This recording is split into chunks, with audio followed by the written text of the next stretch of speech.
Hello everyone and welcome to Fight Night Legends EU. My name is Scarzig and I'm joined by ImpetuousPanda for another action-packed bracket. Last week the action was mostly Demacia based in a very, I think, record historic highs. But this time around we have a little bit more of, different kind of spice coming in. Some Demacia, of course, rally decks are still very, very strong. Not much has changed in terms of balance, but some very interesting decks to look forward to as well. Yeah, the new meta, the way it shifted, people are now opening up different avenues to counter Demacia specifically, right? Because it has become so popular. And as we know, it's a region that when the meta favors it, it does quite well. But once it gets a bit too popular, it's very easily exploitable. We're going to take a look now at the format for today's broadcast. For any new viewers that we have today, Fight Night is a double elimination bracket with 8 of our invited players from all across the EMEA region. All matches are best of 3. Our players bring 3 decks with no duplicate region combinations and no champion overlap. Thank goodness. We only want 1 Gnar deck per player. Players can ban one of their opponent's deck, and then they will play that best of 3 with the remaining 2 decks. And of course, we have our classic chance at a bracket reset because this is a double elimination tournament, and the players are duking it out for our classic Fight Night $200 prize pool, with the top 2 players being invited back for the next event. Speaking of players, let's look at the 8 participants coming in today. It's going to be Ghost Driver, who won our last Fight Night, as well as Broken Ball, second place. We're re-invited for this event. Then we have Maskert, some Spanish representation here. I'm not sure if it's his first Fight Night, but definitely first or second. Might be his debut, though. And, as always, it's great to see more Spanish players coming in and trying to prove themselves in their deck building as well in these tournaments. We have Caster Gems. Not on the desk this time, but as a player and someone that in a meta with scouts is going to be, I think, always a very strong adversary to face against. We have Spilber coming in from Bulgaria. Smooth Swallowist, very well-known deck builder and deck innovator from Germany. Salty Simon, our seasonal champion of the last EMEA event. And Hash coming in from Yemen? Oman? Yemen? One of the two. Oman, maybe. I'll double check at some point. We can get back this week. Salty Simon and Hash also rounding out our lineup. I believe I was gone there for a bit, Scarzig. Is that the case? You cut out for me, and I jumped in just to make sure that chat could still hear you. It's a bad start. I think we went through the entire. Bracket there. And but that's okay. This is the bracket we're talking about. The players we're going to see for the first match will be Maskert versus Ghost Driver, which Ghost Driver, of course, coming in from last week, has changed his strategy pretty radically, is bringing a kind of a triple aggro lineup, which I'm always a fan of. Spiders is in the mix as well, so bonus points for him for bringing it. But his opponent, Maskert, is bringing the real Spice, 27 years of age, same as me, so that's already good luck for him as well. We have the Spanish bias and the age bias. He's double dipping here.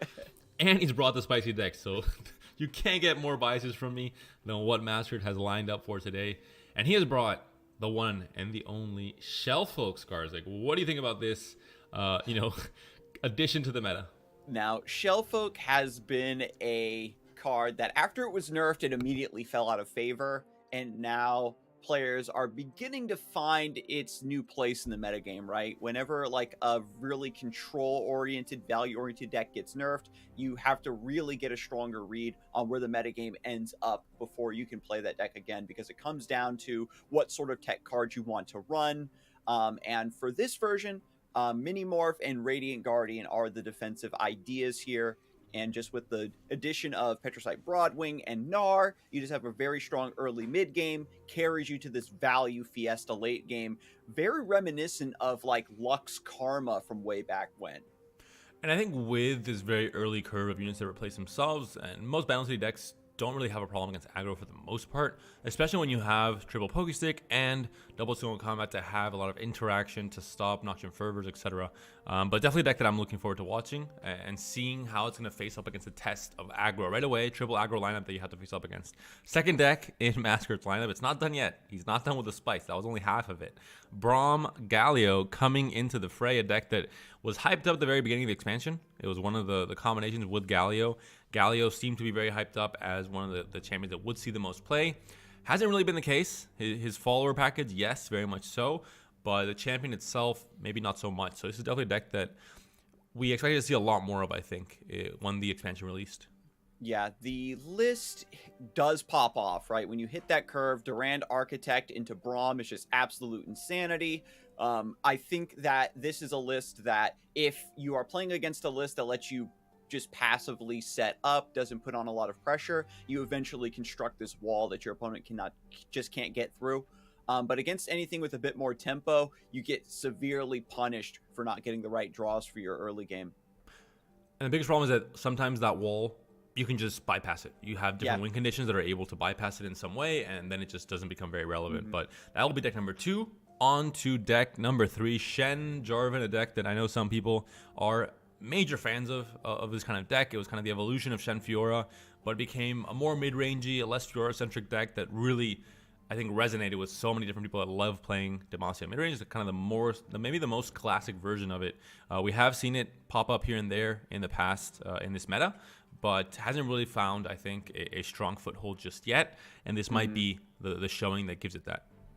The list has, as you can already see, one copy of Golden Aegis. It's a deck of Demacia that really doesn't focus on a huge tempo advantage in the early game to convert into a rally. This deck really wants to grind you down. We've got triple sign-in, thousand tailed. That slot normally reserved for Scattered Pod, Bright Steel Protector, a lot of the more expensive drops from this region combination, depending on how greedy you want to go.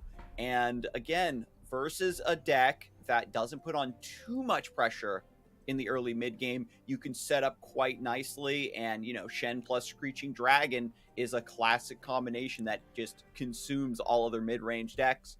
One of Tasty Feyfolk and Double Spirit's Refuge is a nice nod to the aggressive side of the metagame. And we've seen, you know, these Shen decks flex it in from time to time. Hopefully it pays off. I love how you've prefaced every single one of these decks that we've talked about here as, you know, if the opponent doesn't put on too much pressure. The reality is he's facing triple aggro. So this is going to be a very good test of, you know, what these decks are capable of. If they're capable to survive in a meta where you don't just obviously tech towards just full aggro lineups. It's kind of more of a, oh, I'll add this one, you know, 2 copies of Radiant Guardian, this copy here and there, just to be able to maybe not auto lose to it, or at least have a bit more fight in each and every one of these decks. But they're not necessarily meant to be anti-aggro tools for the most part, although there are some tools in them that if found, and you know, maybe it's consistent enough to have those tools to make sure those matchups are not just auto lose. So we'll find out. This will be the theory, and now we'll find out in practice what ends up happening with this kind of very mid-rangey, more like you said, kind of slower, kind of more relaxed lineup compared to what is Spider's aggro, what is, you know, Narzig's, Pirate aggro, just the 3 kind of de facto fastest decks in the game. The mid-range style, as we know, they call it mid-range for a reason. It can flex to play to the board a little bit more in the early game. It does have some solid early game units. I mean, Petricite Broadwing, of course, is fantastic. And so you can certainly hold the fort. And it's just a matter of weathering that storm, because you just know already in the back of your mind that as soon as we hit like round 5, round 6, I'm just going to start dropping things that my opponent cannot answer. And when it comes to like immense pressure, we're talking these aggro decks getting the forbidden quadruple 1-drop starts that almost everything just dies to. And I think, honestly, out of all 3 of these decks, I think the Gnar Lux one has the best shot at stabilizing against aggro because of Otterpuss, because of Pokestick, because of Conchologist. Yeah, I was playing a lot of, obviously, Gnar timelines at the very start of this expansion, and didn't really have a problem with aggro because Bandle City is able to just flood the board and match 1-for-1 most of the units they play out, and then even have that, you know, a little bit of interaction for anything that spills out on the side. You have the Pokesticks, you have, you know, different combat tricks that can do the trick and can kind of stop that extra damage from coming through, and then you have removal spells or ways to counter the Noxian Fervors, etc. Decimate, you can't, you know, deny or you can't do anything about, but for the most part, you stay healthy enough in the early game where the burn doesn't really become a problem until you can end up winning, or they end up just running out of resources, as they tend to do pretty quickly. So I think with Bandle City, it's not going to be a problem. I think it's more things like Shen Jarvan that might be, you know, in trouble, and Braum Galio as well. We were told that Ghoster Driver actually did participate in a tournament very recently with this aggro lineup, had a lot of success, and also in that tournament had to face down a Radiant Guardian deck with that aggro lineup, and didn't really phase him at all. And so I'm wondering if Ghoster Driver is going to leave this Luxnar unbanned and is confident in the ability to pressure it down, or if one of the other decks might get the ban instead. Neither of the decks that he's facing up against are necessarily decks that you think, oh, this is like an auto ban because it's, you know, so relevant in the meta. They're all kind of pretty fringe-ish, mid-rangey decks that have similar things. So I think it's just going to be a case of, you know, which one has. I think maybe Radiant Guardian is a bit too slow in the sense that, you know, you have to meet the condition, and aggro can very, you know, properly just ignore the condition, like make sure not to block anywhere, not obviously give the potential for it to activate on turn 5. So you can play around it in many ways, especially if you know if it's open decklist like it is here. In ladder, you can't do that. Obviously, there's going to be surprises, but in this case, I think you can definitely play around that quite a bit. Maybe the Shen Jarvan might be more of a problem. There are going to be, you know, denies and stuff. So we'll have to see. It's kind of a decklist by decklist thing where Ghost Driver will look at the decklist and say, okay, this is the one decklist that has the most tools to stop my game plan for all 3 decks. It's going to be pretty similar, and so I'll ban this instead. And on the flip side of that, I think that, you know, Massacre is probably going to just ban spiders because the fearsome angle gives it just so much additional power versus Braum Galio and Shen Jarvan's early game. It is going to be the Gnar Shellfolk deck is banned, I think, as you mentioned. Maybe not so much because Radiant Guardian. I think it's more because just Bandle City itself and how quickly it floods the board. I think it just directly contradicts the strategies that, you know, all three decks that Ghost Driver has that he wants to go for there. We'll see what the ban will be for Massacre, though. I think you mentioned spiders might be the best bet. It's not the best deck in terms of just raw power level, but as you mentioned, the fearsome angle for Braum Galio is laughably good, obviously, in terms of them not being able to do anything about it. And if you, it's also pretty decent again versus Shen Jarvan, right? Because there's only like I think one Bright Steel Protector in the deck. No, that was the Gnar deck that had just like one Bright Steel Protector in there. But even though like the Bright Steel Petricite Broadwing can't block Fearsome, Laurent Protege and River Shaper can't block Fearsome, it's just the nightmare of getting that precious pet into Elise. And once you finally do get set up, if they have Frenzied Skitterer, that's another round of kind of freebie damage. It's not something you just don't want to happen to you. To take like a free loss like that in a best of 3 really puts you behind against an aggro lineup. I was just having the big payoffs for Shen Jarvan are things like, you know, challenging with a barrier, for example, getting the value off of the Shen barrier, but then you have things like Noxian Fervor that can kind of stop that. So there's going to be a lot of counterplay involved. That even with Radiant Guardian and stuff like that, there's going to be ways to obviously get Noxian Fervor to be able to just throw the unit at the Nexus and just dodge the heals altogether. But it is spiders being banned in the end. Game 1 of today's Fight Night EU will be Pirate Aggro for Ghost Driver versus Massacre Shen Jarvan. Will it be able to hold on to its fort, to hold on to the Demacian Kingdom, and stop the pirates who are now on land and ready to assault the fort? Amphibious pirates, that's some dangerous stuff to deal with, Scarzig, let me tell you. Amphibious pirates are Vikings. I should know that. I think, have at least 1% of some. From now on, whenever somebody's talking about Vikings, I'm just going to call them amphibious pirates. That's actually genius. But we've got the turn 1 attack token with the Saboteur, 3 damage right off the bat. We've got Tasty Feyfolk. We've seen Feyfolk come through in the old ahri kennan metagame, trying to fight against aggro, and it just never matters, right? But there is the Fervor as well, so you're going to have a way to directly... I think, you know, it's going to be dangerous. You have to definitely make sure you have enough mana for Fervor. Pretty much at any point in time, you want to play, I think, on curve here. If you do so, you're going to be in trouble. Ghost but Driver. I think it's also fine to just, you know, take it down and accept kind of that this will be, you know, you have to let them heal. You know, it's a minor setback. The problem is there's a sharp set here. And if that, I think it won't be able to stay alive, though, actually, because of the ping from Misfortune, unless the Saboteur attacks as well. Yeah. So I think there was a consideration there for the Feyfolk. Playing the Bright Shield Protector, the Love Tap from the Misfortune does take away that barrier. But again, the sharp sight means you are going to get a full trade here. And as we know in classic pirate fashion, Misfortune, she's not sitting on the back line just waiting to level up. She's getting proactive, forcing you to trade down, and then you can start sending all your burn to the face. Sharpsight's a lot to give up, though. Doesn't want to ping it through. Is going to use it to get extra reps off the Feyfolk, it looks like.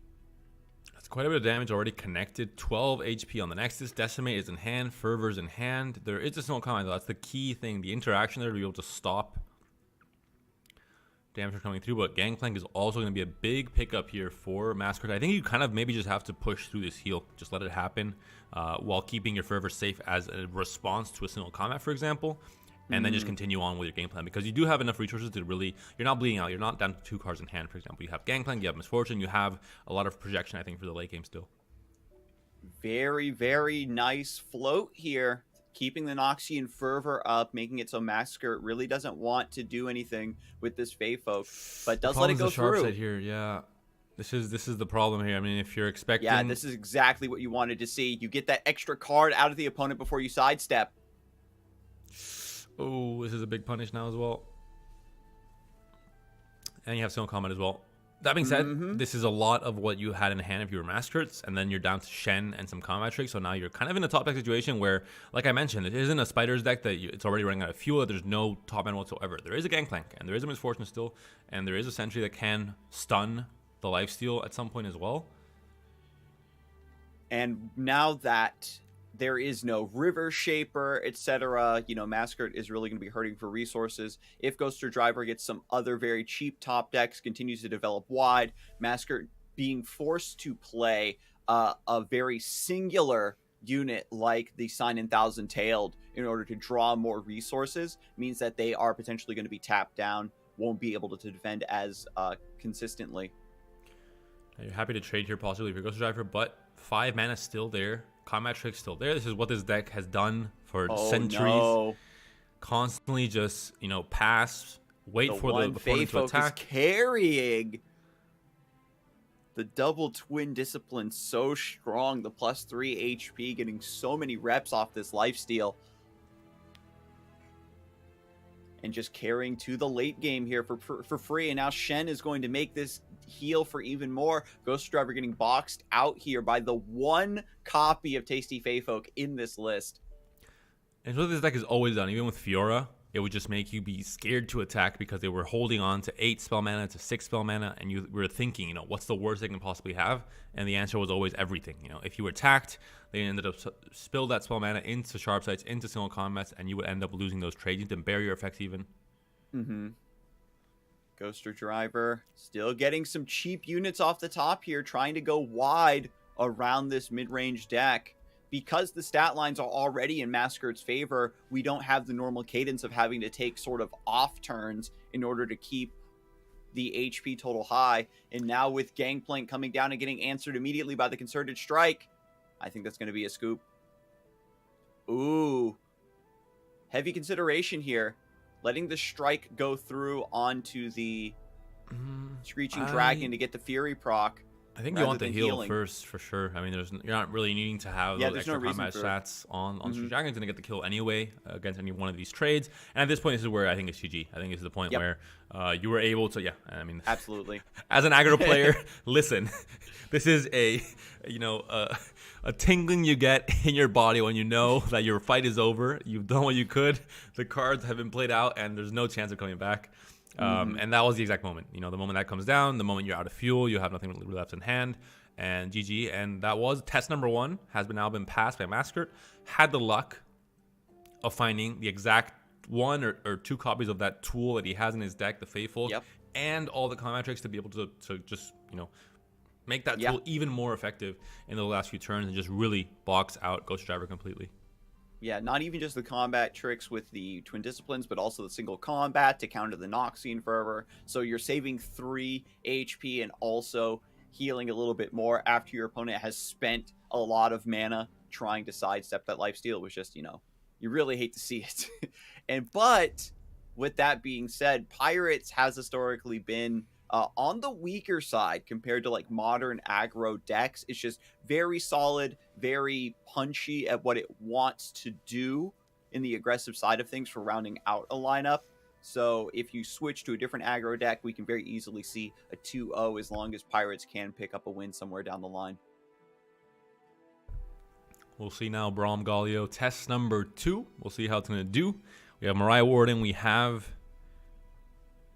Saboteur as well as a 1-drop. Legion Grenadier is fine as a 2-drop, but I think, as you mentioned, I would have. Masker is just grooving. He's got the Architect Braum set up. A 6. No, pardon me. He gets +2 HP as well. 8 HP formidable regeneration. Another 4-drop. 3-drop into 4-drop that's going to completely wall out Ghoster Driver's Pirate deck.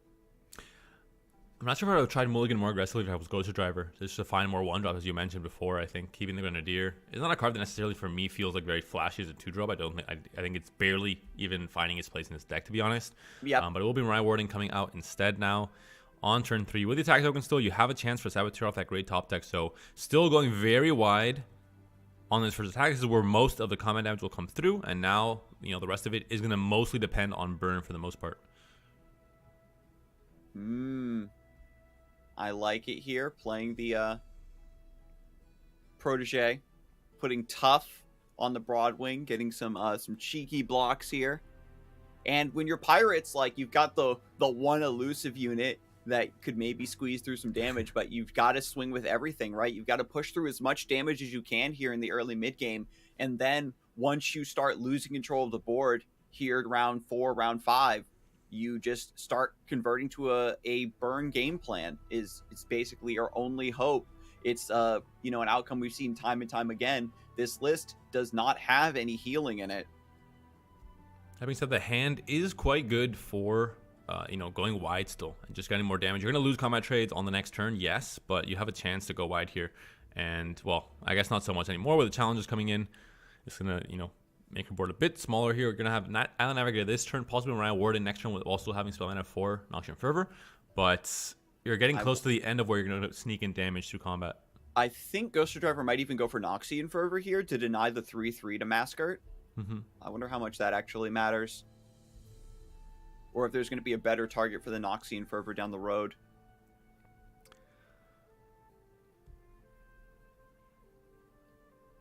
I guess with Island Navigator coming up, there's a chance you do hit an elusive with the Scout, push through even more damage.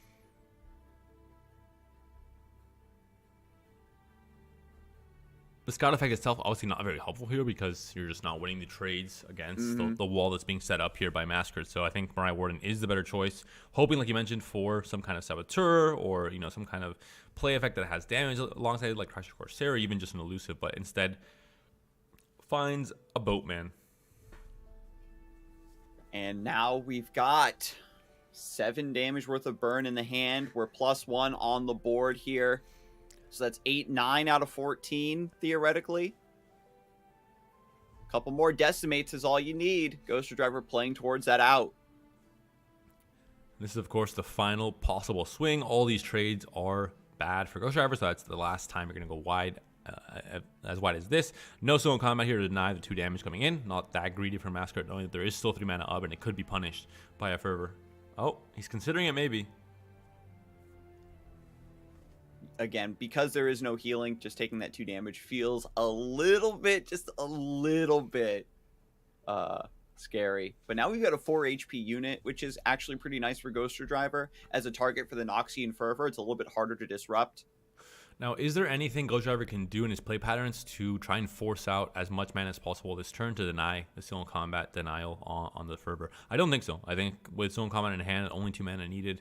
It's always going to be there, always going to be active, so the Fervor is pretty much irrelevant. It's really just not going to ever go through. Yeah, and so, again, we kind of circle back to that previous turn where there wasn't any mana. Maybe you could have gotten that Noxian Fervor to connect for free, while also denying the Poro, and then you just don't get your Island Navigator. I guess it just comes down to Ghoster Driver, who's probably been playing a ton of aggro, just recognizing that the out is most likely getting a very strong 1-drop off of the Island Navigator going into your attack token. Doesn't find it. Does not find it. That's not elusive. That's not anything that can push any damage through. So really you're looking at 8 HP on the Nexus for Massacre with a Decimate. Once that goes through, you're still missing 8 points of damage that have to essentially be Decimates or kind of on-play effects, because anything like a Demolitionist or Fervor will be canceled by either Stone Combat, or if you have enough mana, you have both Concerted Trek and Stone Combat as interactive spells. So it's looking pretty doomed here for Ghost Driver, I think. Yeah, the outcome was just too strong for Masquerade. He hit the early game the way I was talking about, where if you get those early drops, you're still very favored. The Broadwing has been alive the entire game, got tons of buffs. Now it has regeneration. And if Ghoster Driver is forced to block with this Yeti Yearling, you're just going to shuffle some poo-poo in your deck. You don't want a 1-mana 5/5 when you're looking for your burn and hoping for your burn. And Ghost Driver was now in a position that, depending on the top deck he would have gone in on this turn, he would have surrendered or not. He found some burns, so now he's going to continue keeping his hope alive. But yeah, I don't think it's going to last very long. Galio comes down. Galio levels up. The Fervor still is going to have a possible denial in the Concerted Strike next turn, because now there is still interaction available. And this swing is just a little bit too wide, I think, for Ghost Driver to survive possibly. So that's going to be it. And this lineup has passed a test of aggro, which is maybe one of the scarier points in this tournament for Masquerade. Yeah. Correct ban on the Elise for sure. Ghoster Driver maybe could have gotten a win with the third aggro deck of the lineup, that Ziggs Gnar. But since you know you need to get the win with Pirates anyway, you're going to try to just force it through, try to get that win. And that will be GG. Ghoster Driver, our winner from last week, decided to bring a aggro lineup which has won Fight Nights in the past. Yes, has been very strong in some cases. That is also the case. You know, Thomas just a month ago was really doing a great job with Draven Rumble even, and you know, some different aggro lineups. But it's a deck that overall is going to have more polarized matchups. Just give you a little bit less agency as a player, I think. So we'll see if he regrets that decision or not. Like you said, he did have success with it yesterday in a different tournament. So coming to this one, maybe he thought, you know, it's still going to do fine. Maybe it was just a bad matchup or just bad, you know, starts to those games with the starting hands, and the opponent's hands were pretty fantastic both times in terms of stopping the early tempo.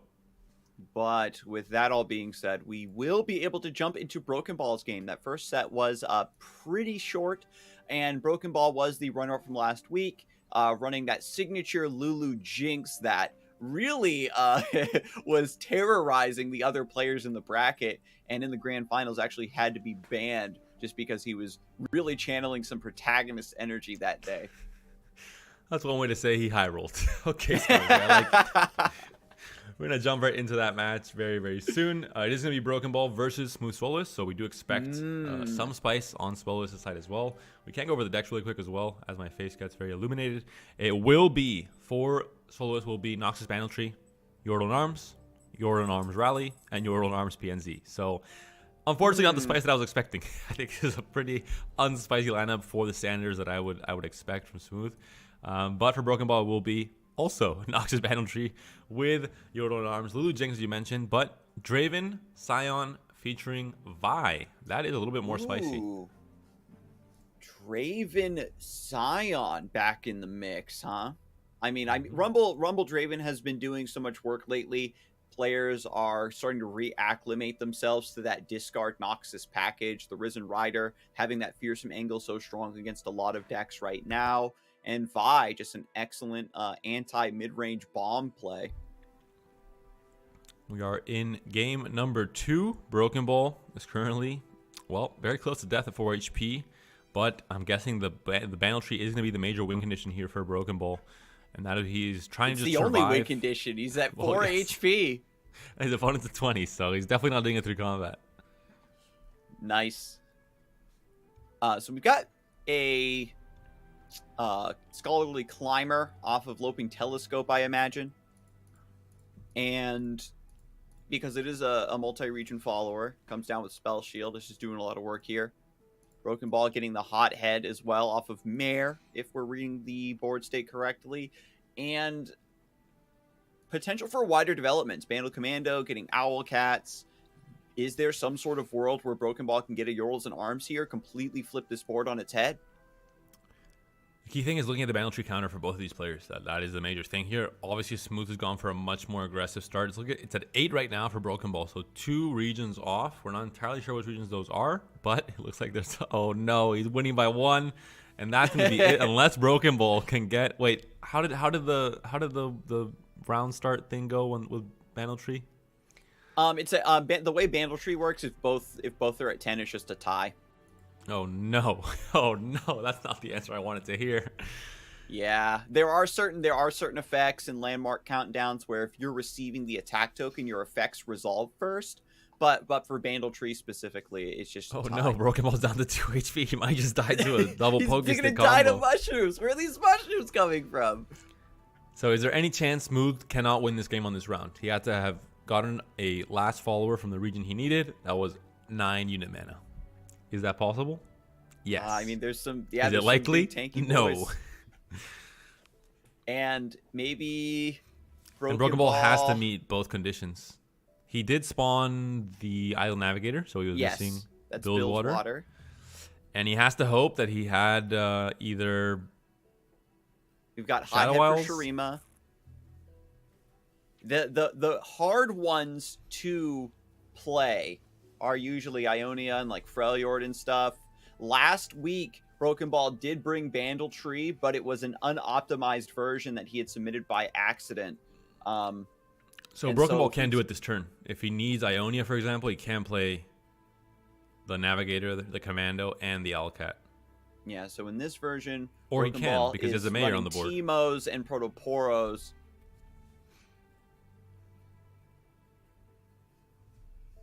Quite a stalemate here. I think it's clear that Solus is gonna win this unless he can't play the unit, which I wouldn't believe it can possibly be the Broken case. Ball is thinking, so doesn't play it down. I guess is keeping mana available just in case there is a Yordles and Arms into a wide attack here. But I mean, even then, you're at 20 HP. You're gonna play a unit that's gonna be a blocker if you're playing for the tree. There's no answer to landmarks whatsoever in this deck. There's not any landmark removal for Broken Ball, so there's not that either. What a situation to be in, because Broken Ball has to play a unit to get the Bandle Tree, but as soon as you play it, your opponent's going to play whatever they got. The final region, if I'm reading this correctly, is Demacia. Yes. Well, and there it is. For Soloist, yeah. There it is. The turn comes in. Broken Ball can do it, and that is the tree mirror for you. Very exciting stuff. The stalemate there, 2 trees looking at each other, and one just moves his branch real quick and wins the game. And that will be it. That will be the tie in the series. So Broken Ball doesn't win the series just yet. We're going to go to a game 3. And the decks that are remaining, we will find out very soon. But as we mentioned, Soloist is on the triple Yordles and Arms lineup. So very much on the meta. He looked at the meta. Yeah. He's like, what are the 2 hottest cards right now? Rally cards and Yordle and Arms? All right, ship it. All 3 decks. Yeah, Yordles and Arms, the big, board wipe. And the thing we've seen a lot, Panda, is that Yordles and Arms doesn't just, end the game with, big elusive damage the way some older builds have done in the past where they used it similar to Mind Meld. It's just, my board is good enough and threatening enough, so I force you to trade away your entire board while I'm still left with 4 or 5 units alive, and then I can just bully you for the rest of the game, or what little there remains of it. And it will be, of course, Bandle Tree for Broken Ball, the one deck he had. We just saw him playing in Game 2. The one deck he still has to win with against what looks like to be a Tristana Fae deck for Smooth Soloist. So a deck that has caught on, that was really the spicy stuff last week. A lot of players were bringing it. Broken Ball seems to be in a perpetual loading screen. Hopefully that is going to be resolved very soon, and we can get into the Game 3 and find out who will be moving on to semifinals and who will be dropping down into losers alongside players like Ghost Driver that now have to fight all the way through the entirety of the losers bracket if they want to have any hopes of making it back up into the winners for the grand final.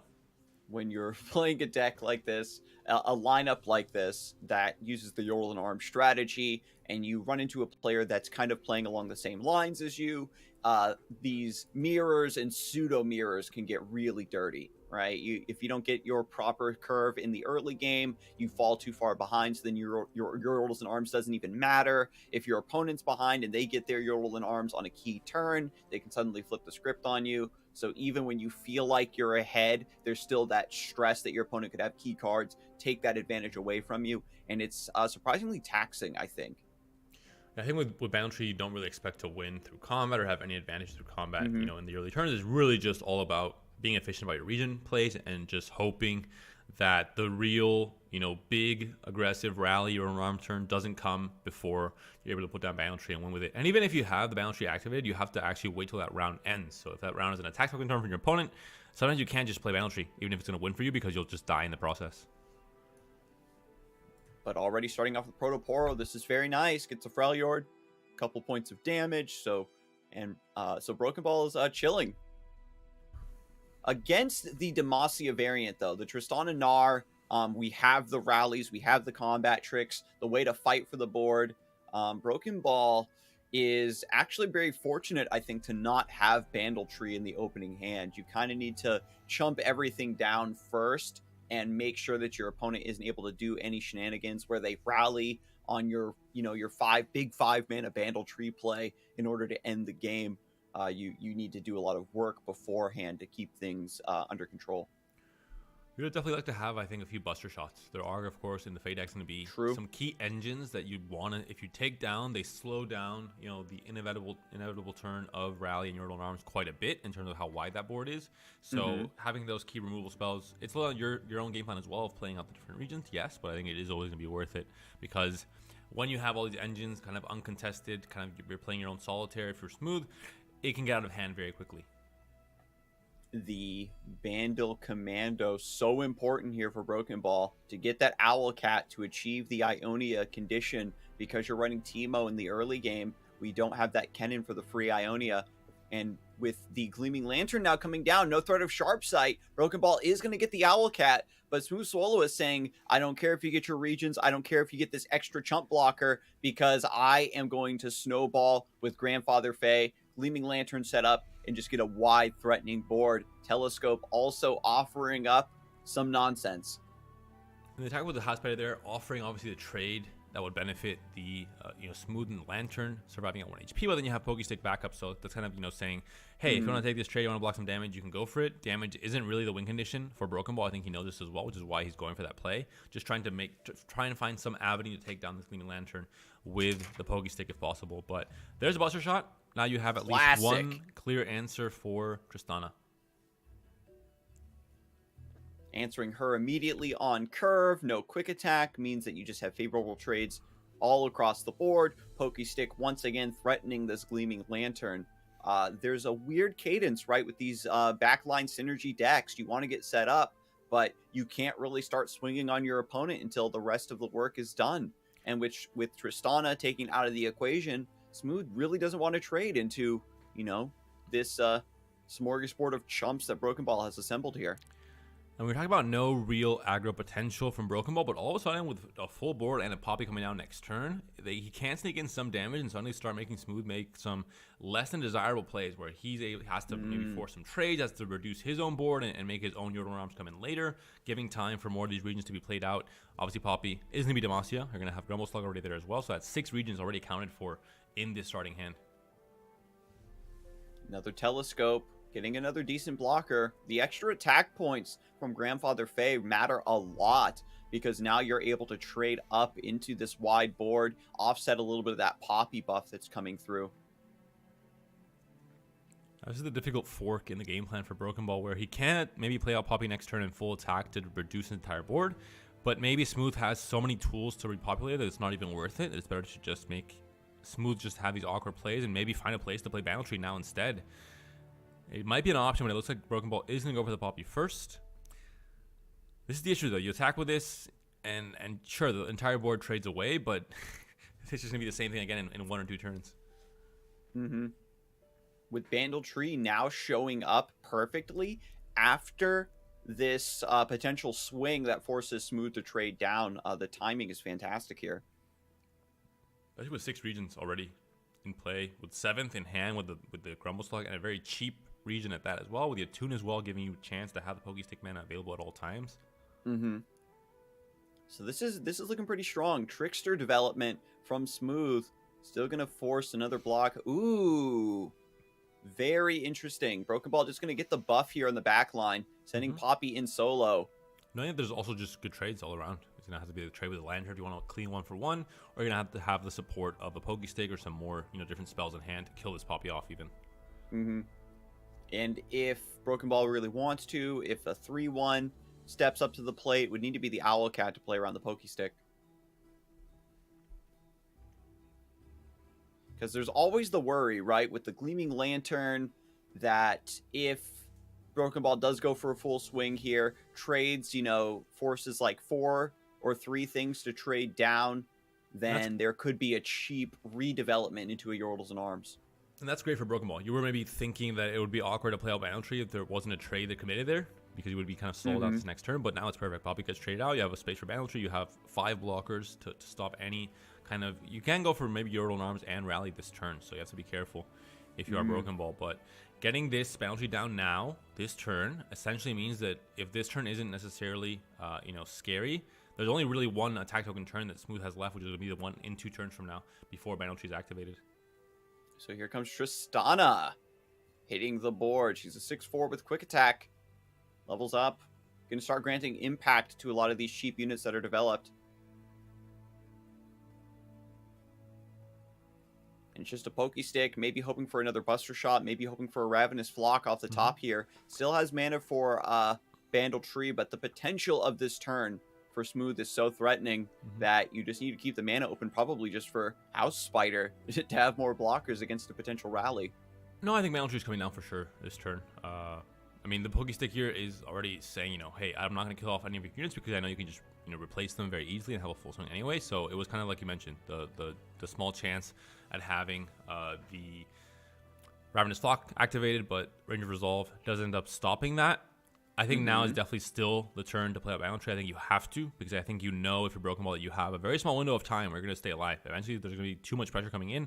With rally effects, you have to get this Bandle Tree down now to give you the units you need to complete all your regions. And the Trickster attacking alongside the Tristana has a great trade into the Bandle Commando here. And depending on what Smooth's hand is, we could see a couple more join the fray. So we get some nice block downs across the board, keeping the Bandle Commando alive. It's better to take the 3 damage now, retain an elusive blocker for a Giga buffed Yordle and Arms Trickster. Still mana open for Golden Aegis. It's okay. I guess it'll be House Spider and Grubble Slug. The safer route for sure. Yeah. I still don't think it was that scary of a turn if it was played there. Again, every time a rally effect is played without your own arms activated and with only that much damage going through, it's not going to be much. It wouldn't be the end of the world, I think. But Broken Ball opts to go for the safer route. We'll see if it's going to be a mistake or not. We'll see if it's going to have the time to play out all these regions and have Bandle Tree on the board as well. I think that was a perfect timing, to be honest.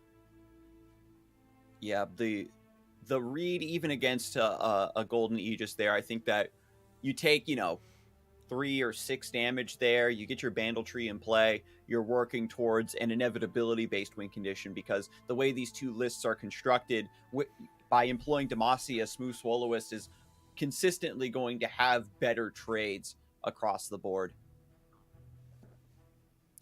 And now once again, forcing down the board here. Doesn't have a second Pokestick here to stop this Tristana after this fact, but still, these trades are going to be forced, are going to be very good for Broken Ball if the blocks do come through for Smooth, so he's going to have still a blocker available for Tristana. We'll see how quickly, with this 10 mana that Smooth has, what he can do with it. With the cards he has in hand, if he's able to flood the board again and have, a full lineup to have that rally, to have that Yordle Arms next turn, it could be a problem. But maybe his hand is just not really there in terms of units. Yeah, this is Tristana number 2 going down, losing out on that big win condition. Even has the mini morph in order to preserve the Poppy. Broken Ball suddenly finding a window of opportunity here to pivot to a much more aggressive board state. A top deck Yordle and Arms could certainly close this out. Smooth has to think quickly. We haven't seen any sharp sights yet. Instead of going for the greedier kind of going under and going faster than the dangerous turn from Smooth, Broken Ball's taking more of a control-y approach, trying to actually win the board and do so through the double Poppy turns with those free stats coming into the entirety of the board. I was gonna say I don't think it's a surrender just yet, Broken Ball. wait for the trades went down. exactly how I planned. It's surrender, but Mare's coming through. What do we want from Mare at this point?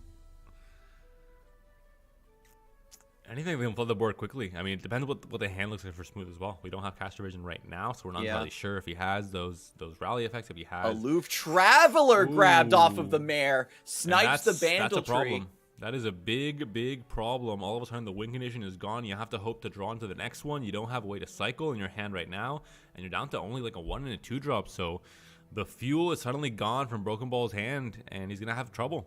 Having that in your back pocket as a win condition, if things go south, if I can sense I'm losing control of the board, or if I'm forced to trade down versus a Yordles and Arms, I can just play the Bandle Tree and finish things off.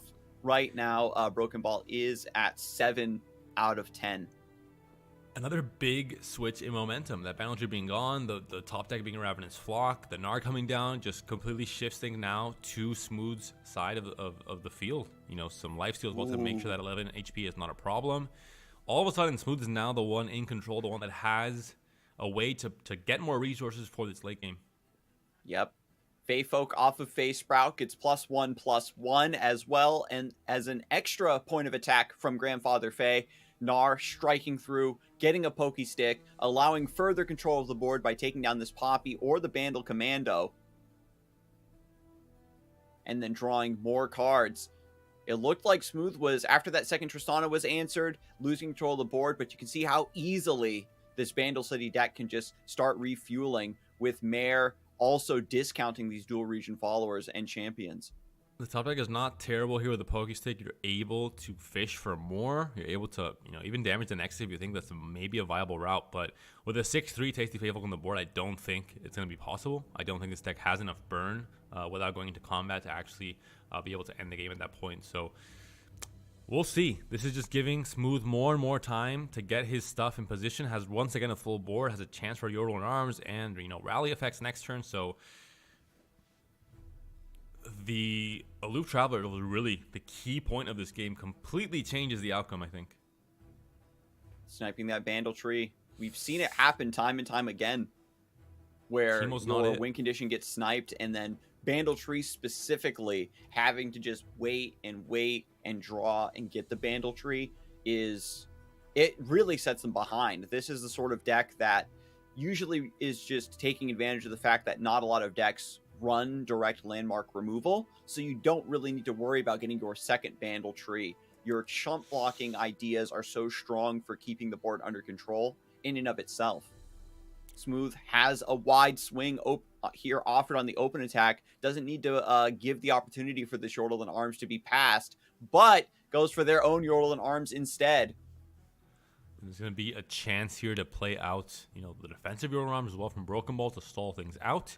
That being said, back-to-back one-drops with the Flock and the Teemo being drawn with a Pokestick in between is not really, what Broken Ball's hoping for. He needs to find the Bandle Tree immediately. He's also not really advancing his regions until he plays the Teemo for when the Bandle Tree does come online. And this is purely for defense. This is just to hold the fort, to try to stay alive, to get the next Bandle Tree. With Broken Ball spending all of their mana, essentially just playing removal spells. But it's enough. I mean, it not just stops the attack from Yordle Arms, but it stops the rally effect as well. But all of a sudden, Crescent Strike was found. Crescent Strike was waiting in the hand this whole time. So this Gnar is going to get through. Gets another Pokestick. No, holds it back. Ooh, you're fine then. You're fine taking a lot of damage here. The 7-8 was stunned, though. I don't think you want to block with... I think you're... the life steal's... Yeah, no, life steal's too much of a problem. At this point, Broken Ball isn't going to win on board. It's just about how much damage can you take right now in the hopes of stabilizing and getting to Bandle Tree. It looks like the board trades down quite nicely here. One of those final cards is Sharpsight. Suddenly, Smooth has just opened the floodgates for all of these really powerful cards that have been waiting in the hand this whole time for just the right opportunity to try to get an insurmountable advantage on the board from here. The opportunity to one-shot the Faefolk is pretty high, but Broken Ball is hedging the bets here because Bandle Commando being able to sneak through and get more Owlcats gives you more long-term value. Ouch. Oh, no. Ouch. Second range resolve. This one much more impactful than the first one. This is kind of the trade of the game where everyone goes in, puts in everything they have into this trade to see who ends up winning the board. Range of Resolve is such a fantastic card at that point. Level up on Gnar as well. Broken Ball really going to come down to a top deck, but even then I think it's, again, another one drop, another, one mana card in the last 4 or 5 top decks means that he just really has no chance. He has absolutely no chance. After the Aloof comes through, it's just not really his game. Rally effect comes in, and that will be, I believe, close to GG or GG. Going to have 3 blockers and 1 Flock to take down one of these seedlings. And right when Smooth was just about to run out of resources, you put all of your cards on the table to get that advantage, so your next couple top decks don't really matter because you know that your units in play can just get it done on their own. And there is the surrender. Broken Ball ends up taking the loss despite the first game win in this series, and that will be Smooth advancing to the semifinals with Broken Ball.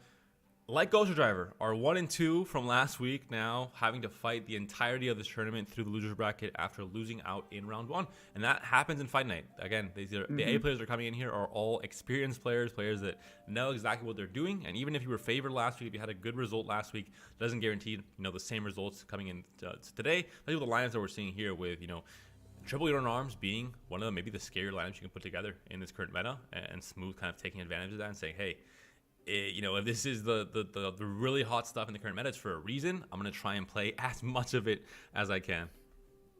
And now we'll take a look at how the rest of the bracket played out here. Masker did advance again versus Ghoster Driver, and Spielberg actually taking down Caster Gems. Salty Simon managing to advance with that Ash deck, and it looks like Ghoster Driver and Gems already played their set. They're just trying to speed run through. So Ghoster Driver still advancing, still hanging in the tournament, but Broken Ball versus Hash going to be another big match to keep our eyes on. Ghoster Driver was looking for a window of time to take a nap, and he's like, all right, Jem, let's get this done. I'm going to go sleep for an hour in between and get, you know, ready and refreshed for the loser semi. He's almost there already. So that was some fast stuff. But that will be a very quick break from us, 3 minutes, and we'll be right back with the semifinals of this tournament.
Hello, everyone, and welcome back to Fight Night Legends EU. My name is Scarzig, joined by ImpetuousPanda, and we're just about to jump into the winner's semis.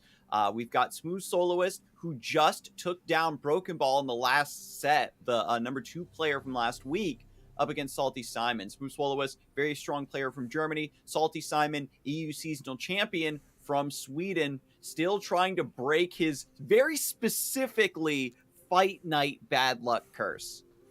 He has won a fight now already, so that is, you know, part of that curse being broken. But still, I think, you know, the bad results outweigh that one win. And overall, he is a player that we've said many times before how, you know, we expect great things. The lineup looks good. Everything looks good. And then all of a sudden, it just, you know, in shambles off the weirdest high rolls from his opponent. You know, it just happens to Simon all the time.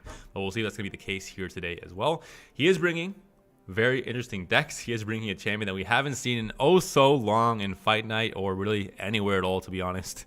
That is going to be Ash. This deck completely fell out of the meta many months ago. Used to be one of the strongest decks in kind of the beta and early phases of Runeterra in so many different tournaments, but we haven't seen it in a while. It's a deck that I personally like to see. I think it offered, some very interesting play patterns, but coming now back into the fray of things with Gnar. The point of the deck here is to just set up decent stat lines throughout the early mid game, make sure combat goes in your favor at all times with the threat of Troll Chant and Flash Freeze. It's very similar to like Jarvan Shen, right, where you have turns where you're kind of setting up units and then other turns where you're floating mana, just so that you always have consistency with your Frostbites. If we can get a Trifarian Glory Seeker and Ashe working in tandem, we can get some massive value trades. And once your opponent starts playing things that are too big for you to deal with, hopefully your stat lines have also scaled to match them thanks to the Yetis from Avros and Trapper and the stats from Hearthguard just hitting the board. In a mid-range Demacia meta, I think it's a deck that really fits. That's what it used to prey on back in the day, and we are seeing a lot of that today as well, or in this general meta as well now. So going to be a very good deck for that. But on to deck number 2 from Salty Simon will be Zilean Echo. A deck that when I face on ladder, I'm just like, all right, easy win, because Echo is a little bit underwhelming with his stat line when he comes in. That being said, this deck is a deck that against certain, mid-range decks that are playing on board, it can do some very crazy things if everything lines up properly. It doesn't really tend to pull it off most of the time in my experience playing against it, but when it does, when you're able to rally and revive all your units and, get everything going, it can be very scary to face and sometimes maybe even impossible to win against. We'll see, though, if Simon's going to be able to highlight kind of the why he's bringing this deck and what the kind of the higher power levels of this deck is if everything goes properly. This does seem like one of those decks that in the hands of the right player, it could really pop off for you. And you're just basically tackling your bad luck head on, saying, I'm going to play my Fallen Feline on turn 1 and turn 2 and turn 3. I'm going to get my Hexite Crystals immediately. I'm going to drop Border off the first Feral Prescience Predict and fill my board into Voice of the Risen. Like, the high roll is there. We just have to see if the pieces come together. But Simon's third deck to round out this ridiculous lineup is the classic Lulu Fizz Yorls and Arms. This one takes advantage of the Boom Baboon and Flame Chompers to have more direct control of the opponent's board rather than just waiting for that big Yorls and Arms swing. Also takes advantage of a nice elusive angle, and this was where the Yorls and Arms, craze first got started. Not quite as spicy as Rogue Ball's version with Lulu Jinx that we saw last week. That really, I think, really made me enjoy all those games. It was different enough from a deck like this one where it felt quite unique, and obviously when you're able to pull everything off, it does really high roll and just leave the opponent little to no chance to be able to play a fair game. But this deck is still doing parts of that. It's still, you're able to get the Flame Chompers, the Lulu combos on turn 3 and really snowball the presence on the board very quickly. And so Salty Simon bans the enemy Lulu Fizz. We see this a lot, right? Where the players don't want to play a mirror potentially. When they bring a deck to the lineup, they recognize the power of that deck in their opponent's lineup. If I'm remembering correctly, Smooth Swallow's version of Lulu Fizz is also the Treasured Trash variant. And so having that extra spike of value at the top end would potentially give them an edge in that pseudo mirror. Looking at the Tristana list here, definitely going to be something that you have to be careful for. We saw it have pretty good success last week, especially considering how popular it was, how many times it was brought by different competitors. And in this case, again, we saw a win with it already against Rokeball in the last round from Smooth.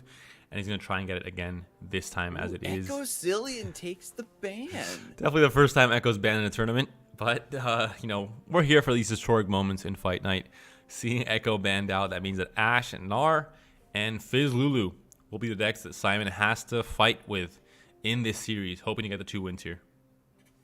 Seems like a pretty strong idea. I guess when you look at all 3 of these decks, right, Echo Zillion probably has the most ferocious high roll. And it's not just the Echo combo, but it's the threat of Hexite Crystal. It's maybe early Zillion into Time Bombs, keeping you from getting set up. I can understand the ban after thinking about it a bit more deeply, but taking your chances versus Lulu Fizz is also pretty ballsy. We have the starting hand here. Telescope and Mayor both mulliganed from Smooth. Only Grandfather Phase being kept. Grandfather Fae also gives you an Owl Cat. Again, these Bandle City cards that give you other cards, so great for getting set up right out of the gate. Salty Simon just chilling on turn 1. No discard targets for the Urchin. Going to set up the Baboon instead. Does Smooth play a card or just goes for the Pokey Stick here? Maybe takes out the 3-1. Telescope could just be a nice setup here. Without any discounts, but could just be Pokey Stick. Yeah, going to be the case here. Going to, wait to set up. I was just thinking here with the Phase and Telescopes. An interesting symmetrical hand there. You don't see it very often. Well, not anymore. Thank you, Face Sprout, for ruining it. We had 2 Grandfathers, the Buster Shots in the middle, and the Telescopes on the side. 3 pair. Now the Owlcat coming in, also ruining it. So no more symmetry for anyone that enjoyed that brief moment. And I do like going for the Pokey Stick as well in that last round because you can discard, get the Flame Chompers, pull whatever you develop to the side. You take 3. And Smooth is really adept at hitting this proper cadence. You know that early developments like Grandfather Fae and Gleaming Lantern are units that you don't want to have participate in combat, so you need the rest of your cards to do a lot more heavy lifting to make up for that upfront investment here. And you're able to flood the board quite cheaply here, but there is going to be a lot of elusive threats with Yordle Captain as the engine on the board for Simon. He's going to be able to have a pretty scary board worked up in the next few turns. There is a chance for a Trickster, possibly 2 Tricksters, to have elusive blockers, which will be massive against Fizz and against the Poros. Yeah, double Trickster, godlike. Absolutely massive, especially with Yordle and Arms. If Salty Simon happens to run out of elusive blockers or doesn't have those Daring Poros in play, gets aggressive, starts attacking with them to trade down versus the Tricksters, or they get mopped up by Pokey Sticks, etc., etc., there is now a potential here for Smooth to swing through with these Tricksters in Yordle and Arms. Very cautious attack here, taking down the Fae, chipping away at it. Playing very conservatively with this Yordle Captain. Both players jockeying for position, trying to get just big stats in play. That's the name of the game, Panda. When the Trickster comes down, it's going to dissuade any kind of an elusive angle. Obviously, Simon does not currently know that there are two Tricksters in hand. They're not cards you can main deck, obviously. They are Celestials. But now he was maybe seeing this angle with Fizz and both Poros, a way to push in a lot of damage very quickly, especially with the Yordle Captain. You do have Flame Chompers to slide these elusives out of the way. That is a possible way to still deal quite a bit of damage. And Smooth is actually just playing with the cards that they're dealt, isn't manifesting with the Face Sprouts just yet. We could see something again like the Tasty Shellfolk stabilizing after you've taken some damage, something really insane like a Papercraft Dragon to be put onto one of your Tricksters, or a Quick Quill to put Quick Attack on your elusive would be fantastic. Even a Gleaming Lantern to keep the development snowball rolling.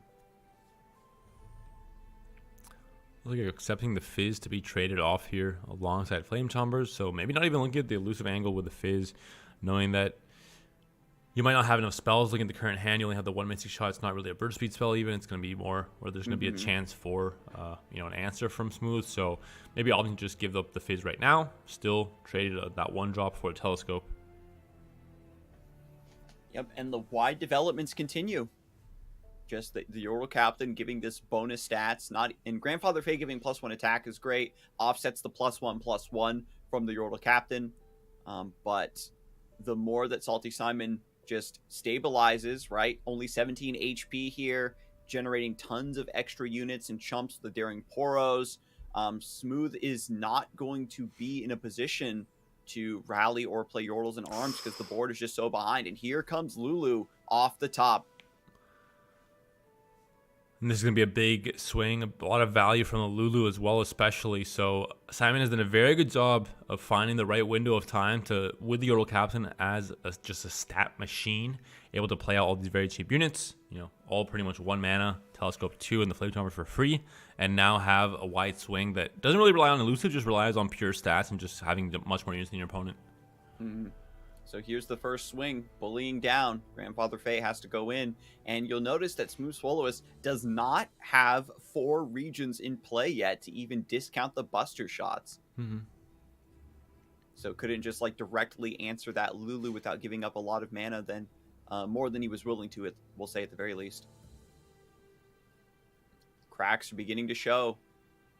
Not wanting to give up the Trickster yet either into that 4/4 Daring Poro.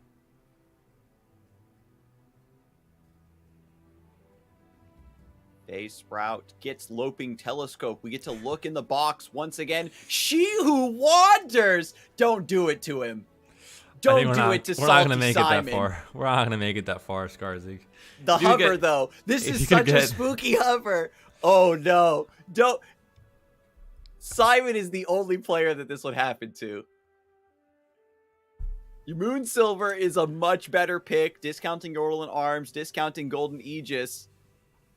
There's no chance you're going to make it to 10 unit mana. No. 5 more turns. There's absolutely no chance with Smooth Soloist putting everything down on She Who Wanders to obliterate that enemy board. Can we make it 4 more rounds, Panda, versus Lulu and a Yordle captain with Daring Poros in play and in hand? The board's already kind of in trouble for Simon in the sense that he can't really dump his mana. His board is a little bit too full even. And I think there won't be an attack necessarily from Soloist in this case. The Telescope might help though. Might help find something going to be relevant here. Pearl Sled maybe not so much, but it is going to give him a way to dump mana next turn if something does end up dying here. And yeah, I think you're fine to block here. And maybe put in a few of these message shots into hand. Or into the board. Okay, Poro Sled. This is actually pretty cheeky. If you attack with Lulu after the Poro Sled, the randomly generated Poro does get buffed. Mm-hmm.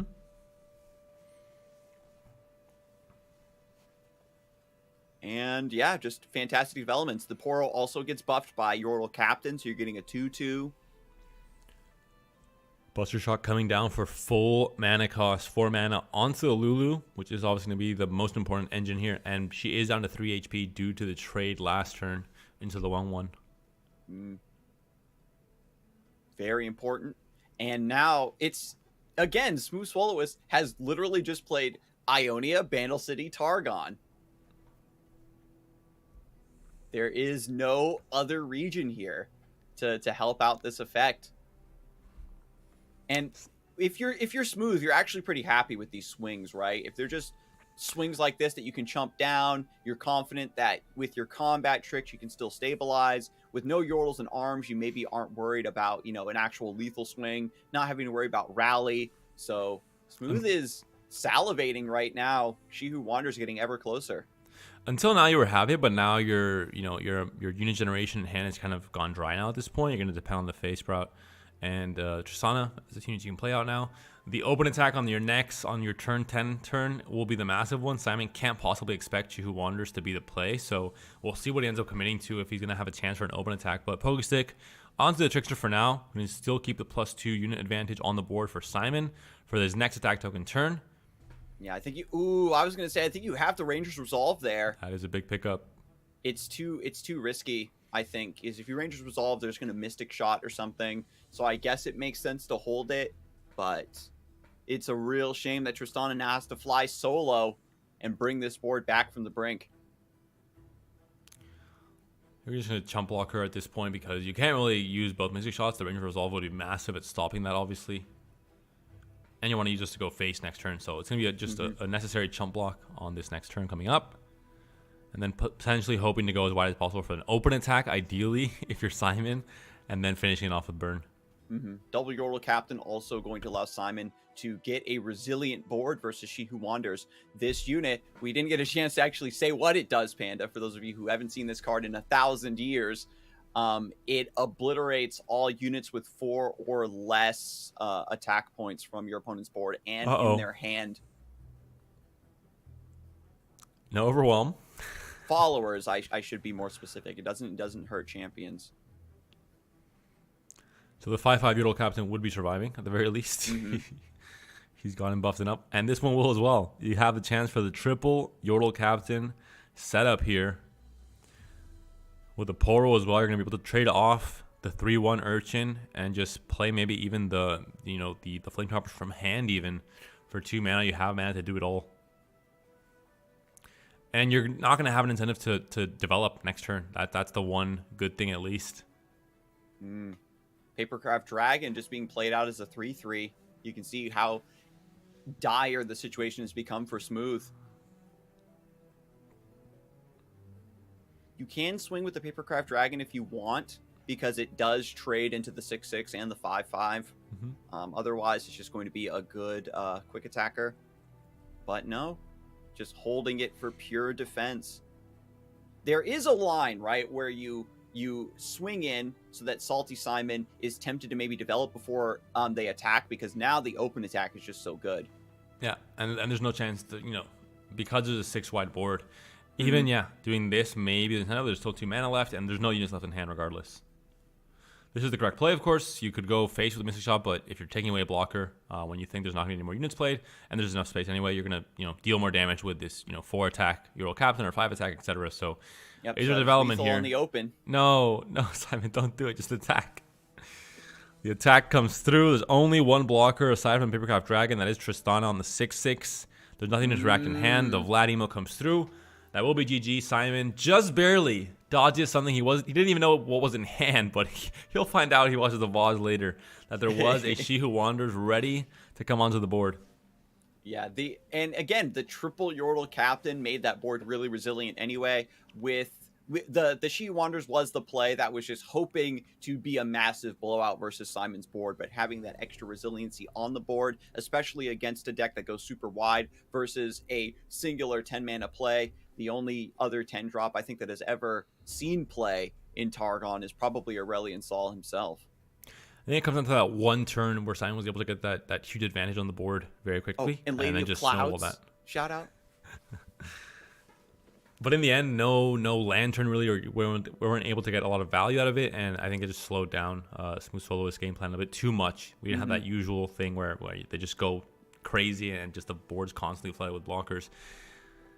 But it will be the Ashe deck now coming into the spotlight. We will see if this deck has actually found a place in the meta after so many months of it being forgotten, of it just not having good matchup against the tier 1 decks that were just too fast. Things like Azirelia, things like, even Fizz TF back in the day, that was one of the metas where it started really turning for Ashe completely.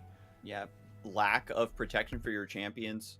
Outside of like having to have Troll Chant. It's a deck that wants to curve out in the early game, but also needs to somehow have the mana to back up their plays for the mid game. So when you have your advantage, it becomes very risky for you to press that advantage with an attack, and then that opportunity slips through your fingers. Salty Simon getting rewarded, however, with double Omen Hawk. There's 2 copies in the deck, and so getting these early means that we're going to start playing some pretty heavy boys here on turn 3. Icevale Archer can be saved for down the road, maybe against a Poppy. But this Reckoning is really what Simon needs to potentially blow out the board and open up a wider swing. Yeah, that's the biggest thing for sure. Being able, especially when you have this Archer already at 5 attacks somehow. It already opens up the Reckoning on this turn, which is absolutely crazy, actually. Another one. You're going to pass here, and Swolos can't possibly expect a turn 4 Reckoning to decimate his board if he ends up playing the House Spider here. You can't not do anything, though. The game plan for his deck is this one. He can't just ignore it. He has to go onto the board. He has to play out the Poppy and go for a wide swing next turn. But if he does, he'll be immediately punished. Yeah, Loping Telescope. Generates a card. Oh, another 10 drop. Smooth got burned last time. Just going to go for the Charger, looks like. How greedy will Simon get? I think he's gonna get greedy. He's gonna say, hey, I'm playing a passive game. I definitely don't have Reckoning. And Swolos does not take the bait there. Doesn't play the House Spider out, but will probably play the Poppy here. I think it's too juicy not to, and will be so punished for it. Oh no, that's the Pokestick group shot to kill the Icevale Archer if you go for that line. So just goes for the Culling Strike on the Poppy, has things in play to block down. Has Hearthguard this round too, to boost the remainder of the cards in the deck even further. And then this curves beautifully into Trifarian Assessor to reload and get more cards and a more dominant idea here. A Gnar would be fantastic as well to get some Pokesticks, get some card draw. That's how Salty Simon has constructed this deck. With Gnar, Trifarian Assessor, and triple Whispered Words is eventually going to hit this crazy engine of drawing like 3 or 4 cards every single round. Bandle Tree pickup is there, so all of a sudden there is a punishment for this kind of very stally game plan that Simon has in mind. It's coming down now, and all of a sudden Simon has to be, he has to go for something here. It's going to be the Reckoning finally coming in. He has a 5/5, not just the 5/3 he's relying on for this spell to go through, so there's no risk now, despite the very flashy group shot Pokestick combo onto the Archer last turn. Going to still play it out here in the hopes of having, a draw that is a combat trick that can stop damage from coming through after the Archer is killed. And just you're going to kill it anyway, so you might as well do it now, just to make sure you have the most options possible to mitigate some damage from this swing. Yeah, because the Omen Hawk does also die to the Reckoning. It hits both sides. And now it's just, can Simon find a kill here in the next handful of rounds? Heavy Ionian drop. I don't think Simon has... I mean, this deck is not built to suddenly, take down your Nexus in a few turns. This is a deck that's built to control. It's a deck that's built to slowly outvalue on the board. But when Bandle Tree comes down, all of a sudden there's a timer that you have to race, and I think there won't be a chance to if you are Simon. Yeah, reputation 1 out of 4. This is going to be corrected very quickly. Bandle Tree's on 8. You have Empyrean for 9. You haven't played Ionia yet, I believe. And you get Shurima as a 10th region, if I'm not mistaken. We get Gnar, who's buffed by Hearthguard, becomes a 5-attack unit for Reputation. And Ashe coming through. This is the moment of truth. Salty Simon has to swing through, clear the board, set up for a rally next round. Yordle and Arms to try to wall out this swing. The Voice of the Risen does get frostbitten. Everything else looks decent. The Yordle and Arms to stabilize this from this swing is so strong for Smooth here. Not many Frostbites in this game until now, regardless, so Ashe is not quite there for her level up. And the 8 HP on the Voice of the Risen means that you can still chump block even if you're not trading here. And Teemo's going to level up from this Mushroom Cloud. Another Teemo in the hand. So it becomes a 6/6. Going to survive here as well, which is massive. Obviously, I think it's still going to be a Bandle Tree win condition. Not really the combat that you're hoping for, but still just keeping this unit alive as a blocker to just make sure that Simon, he has to win in combat. There's no other way this deck wins. It's not a deck that has any alternate win condition for the most part. Empyrean comes in. 10th unit, and the surrender comes in from Simon. That will be game 2. Once again, Swolwis able to come back into the series. He got a reverse sweep against Broken Ball in round 1 of the tournament, and he's hoping to do the same here against Simon, with now Bandle Tree getting a win and now having to go back to the Fade deck for his game 2. The Ashe Gnar, we see how that deck plays out, where you're trying to get into a position on board. The amount of cards that have been added to the game that buff units' attack power, buff their stats, have completely outstripped Frostbites that have been added to the game. So it's very difficult that even if you have those combo turns, to maintain those attacks still being good for you. The biggest thing is the fact that there's a Bandle Tree. You can't, you don't have any removal for it. There's no way to stop that, and it directly ignores what you're trying to do on the board. It ignores any advantage you have on the board in terms of Frostbite, in terms of combat tricks, in terms of combat based win conditions, which is what Ashe does against normal Demacia decks that are playing rally effects and playing mid-range effects like this. Shen Jarvan, for example, that we saw earlier for Massacre, it would be fantastic. But against a deck that can just say, hey, all of a sudden I don't care for the board at all, I'm just going to play on Bandle Tree and just stall out, then there's little that you can do, I think, with Ashe. The Frostbite decks, aside from nerfs that did happen for Trifarian Assessor back in the day, and technically Hearthguard had got nerfed as well. That card used to be a 5/6. It's just really fallen off.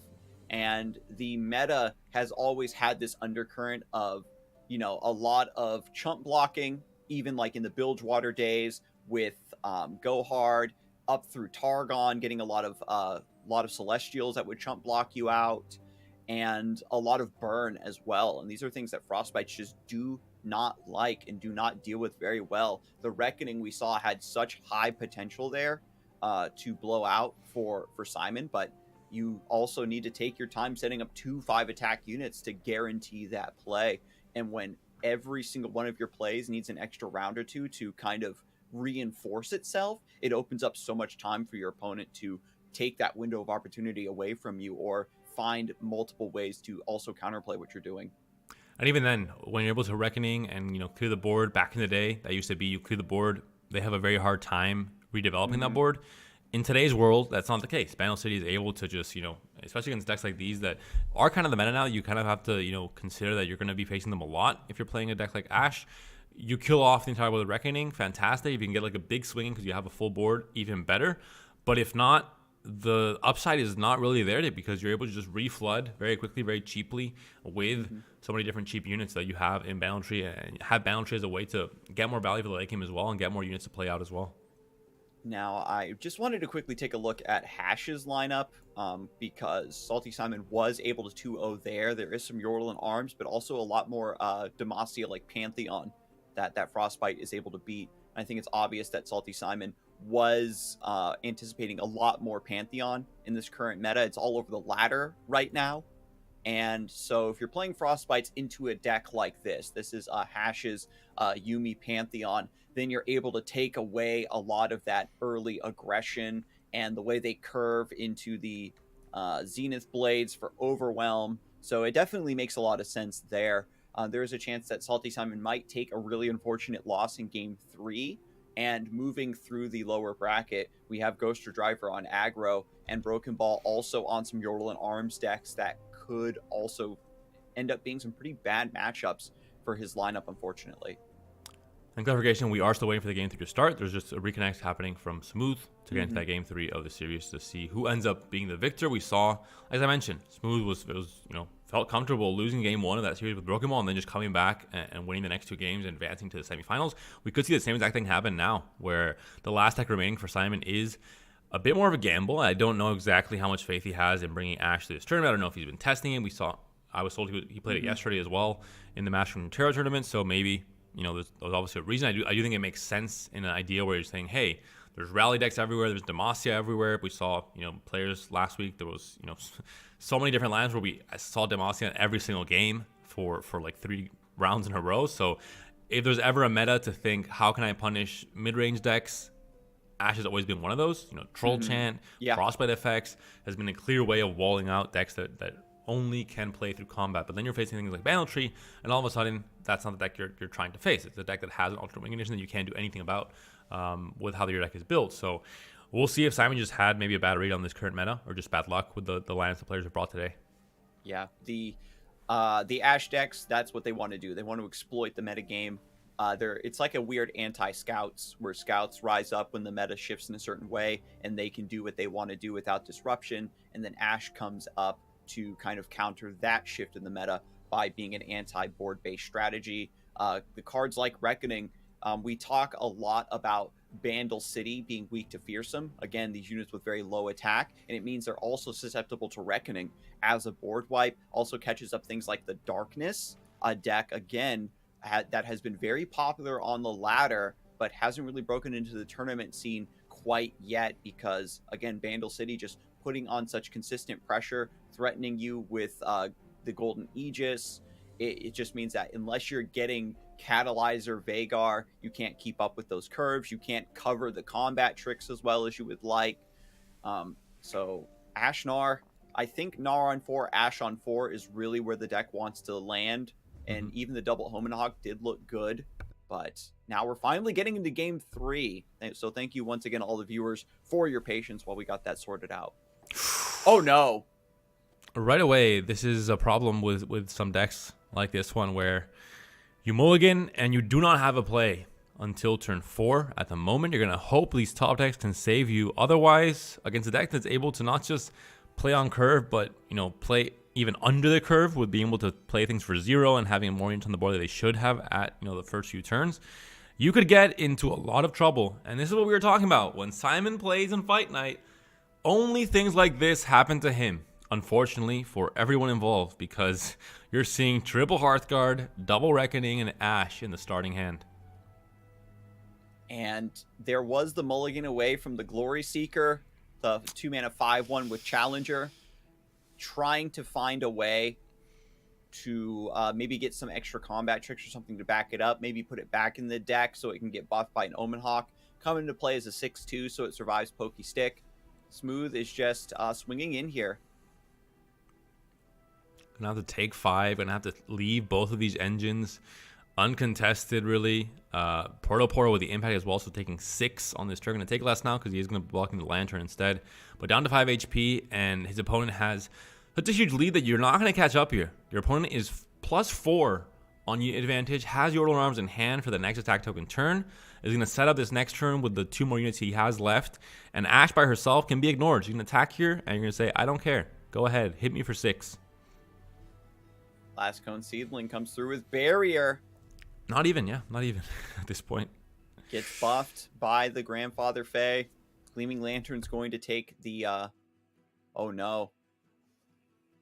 Gets walled out. Blast Cone Seedling, again, channels that Bright Steel Protector energy of just walling the opponent out. Simon with the Giga Brick, and Smooth Soloist with the godlike Fae engine curve into Yordles and Arms.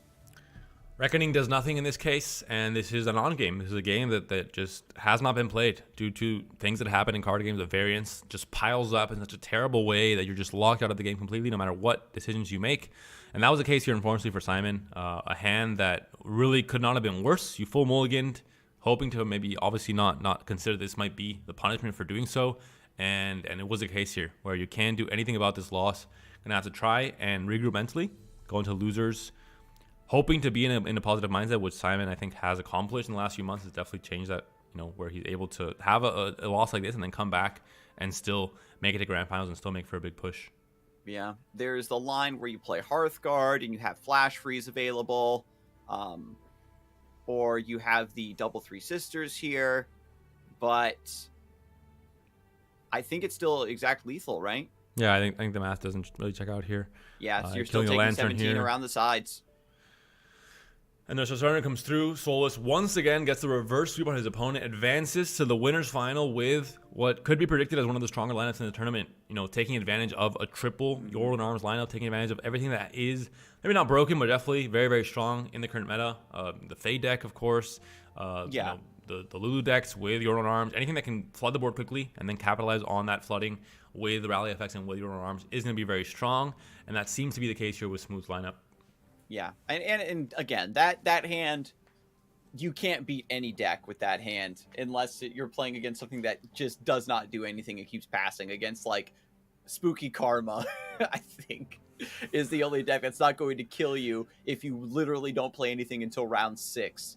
I love the case where you're playing against, maybe 2 decks that are a bit slow, that priority pass, and your hand is just so bricked, but you're just hoping that your opponent thinks you're just priority passing because you're trying to, get it, and you're like, okay, and then 2 passes happen in a row where you get saved, basically. It has happened a few times here in Fight Night, but in this case, like you mentioned, this is a meta that has a lot of plays that develop very quickly. The whole point of this meta being so scary and having these wide board buffing effects that are so strong is because you're able to flood the board very quickly, and that was the case very consistently as well with really any of these decks. Even the Aggro line the Ghost Driver brought, if you would have faced Simon there, that was also GG, 100% from the get-go. So just really unfortunate from Simon there and getting that loss, but Masquerade still fighting against Spielberg here in the semifinal. Game 3, and it seems to be Sivir Akshan versus Shellfolk. Masquerade really just kicking back in his chair, thinking about maybe taking Grand Plaza, but gets a unit instead, just trying to block down. We know that Sivir Akshan lives and dies by the palace popping open at the right time, giving you that predict draw relic to really curve into the Sivir combo that you want. If it comes down to a battle of resources, a battle of attrition, Masquerade has this one in the bag. Well, he would if he finds the right tools, but currently in hand has a lot of combat tricks, a lot of reaction stuff, but not really a way to really start printing value. And there could be, of course, answers from Spielberg. Right now, a bit of a stall situation on the board right now. There's not any really key, Sivir or Akshan currently applying a lot of pressure on Masquerade just yet. Stall situation. But now finally the attack does come through. The challenges come through as well. The trades are going to be in favor of Spielberg all throughout. And I like the preemptive answering of the barrier. There's it opens you up to like maybe single combat or something. But you're just trying to draw cards, right? Masquerade has chump blockers, but again, a lot of spells in hand, nothing really to play around with. I took a closer look at Spielberg's build of Sivir Akshan is on the triple Recurrent Bruiser idea. making use of the newer technology of Shield of Durand and Rite of Negation that have worked their way into this deck in recent times. Single Combat is committed here onto the 4-1 Charger into the Petricide Broadwing, saving the Telescope in the process, with the tracker also surviving since there is now nothing to challenge and to kill in this case, but definitely trying to play for the current board, trying to stall a bit more, hoping to get the right top decks in the next few turns, as you mentioned, with the Shellfolk being the big one. Gnar even is a good way to have presence on the board while still having a chance to get Pokesticks and be able to replenish your hand. I think the dream is probably for Mascot to like hit a Lux, then have this mini morph like maybe come down against like a Bruiser or something, get that flip and start lasering down the board. And you can see here that according to what has gone on so far, it's still pretty early in the game. Spielberg has been putting on a lot of pressure, and Mascot has been forced to trade in the Telescopes and the Otterpuss just to block out rather than saving them for Shellfolk value. There is the Lux coming through. Going to hope to put her down, I think, when maybe more mana has been committed from Spielberg. You don't want an immediate concerted strike. You just destroy her altogether. We'll see exactly how he ends up planning this out. Does currently have attack token. And both players on 9 mana, possibly for this turn. I do love the pass there. Seeing what Spielberg is going to do first before you commit the Lux. Keeping a lot of mana open in case you want to pivot to the mini morph against maybe a Bruiser or something. The barrier, of course, is going to help this Lux survive no matter what this turn. Well, not no matter what. There are ways, but makes it a bit more difficult, a bit more hard work for Spielberg to go through here. And we'll see now with the Palace popping the value. This is one of the ways, of course, that Spielberg is able to guarantee value, able to guarantee card draw, and not just card draw, but the correct card draw for this stage in the game as well. Getting the right card at this pivotal moment in the game, just going to accentuate its power. We have the potential to pull Lux to the side with the tracker, swing through with the Akshan using its quick attack, and if the card that was picked up from Spielberg is a Bruiser or is a Concerted Strike was picked up, was trying to find a way to maybe pop the barrier on the Lux and answer a post-combat, but now boosting that up to 7 mana is going to make that very difficult for Spielberg to weave in as we head into the later stages of the game. Now the barrier is gone, and Lux is very vulnerable. You know exactly that the answer is going to be there. You do have double Sharp Sight to buff, potentially. That could be the way to go. 1 mana is already spent on a prank. So Trinket Trade, double Sharp Sight does flip the Lux. You get the laser to answer the Akshan, potentially post-combat. Take 3, trade everything down here, 2-1. Yeah, Spielberg even bailing out on the attack, seeing that the stat lines are actually a little bit worse for him than he was hoping. So what do you think here, Panda? Are you going to go for just a big concerted strike? Try to open up a line, or maybe Bruiser? You have to have a failsafe in case it doesn't necessarily go through. You're going to expect, obviously, with 10 unit mana, and especially the way the Mascot has played the last few turns, if you're Spielberg, knowing that there hasn't been a Shellfolk, a Lux was the big play last turn, but before that, it's been kind of this stall game, despite him having 5 or 6 cards in hand. The prophecy has come through. Lux came down, and Minimorph found the recurring Bruiser. There's a spark coming through, and as I mentioned, I think it's just, there's going to be answers in hand. There's going to be all these cards that have not been played the last few turns. They have to be combat tricks, they have to be spells, and you can't just, play this kind of risky spell out like a Concerted Strike expecting there not to be an answer. I like the laser on the Fleet Feather Tracker as well. It allows this Lux to directly block the Akshan, and it just means that if you kill this Akshan with a laser, Spielberg does still have mana to play another one, and that's going to accelerate the Sentinel's Horde. We'll see if there's anything that can be done here. Obviously, 2 attack on the tracker with the single comment, something like that. Not really going to be very effective. Not really much to kill. Not really any great targets for that to happen. Yeah, that's the consideration here. Anything else doesn't really make too much sense. So the Spark does go through. 1 damage onto the tracker. 3 damage onto the Nexus. 16 HP now. And the attack comes through now. And so here's the swing. Trying to just get the Dory Bay memes. Anyway, just trying to force the board into a favorable position, open up a line where just a Sivir combo, something along those lines can maybe happen. If we sacrifice the Akshan here, once the Sentinel's Palace does pop, we can get the res. Yo, we're missing the sound on that one. Maskert's got some ancient memes baked into his stream overlay. When he's playing Shellfolk, does that surprise you, Scarzig? You're right. The the Shellfolk player would have something crazy like that on their stream. And there is the sharp sight, maybe unexpected from Spielberg, the potential for the kill here. And little does he know, there's a second sharp sight waiting. So the battle here, the combat tricks, ends up working out for Maskert. The Caitlyn shaking emote comes through in response. At least the targeting on the sharp sights did count for the Horde. That is a silver lining there for Spielberg. But Akshan has now been taken down, with Lux still being in the mix of things.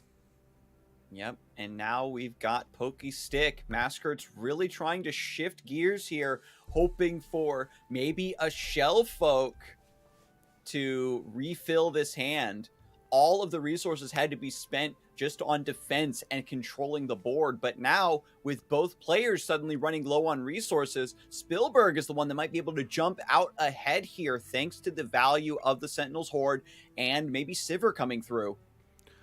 And of course, the priority pass, they're hoping to burn the Sparker, leave a very easy target there, with the 3/3 not being really that fantastic. Trinket trade could desperately search for another sharp sight. If you attack confidently here, maybe you trick Spielberg into thinking you have it, but no. Wallop is pretty solid. Good stun versus the Recurrent Bruiser or Akshan. Can't stop Spell Shield with it, but a spell's a spell, especially when you have Lux in play. An attack here guarantees a 4 damage, so a very smart attack there from Maskert, knowing that there wasn't really a way for that trade to go against him. But now all of a sudden there's going to be a vulnerable, there's going to be a free barrier on this attack here from Spielberg. 10 HP on the Nexus. And we just need to target one more ally in order to get the Horde. The Cataclysm's already scoped out in the hand, but instead it's Absolver. And this gives us Font of Power. Not going for the res, just going for the discount. Offsetting the prank on the Concerted Strike a little bit. Getting more resources here.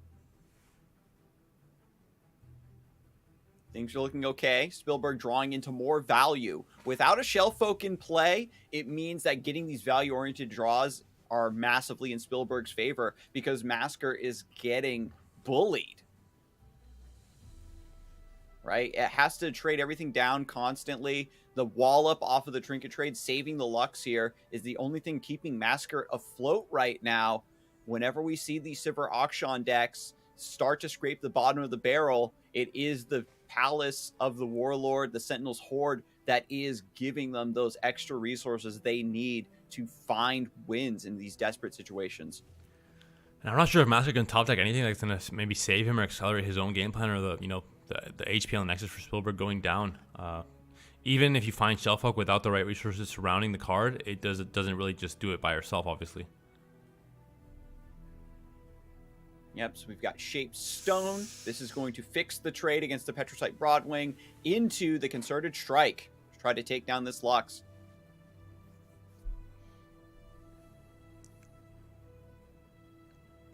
That might have been the mistake. I mean, you should have maybe considered the fact that you could block the 3/2 instead. The damage is the same. Like, it really, obviously, you kind of automatically think, okay, I'm going to block the 3/3 because it's just a cleaner, more value being taken off the board. But in this case, punished and could have been considered possibly. So Concerted Strike comes through. Petrosite Broadwing hits first, pops the barrier, and then Lux is able to kill the Merciless Hunter.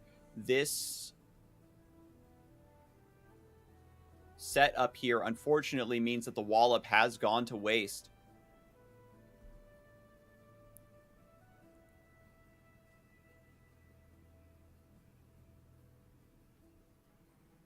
and resequencing the single combat and the concerted strike so that all these strikes got to go where they got to go, and then the laser is generated to finish off the 5-4.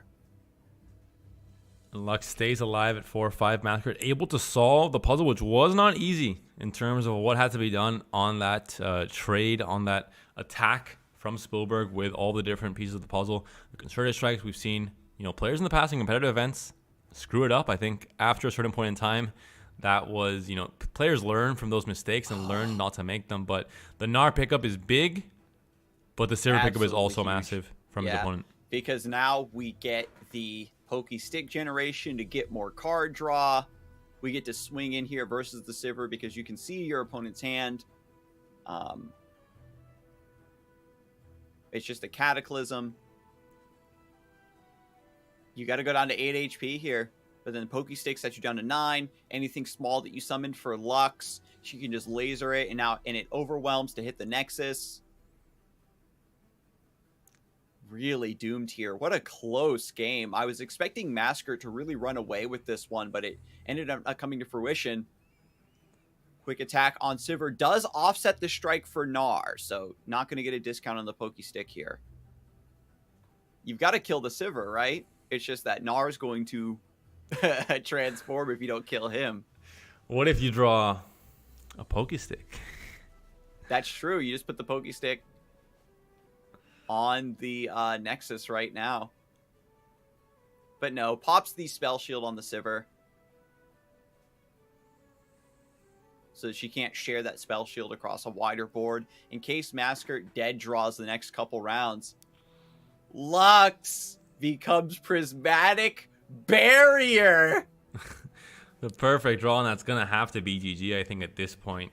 The perfect top deck for Masker. The last turn in this one, everything goes away. Oh, no. in his favor, and Lux surprisingly wins the game for him, something that I did not think I would be saying anytime soon. It has obviously come back into the fray. I think that with the mana cost going down to 5, it has popped up, especially in NA with many Shellfolk decks, but really, really fantastic win there. I thought it was doomed at some point when we were talking about his hand being just Lux and really nothing else. It wasn't really, I was saying it, what could he possibly pot deck to win this game? Yeah. But he found all the right plays to control his opponent's board and slowly outpace all the different palaces and hordes that were being popped. And all that value was mitigated by the Lux and her constantly having those sparks to do more and more damage on the board.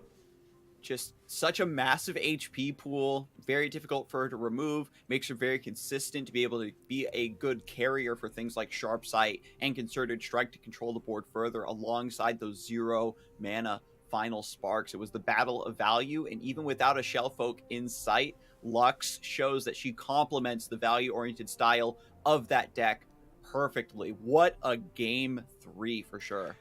And with a win there, Masquerade now has to face off against Smooth Soloist in the winners final. So it's this lineup that has, Lux with Shellfolk, it has Braum Galio, it has Shen Jarvan, up against the lineup that is just maybe the meta lineup for this week and this month, really, in Runeterra, with just Yordle and Arms in every single one of those decks, with a Fae deck that has been so popular last week, coming back into this week and still having very good results for Smooth as well, with Bandle Tree in the mix of things as well. So we'll see. We'll see. This is going to be another, Masquerade has had all these different tests. Round 1, he had the aggro test. Now he had, the mid-rangey Akshan Sivir, kind of the fair, reliable deck test. And now he's going to come into the test that maybe is the most important one of them all, because Yordle and Arms is such a warping card in the current meta. But we'll have to get to that outcome when we get back from this short break, so stay tuned, viewers. We'll be right back with more Fight Night action.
Hello, everyone, and welcome back to Fight Night Legends EU. We've got to sort out the winners' finals now. Maskert, who has heroically run through the top here, taking down Smooth Swallowist, the biggest boogeyman of the metagame right now. The final test, as ImpetuousPanda had put it. Yeah, it's going to be kind of a more memey lineup, a lineup that you wouldn't expect to come into the tournament and beat. Oh, this is the favorite. This is, the scariest lineup to face. But it has the unpredictability factor for it. It has a surprise factor of, players maybe not having a clear idea of how these different matchup spreads against Braum Galio, against Shen Jarvan, against, Lux Shellfolk will go. Lux Shellfolk, a deck that in the right hands, I think can be very strong. It has found success with, many very, very talented players. But it's a deck that maybe you can get wrong very easily if you haven't played much of it or if you don't know exactly how it plays out. In this case, Maskert seems to navigate these matchups very well. I was actually surprised. He looked to be doomed in a few cases, and then all of a sudden he found himself getting a win with the deck. So we'll see if he can continue that against, like you mentioned. This is the test. This is going to be your arms all across the board for Smooth Swallowist. It's going to be first off Bandle Tree with, of course, now your arms is a strong card that you say, and why not? I'm flooding the board with cheap units. I'm playing different regions. Why shouldn't I play this very strong card alongside the other, main condition that is going to be Bandle Tree? And we've seen the Yours and Arms sneak in as 1 or maybe 2 copies, but this is the first time I've personally seen 3 copies of Yours and Arms in Bandle Tree. Having this crazy fork idea of I'm going to go wide and beat you down. Even if I don't have Yours and Arms, I get plenty of damage around the sides. The inevitability of Bandle Tree, it's spooky. But getting into the second deck, however, is Tristana Gnar. Another list that's I think it's the first deck still, no? Is so this many the cards first deck? are exactly the same. That neon yellow, that good dingy highlighter yellow that you love to see. But Yours and Arms, 3 copies. Golden Aegis, 3 copies. This is a deck we've seen every time I think we've seen Smooth Swallowist on stream today. He's gotten the Grandfather Fae on 2 and is just off to the races. This is when you're a kid and you have, strawberry flavor, all these nice flavors, and you have lemon lime. This is what it is. The lemon lime meta. This is why some players might be so against it. A very bitter meta, I guess you could say, for sure. Sour meta in some cases. But deck number 2, like you mentioned, just was extremely popular last fight night. Of course, Broken Ball, the creator of the deck, vouched for it, and we could see how quickly that spread. But now in this meta, even more refined, maybe possibly, and just has definitely just already been established as a very strong, maybe even tier 1 deck. Going into deck number 3 for Smooth Swallowist, it will be a little bit less lemon lime, but still much of those same cards, Shoulder and Arms, in 3 copies, but having more of the Lulu Fizz angle with Flame Chompers, with the very explosive early game as well. All 3 of these decks trying to go for very explosive early games especially.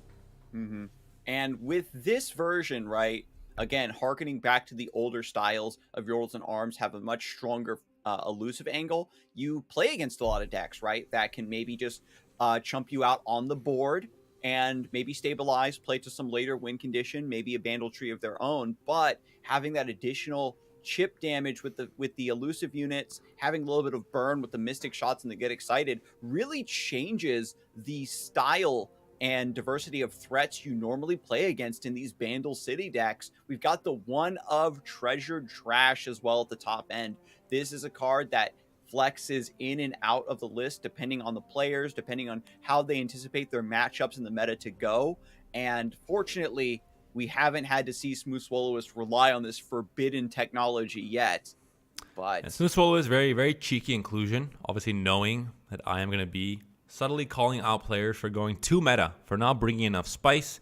And he thought if he would bring just one copy of Treasure Trash, that would get me off his back. That would be enough.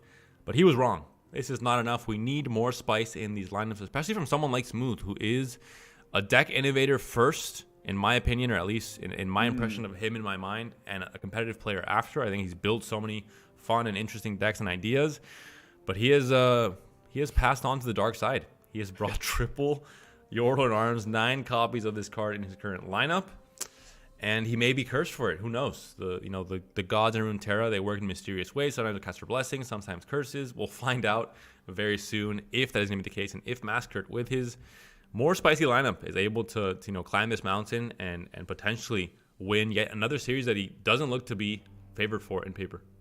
Yeah, I mean, the lists are, it's just going to be a battle, right? It comes down to what you want to ban. I think that Smooth might even ban out that Shellfolk deck, just because, again, the level of value generation allows you to keep up with the board in terms of just blocking everything down, stealing your opponent's win conditions with the Shellfolk, maybe getting Yordle and Arms for yourself. Using it against them could be very devastating. Any sort of Hail Marys that you happen to pick up of Loping Telescope could also get stolen from you. And so if that is the ban, and we see Braum Galio and Shen Jarvan able to be played versus Yordle and Arms, I think that Mascurt kind of sets up in a good spot, right? Because without that fearsome angle, just playing units that have 2 or 3 attack in the mid game, Braum will just feast on them, potentially level up, and then you just have infinite blockers against these wider swings, and then the threat of Galio to end the game. I'm really curious to see how Smooth is going to think about the bans for this particular set. We're going to have to wait a little while longer to get the game started. Unfortunately, there seems to be some sort of a player challenge bug happening, not just in this matchup that we're going to cast, but all across the different matchups for this tournament. So unfortunately, that is the case, and we'll hope to get that resolved very soon.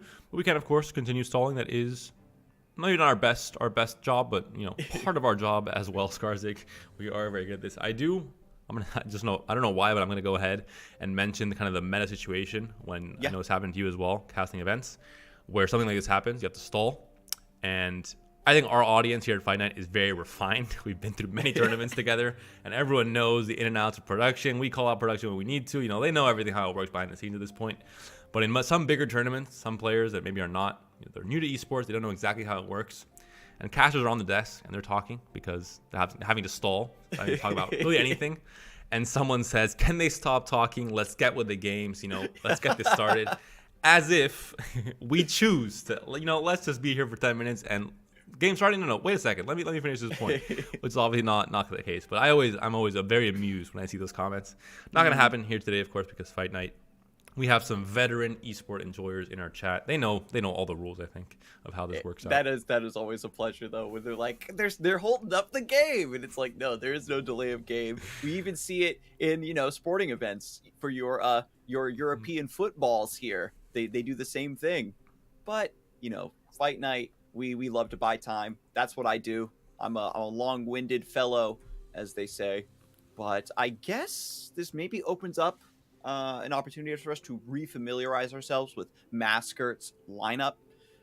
This is a list that it's a lineup that we've only been able to see bits and pieces of. We spectated one game earlier in the stream where the Lux Gnar had gotten banned. And I think that I'm really hoping that we get to see more of this, seriously, because Shellfolk, it was all over the place in the past, but just it's crazy how reframing it as just a fresh new thing in the metagame really makes you root for it. And when it was an up-and-coming deck, you know, everybody was really excited to see the sort of nonsense and value that it was capable of. And this is a deck we saw facing off against full aggro in round 1 against Kosher Driver. It had this Radiant Guardian. It had 2 copies of it, which is maybe a chance for it to survive. It ended up getting banned in that round 1, and it was just a Faithfolk, just, you know, doing kind of a similar job to Radiant Guardian, coming down, having all the commenters to protect it, and able to just mitigate, you know, Pirate aggro completely. So just it was a pretty bad aggro showing in that case. Then we saw parts of this, like you mentioned, series, you know, semifinals, where we didn't get to see what happened in the first few games. Even against Oxshock and Silver, it didn't look like to be a good spot for Lux either. But the top decks were definitely also in favor of Massacre and was able to win that out. So it's going to be cool to see, I think, this whole series and see how against, you know, really the tier 1 decks in this meta, how it ends up facing. You have a lot of the you know, very strong cards in Metal City, for example, in this deck. Also, very strong cards in Demacia, Brightsteel Protector, Petricide Broadwing. But really, I think the card that we want to see pop off is Shellfolk, and seeing how it fits in this shell and how it is able to really work in tandem with Lux. Just a pile of good cards. I think it's honestly just the best way to play it. It doesn't feel like a pile in the traditional sense that we've used it with, like the Rubin pile and stuff, but very good cards, suffice to say. Meanwhile, Braum Galio trying to just curve out once again with Broadwing, it's this meta's like honorary champion. A lot of players have kind of referred to Petricite Broadwing that way. And you just curve into the Architect and you just take over the board. It's very similar to like Lulu Flame Chomper, right? Of just, I have this combination of an attacker and a challenger, and I'm just going to bully you for the rest of the game. Volpine Wanderer, very powerful card to play in the early game. You can sit on that stance until the appropriate time for a low tempo turn from the opponent. Get that boar stance set up, get regeneration on one of your formidable units, and or even Wild Claw stance on something big like a Braum or Mountain Drake, and really pivot from there. If I had heard this audio clip of you talking about these different stances, you know, when Runeterra first launched, I would have thought, what is Scarzig talking about? What kind of MMO fighting game mix-up is he playing? I don't know what kind of... Those stances sound complicated, but less complicated is getting into a game of Runeterra, because we are finally in now. Massacre loading up. Gnar, Lux, Shellfolk up against Fizz Lulu. Not quite Lulu Jinx, not quite the epitome of high roll that we saw from Broken Ball last week, but still a very strong deck, especially when you have parts of that equation in your starting hand. Lulu and Flame Chompers are right there. Lux in the opening hand is a very tempting keep. She's such a bomb on round 5 because of the barrier, right? We've seen some really big mid-game units not really playable because they don't do enough, but Lux being a 5-drop with a pseudo AoE stun thanks to the barrier. We've seen, especially with the addition of Blast Code Seedling to the game, how good barrier timing can just stop your opponent's entire attack in its tracks. And we'll see the start here from Smooth right away. The discard onto the Flame Chompers. Urchin comes down, and that is going to be a 2-unit setup on the board right away, with Lulu coming in the next turn and the chance to bank Dispel mana to keep Mystic Shot available. Now, it is important to note that with this Lulu deck, it does play pretty passively. It can't just start hitting you right out of the gate, the way some of the other Yordles and Arms decks do. It's very setup dependent with the Lulu and the Yordle Captains, kind of building up a slower advantage with the Flame Chompers combinations, whittling down the board, setting up for a big Yordles and Arms. It's similar to, you know, like Shen in that way.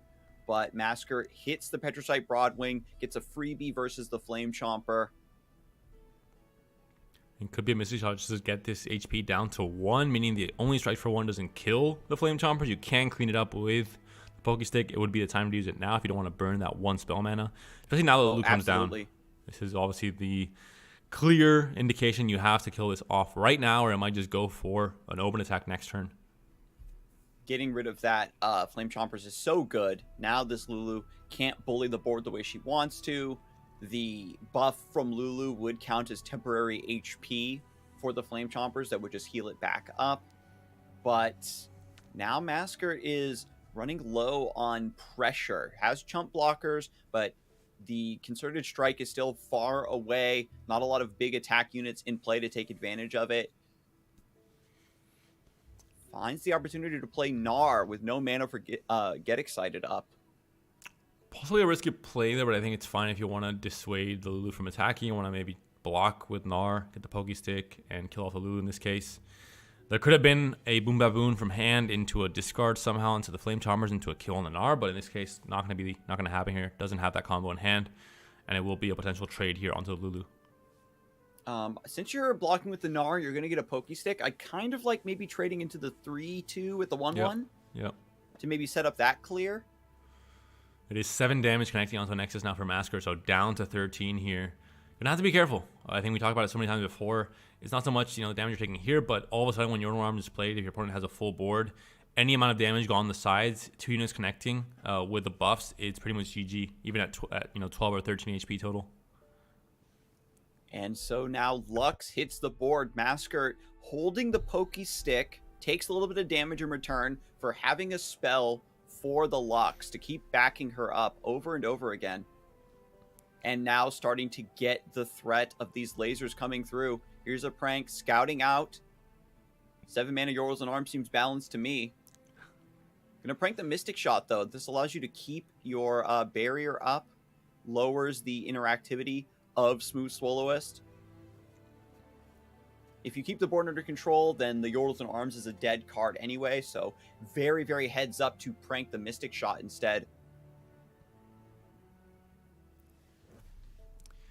There is going to be the chance for Get Excited into Mystic Shot to take down the Lux, potentially. Obviously not now at this point. Once your little Arms is committed, we're going to have to see if Concerted Strike is committed here as well.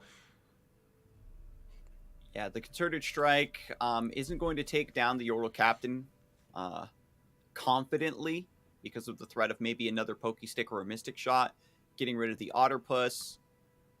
So yeah, just taking out the Bomber Twins is the most guaranteed line. And then this levels up Lux. We get a laser that we can maybe trade in after a swing next round. Doesn't feel good here. You're going to have to probably trade off the Lux, I mean, for sure at this point. Or you're going to be taking a big, big hit. Yeah, Fizz is going to get elusive from the Yordles and Arms resolving. And again, you can't put the Concerted Strike on the Fizz if there's another spell to cancel that out. And we'll see if Masker taking that little bit of damage earlier will really matter. Because Swallowist recognizes, right, the Lux is going to keep my board under control. So I don't need to buff a wide board. I just need to buff Fizz and hit with elusive damage. And as we talk about, any damage connecting is dangerous, and this is maybe why. Fizz connecting with 7 attack, unable to be blocked here due to the elusive, no sharp side possibilities for Masker currently in hand. So chump blocking the Yordle Captain down to 6 HP now. You have the Spark, doesn't really do much of anything, doesn't connect here, doesn't put I guess it puts down the Yordle Captain to 3 HP, which is something after the the totals reset once the buff disappears here. But you're still very, very low, and this is a deck that doesn't just win through combat like some Metal 3 decks, it also has burn. It has PNC, and it has a chance for both Mystic Shot and Get Excited in hand, putting down to 1 HP once those are committed. Now another Trinket trade. Getting a single combat maybe gives us a way to answer more elusive threats. We have 2 Radiant Guardians in the deck as well that could stabilize, but Masker is within kill range, right? We've got the Mystic Shot that was pranked. Get Excited in hand. Treasured Trash is playable this round. Could find something. Maybe another rally for the Fizz. Masker just taking down the Yordle Captain instead before it can spread its buffs. Gets another laser to pressure Smooth's next development.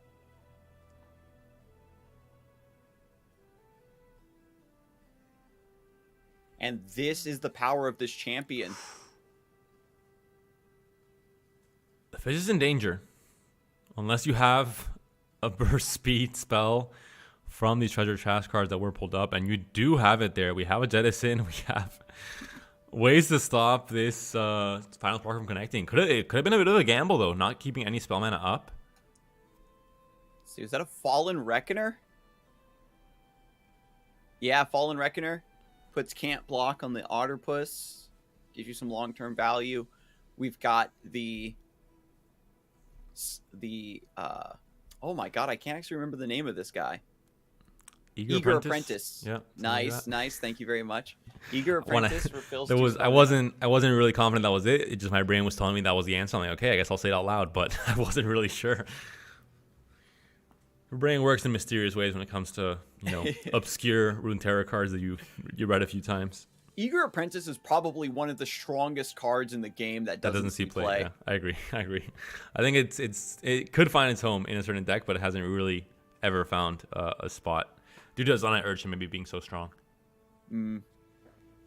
But now we've got the Risen Reckoner, puts can't block on the Otterpuss. We get another Overwhelmed Threat.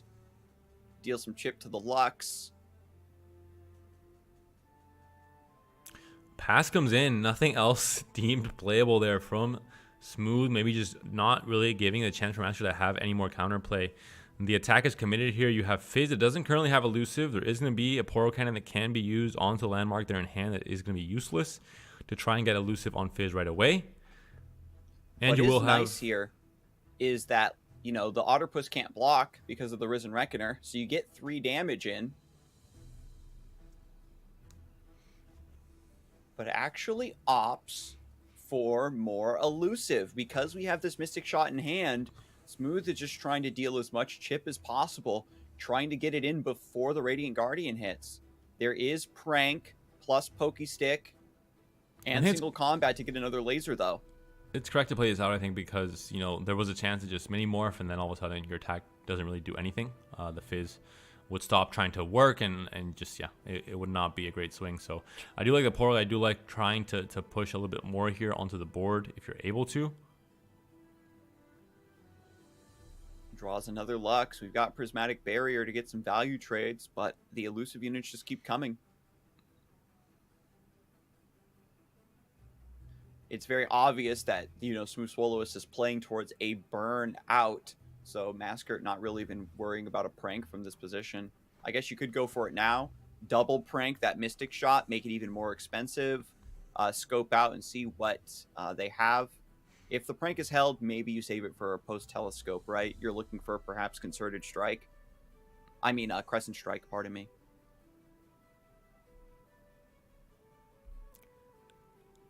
I have to say, as someone that speaks obvious, native Spanish, I haven't really played Runeterra in Spanish ever, and seeing these card names are, it's a bit wild. Some of these cards are not the names that I would expect in the Spanish translation. So it is entertaining me to see some of the names on these cards all throughout the games that we're spectating in Masked. Kind of playing that Chispa. Chispa's part gets a direct translation, so that's an obvious one, but Mofa for prank. Mofa I see as a much more negative connotation, like to make fun of almost. Oh, wow. Not so much a prank itself, so it is a bit odd. Yeah, you aren't pranking anymore. You're bullying. Mini mutation as well is like, wait a minute. Are we getting into the Kentex now?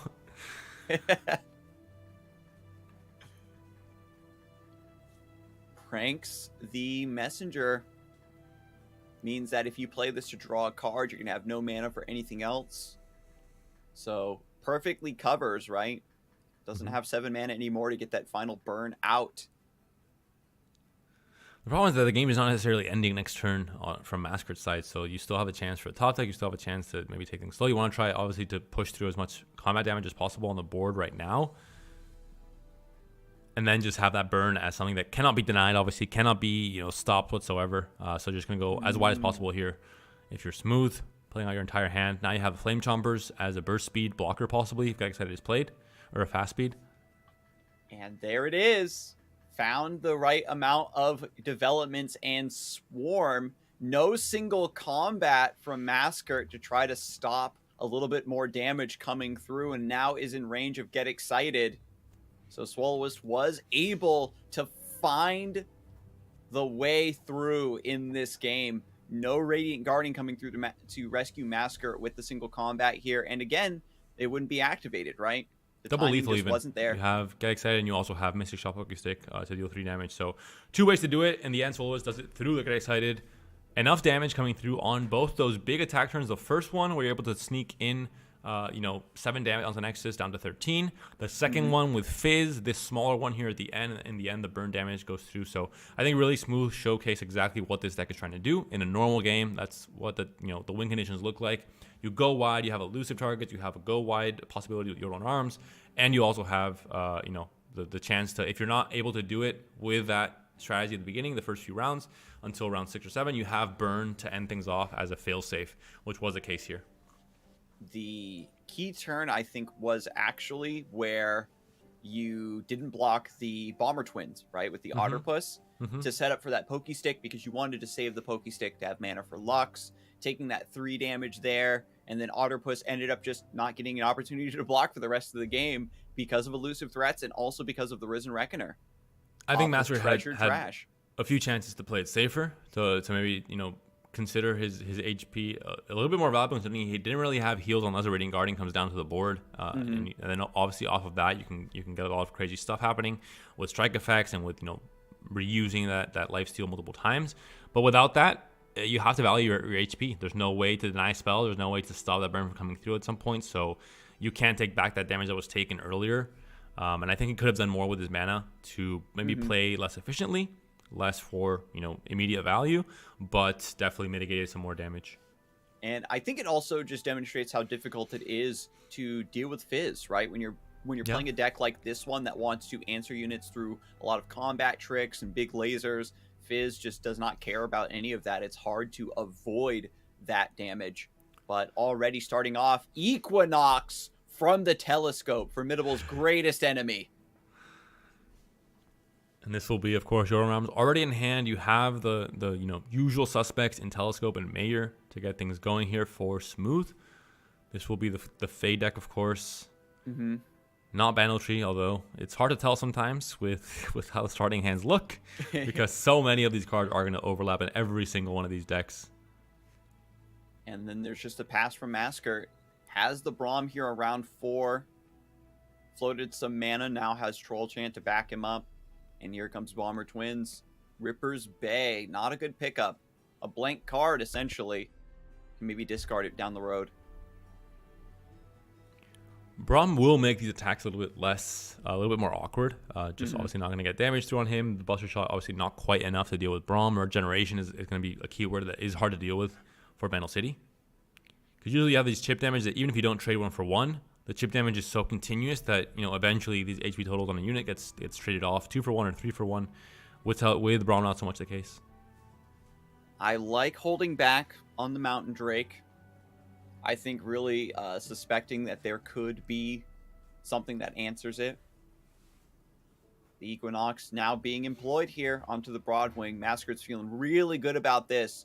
The 2-drop absorbs that spell. You can still chump block with it at the very worst, and it just sets up for the Mountain Drake to come through and start snowballing.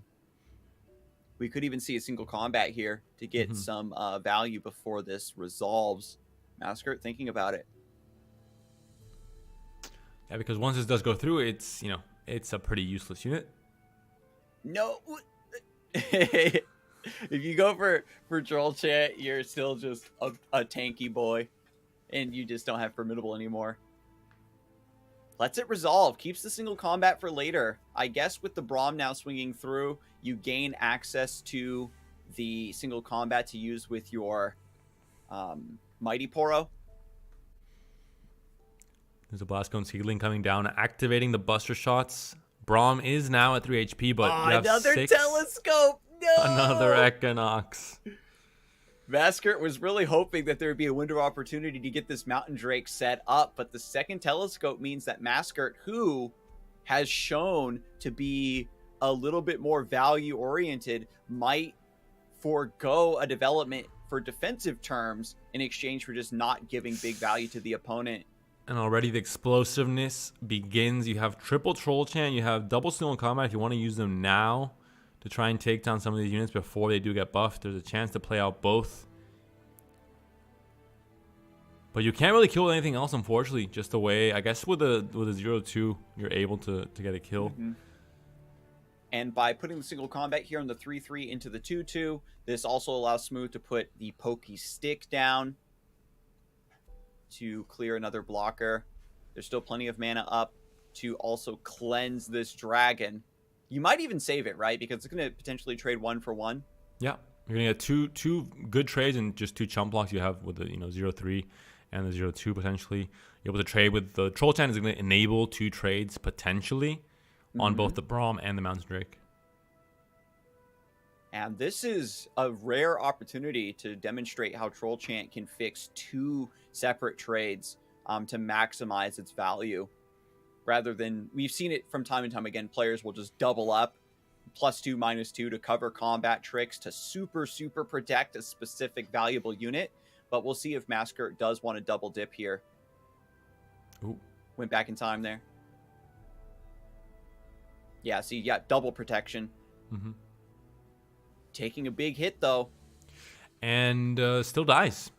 We have Buster Shot. We have Poke Stick. We have 4 damage connecting onto the Braum. We have no mana for Masker to do anything about it. So despite the fail set, despite playing it very safe here with the combat, taking 6 damage, or 7 damage rather with the impact as well from the Seedling, he's still now at the mercy of this Braum being taken down, which was the big wall, like you mentioned. The one big annoying thing with Regeneration, able to just mitigate the chip damage every single time. Now everything else, as it starts trading, it's gonna so instead doesn't it's take gonna down be, the Braum, says no, trade it away. If you go for the we saw the quick hover there. If you go for the Buster Shot, it actually would make the Braum level up. True, also true. So never mind me. That is why I am in the booth that we are casting from and not on the battlefield, rallying with my troops. I know. As so many players. How many players get completely annihilated by that play? You get the 2/2 into the 6/2. Got to trade away the Braum. You're down to 6 HP. The board is empty. We've got Equinox for the second Mountain Drake coming through. The next handful of top decks have to be just immaculate to keep Masker in this game. With Tristana in hand, with Phase Sprout and Pokestick to draw more resources to go wider on board, there's such a high chance for Smooth to just get damage around the sides. Masker thinking about the open attack, playing around Equinox or a development of something big you don't really want to deal with. Second Equinox off the Telescope. Masker's been rolling high over the course of this entire bracket. We've been seeing him celebrate, throwing them pog faces down with that webcam, but now getting punished by double Equinox from the Telescope. Like all of us, everybody has their Loafing Telescope, I think, battle stories, right? The trials and tribulations of trying to play around such a diverse pool of manifested cards. If you're wide enough, the damage going through the single combat is the one upside here. But you have a chance for Phase Sprout, Grandfather Fae as well. Buster Shot to stop maybe one of the cheaper chump blockers that might come down this turn.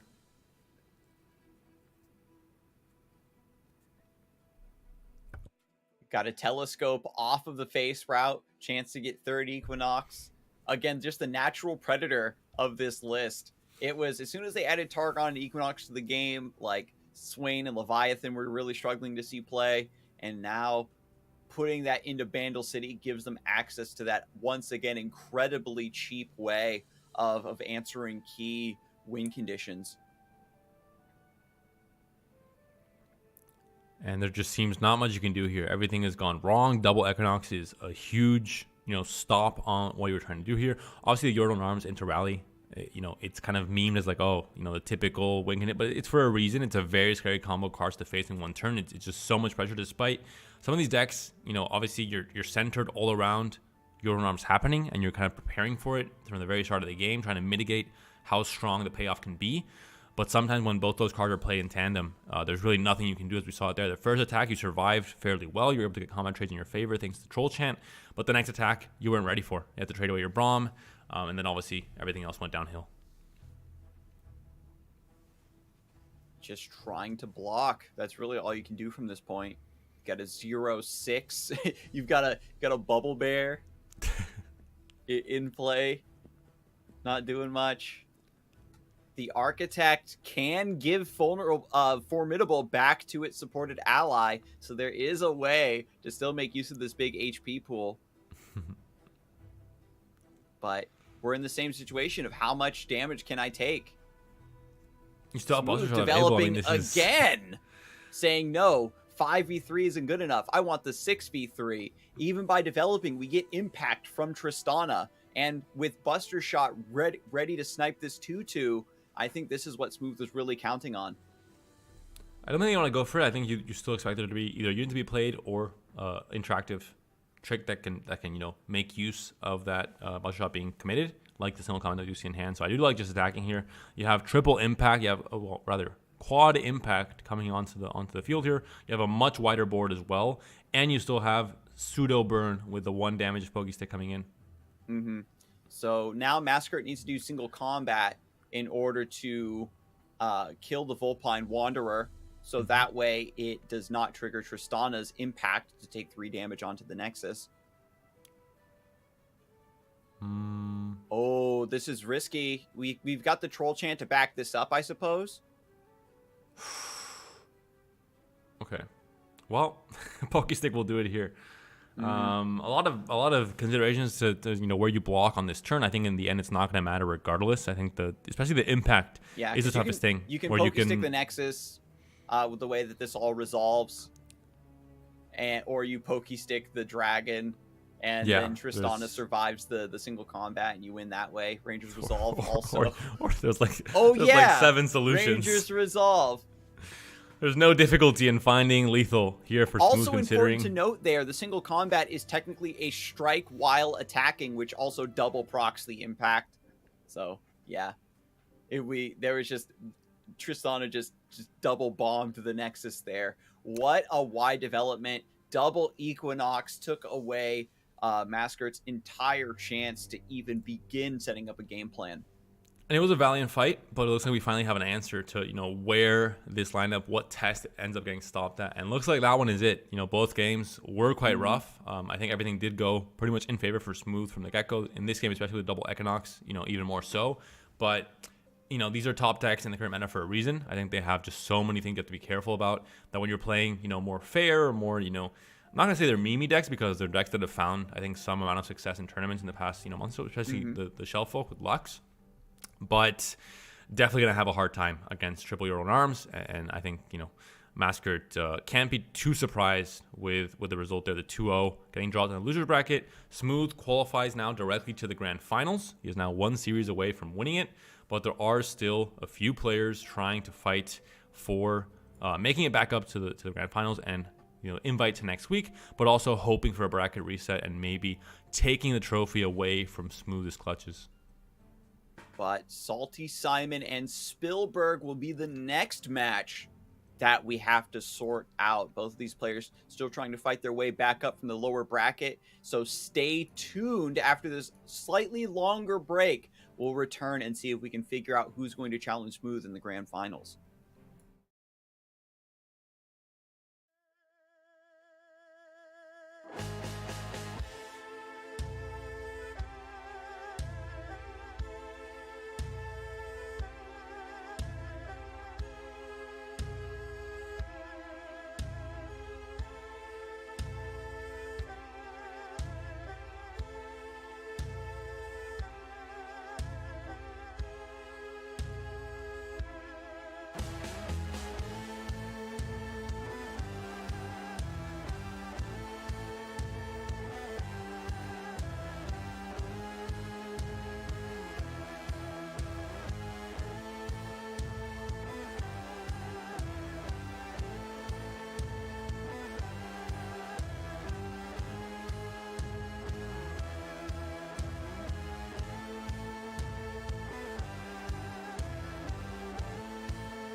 Hello, everyone, and welcome back to Fight Night Legends EU. We're just about to sort out the lower bracket. Salty Simon versus Spielberg is our next matchup. Spielberg from Bulgaria putting on a nice show here. Favorite deck, discard aggro. You know he's been playing this game for a long time. And coming in with the, debut buff of this being his first fight night and already making the top 4, having a very good showing for himself, bringing in some decks that are also not necessarily, memes or the spiciest decks we've ever seen, but definitely the return of a reliable archetype in Caitlyn Ezreal, a deck that we haven't seen in the tournament meta for so long due to all the nerfs it was hit with back in the day.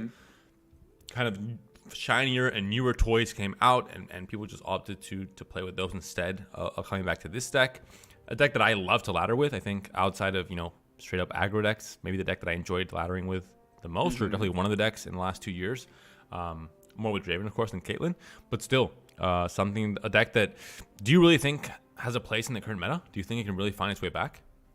From what I've heard about this list, it's been so popular lately because it's meant to counter a lot of these Bandle City decks. You've got this early board control with Caitlyn, House Spider, Piltover Peacemaker that are just sniping a lot of their units. You've got efficient removal with Ravenous Flock and Mystic Shot, just completely walling them out of getting any sort of hope of an early mid-game setup. Captain Farron is a nice finisher for the top end, once again returning. Whenever I play against this deck, I underestimate it, and they end up somehow making these victories happen. Especially, the only card I'm still shocked about is, well, no pun intended, is the Static Shock. We know that this is a card that if you're against Demacia, you can never play this because of the threat of Ranger's Resolve. So the fact that there's 3 copies in here really shows how important it is to level up Ezreal and get that extra card draw for the current iteration of this archetype, especially with double Whispered Words.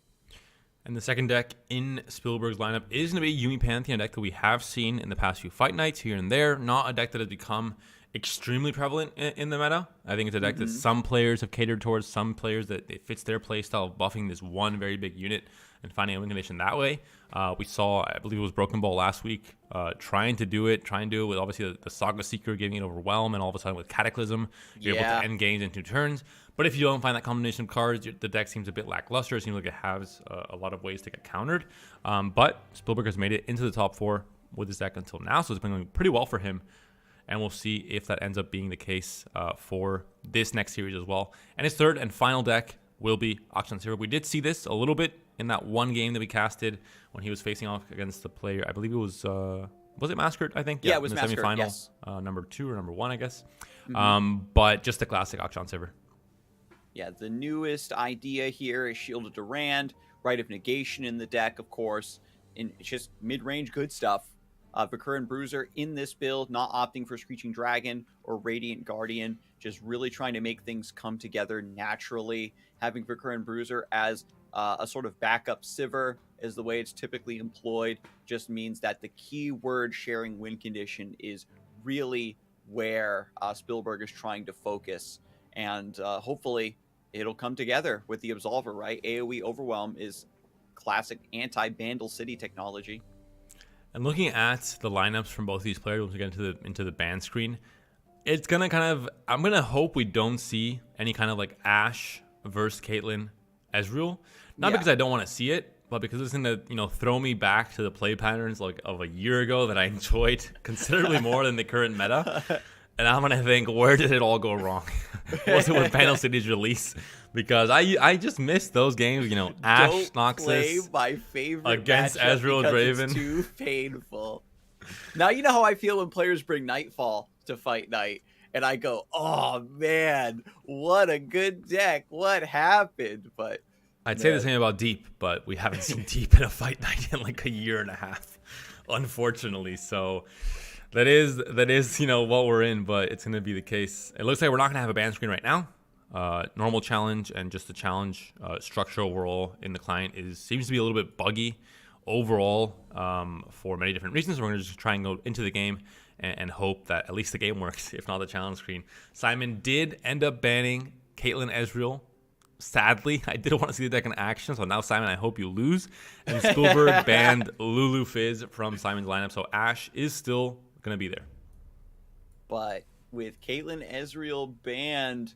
We've just got some swarmy, aggressive stuff. It's a lot of mid-range. This is a little bit like last week it was Demacia mid-range, and now we're starting to see like the funkier offshoots of mid-range decks going toe-to-toe here. Omen Hawk on turn 1, double Glory Seeker, put Salty Simon in a position to just keep Spielberg from getting set up.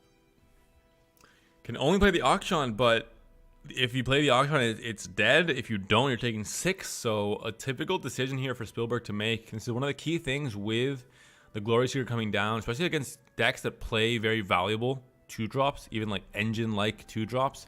You guarantee the 1-for-1, and if they choose to value that 2-drop, Salty Simon. Okay, so this is very heads up. You're not gonna get the 6 attack. You're not gonna get the 6 damage now, and you know, because you're just delaying the auction for a turn. You're absolutely perfectly fine taking that, because this is a deck that doesn't want to aggro you down, right? It's just as soon as you get your board set up, you get that advantage. You technically have like infinite attack, basically, right? So I like that Simon is acknowledging that delaying the auction, like boxing him out for 1 turn, is good enough. We have now the Glory Seeker with Ashe coming through. Spielberg has to commit the Merciless Hunter here.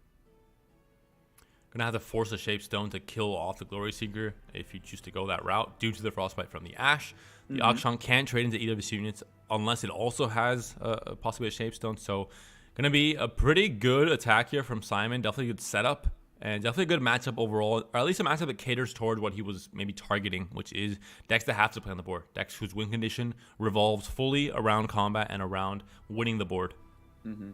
And Simon is very happy to take this trade, right? Because you can trade up with Sharp Sight, get a value trade here. You can try to kill the Ashe, but even if you do, you've got another Glory Seeker, you've got Reckoning, and a Yeti in hand off of the Avros and Trapper. So this is a very strong line from back in the day, right? Playing Trapper on 3, getting the Yeti to combo with your mid game.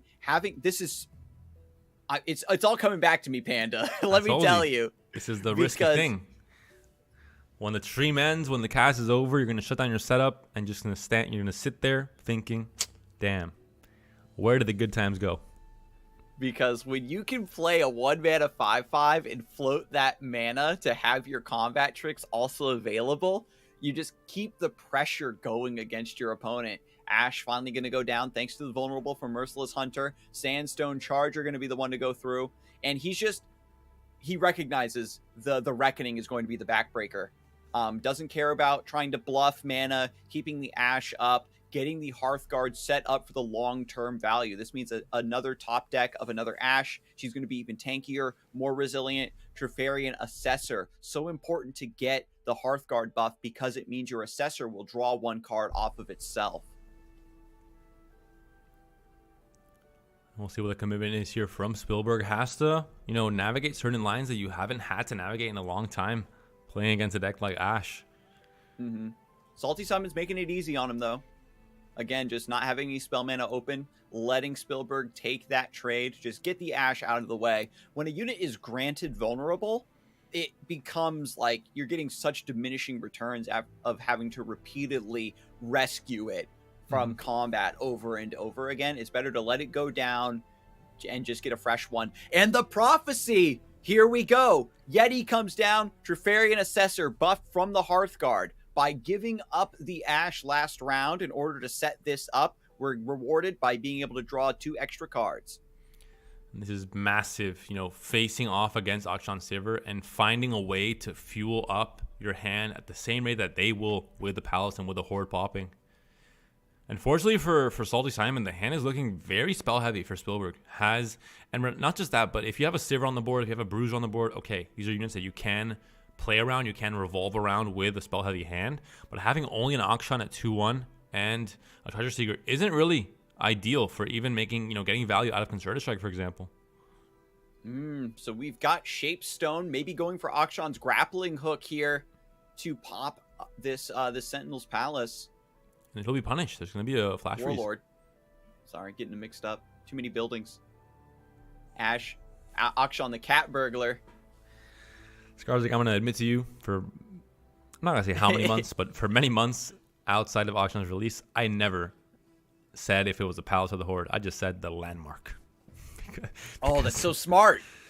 Because I just wasn't, I couldn't keep track. It was always just, I was getting it wrong every time. Yeah, so Spielberg going for the concerted strike there, does get the Auction level up, was trying to deny a little bit of this incoming swing, trying to deny that card draw by protecting with the flash freeze. We don't get to draw that card this turn, but you're still maintaining your board, playing Glory Seeker instead, setting up to completely refuel with the Trufarian Assessor. Spielberg does anything that you don't like, you go for Reckoning instead. Going to be a single attack here. Obviously the Ephemeral 5/2, not really ideal to attack into with what is a pretty good stat line on both the 5 and the 6/4. So instead, getting the kill there. Second Auction does come down to take the place of its fallen brother. Yeah, doesn't want to go for the Durand there. Gets a fresh Auction instead. Also accelerating the Palace. Sivir picked up. And here's the big draw.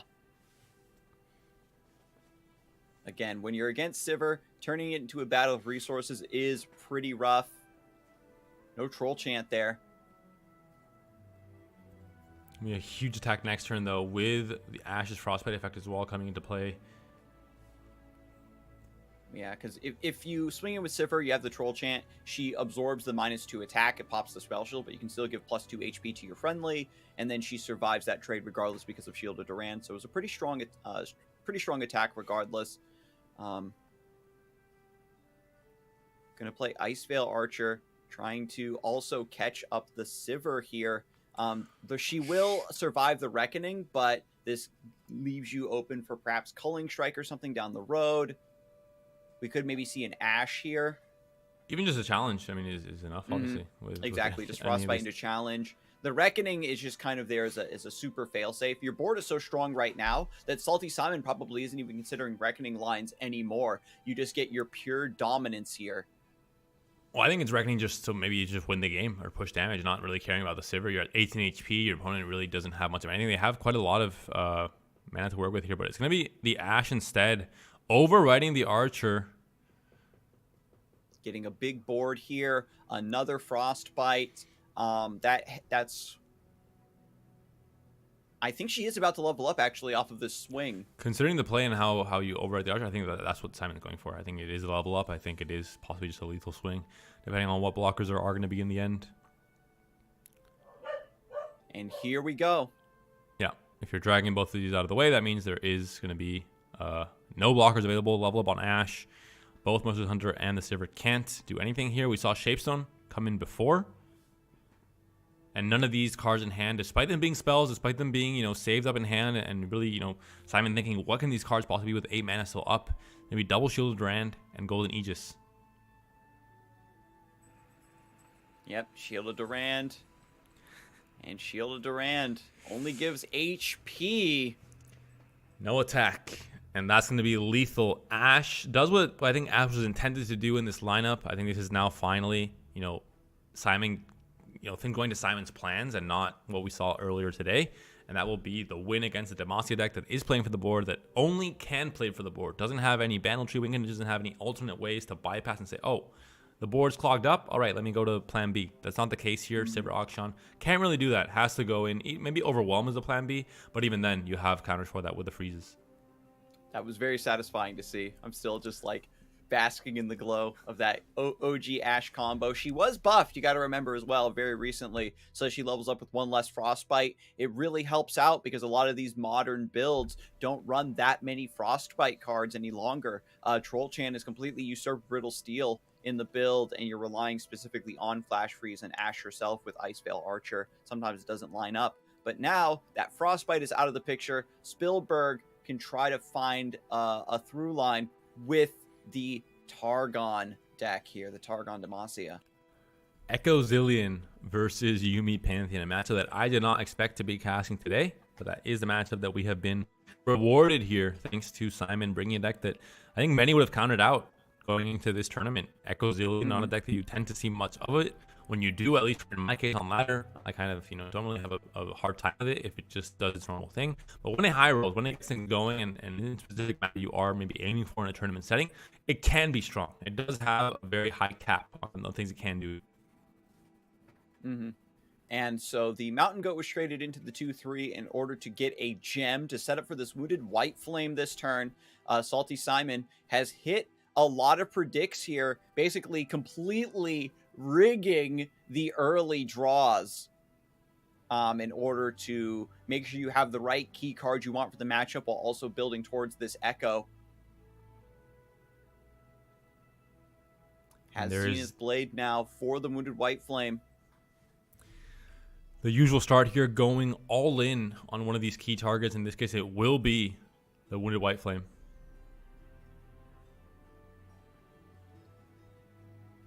And doesn't go for the Scrying Sands here. Just takes the damage, playing it very chill. Quicksand is an excellent card, excellent pickup for this matchup specifically. Fallen Feline now putting the Hexite Crystal in. Makes your predicts that much better. Going to start generating time tricks off of leveled up Echo. And this is a deck that, when Echo first started coming into play, it maybe wasn't so catered around the predicts being as strong as it was. But now this is a deck that's really hoping for Echo to level up on curve consistently. The moment it comes down, maybe the turn after. And we'll see how this goes through. Again, one more predict to level up the Echo. But Spielberg just goes for the Guiding Touch on the Nexus, not on the Wounded White Flame. Just topping off. We know that this deck is going to win by getting a big board into a rally. And this is something that Spielberg is very worried about. Playing a deck that just wants to go tall on one or maybe only two units. There is Absolver to boost the Echo, depending on whether or not you want to play around Sharp Sight. There's so many stats, potentially, for this 4-6 Wounded White Flame. It looks like Salty Simon might be going in just to get the time trick. Station Archivist could be considered. A card that really I thought would see more play when she was first introduced a few expansions ago. I think a card is very interesting. I was playing a lot of my very first version of Shellfolk. She did find a place in that, but I think now a 3-3 stat line isn't what it used to be. Just feels like a bit even mediocre, considering before it was like, oh, you play a 3-3, that's going to get you so many great trades in the mid game and do its job essentially. But nowadays, not so much with how many combat tricks and different buffs there are.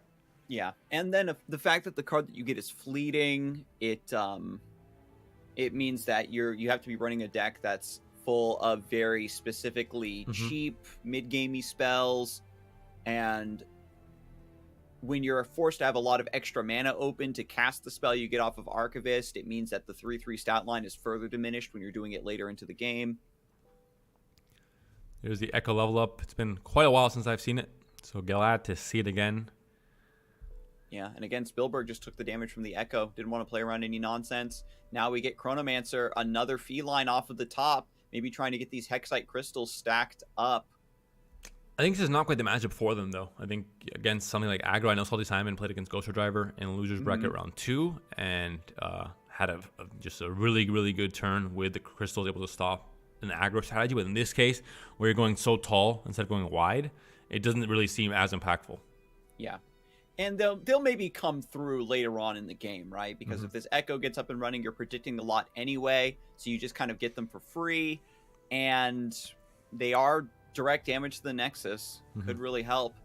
We'll see. And for the mana cost, it's obviously a very strong card. Just not a card that outright wins you game or swings the momentum of this exact matchup in your favor. And we'll see how long Salty Simon can hang on to the Scrying Sands and the Quicksand, right? Scrying Sands to pop a spell shield, Quicksand to rip all of those keywords away from Pantheon to stop like a big swing or a big lifesteal stabilization. Zillion putting the time bombs in the deck is also quite nice, looking again for those chrono breaks. Cataclysm coming down with the Overwhelm already on this Wounded White Flame, so guaranteeing some damage to push through here with only 1 HP on the Fallen Feline. Now down to 11 HP on the Nexus for Simon. Yeah, double dipping on the Overwhelm with Cataclysm is a huge part of what Finds a makes this Chrono deck Break. works. That's going to be drawn next round. Gets Drop Border also to stabilize. We can also play Archivist. Now that we know that Chrono Break is on top of the deck, Archivist can give us a fleeting copy for this round. I love blocking with Zillion here. That's a lot of HP. Get out of here, old man. How many times do we have to teach you this lesson, old man? Going down here, going down to 8 HP for Simon. So still, you're there. You just saw Cataclysm play, which is one of the scarier cards to have to face when you're attacking yourself and you think there's not really any danger in the immediate future. But Salty Simon, yeah, not going for the Archivist, not going for the Chrono Break. Gonna just top deck it next round. Gets to swing with everything to revive the Echo instead. Gets another preview. Ooh. Hexite Crystal. And that will be somewhere effective in the top 5 cards. in killing off a Mountain Goat potentially.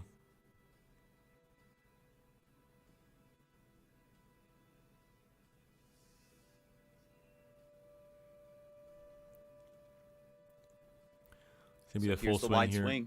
Quite and telling. Spielberg knows, yeah, Spielberg knows what's about to happen. You trade down everything as much as you can, go for value, but then with the revive and rally, Echo's going to come back into the mix, and this 8/6 Wounded White Flame isn't going to be able to rescale in order to block. You're going to take a lot of damage around the sides. Having 2 White Flames go in tandem like this is pretty devastating. We'll see if the wide board plus rally strategy is just enough to finish this off.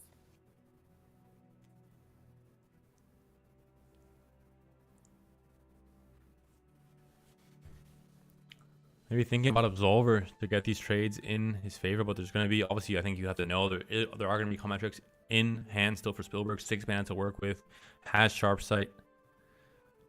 Yeah, just putting that down onto the board to force another card out of Spielberg.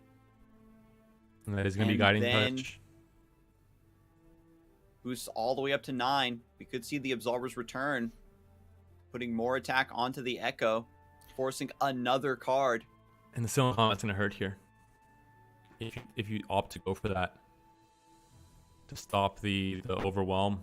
But it's going to be, Sharp Sight instead here. And then Hexite Crystal, putting everything on the table, not going for the Chrono Break for this round.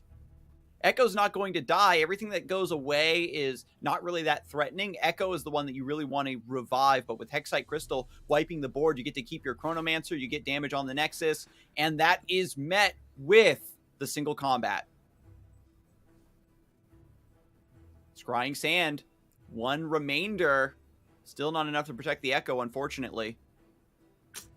Things didn't really go in favor here for Simon. I expect this to be a Chrono Break turn. Ends up committing to the stack here with all the different spells, just hoping to take down the main win condition for Spielberg, the card that does have Overwhelm. Although there are essentially 2 now with both of the Wounded White Flame having Overwhelm, having Fury, having Faded, still growing, and this is a lot to deal with. You're gonna have to hope for a second Crystal potentially. You find a Drop Border instead.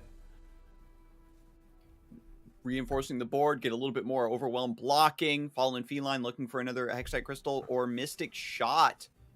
Trying to clear one of these. But now for the next round, Spielberg has the Bright Steel Protector to proc Faded on the Wounded White Flame and give it a barrier, playing around that spell. Because there are no more combat tricks in the hand. Is this a long con from Simon? Saying, I have the Quicksand to not die to the Overwhelm. Maybe I just force all the combat tricks out of Spielberg this round and then pop off afterwards. The silver lining is that if you're able to take down these 2 units on Spielberg's side, he's really left with pretty much nothing in hand. You are going to have a better chance in the long term. And I think you do have the tools to control this board right now. As mentioned, there's no answer here. You cannot play. Yeah, so Mystic Shot comes through, does clear the White Flame. There are no more combat tricks to save him. That gives Salty Simon a lot of information. We've also got something cheeky with the Scrying Sands to put a Shuriman card on top to guarantee the Golden Ambassador, drawing you your second Echo or maybe even another Zillion here. it feels so good to be against a big unit like this with Overwhelm and just have the quicksand to just be hard chilling with the quicksand in hand. Because lethal, if not 12 damage in on the flame, 5 HP blocker, you need HP on the next time, but he has the quicksand as we mentioned. So there's a bigger block here. Surviving, yeah, it's just gonna try to survive as much as they can with just the scrying sands and not the quicksand. 1 HP, what a hero! Salty Simon really playing it, you know, and gets a 3-6 zillion. And this is the case where now you're gonna have to block if you're another Spielberg. Echo. It's all coming together. Gets the second Echo off of the Zillion Predict, draws, and now has a wide board of 6 to combine with the Chrono Break. Still has a quicksand failsafe. Quicksand failsafe, yeah, versus a Cataclysm, right? And this is just the biggest payoff now for Chrono Break. All these units that end up dying here, you're going to be able to rally and go for a second attack, forcing potentially just the death of the Wounded White Flame just through sheer having to block here. Because he's taking 5 damage on this first attack, going down to 6. We get the Chrono Break. We get to predict draw with the time trick. Hush on Echo. Doesn't matter. You lose out on the draw, but you get to revive the Echo with the Chrono Break regardless.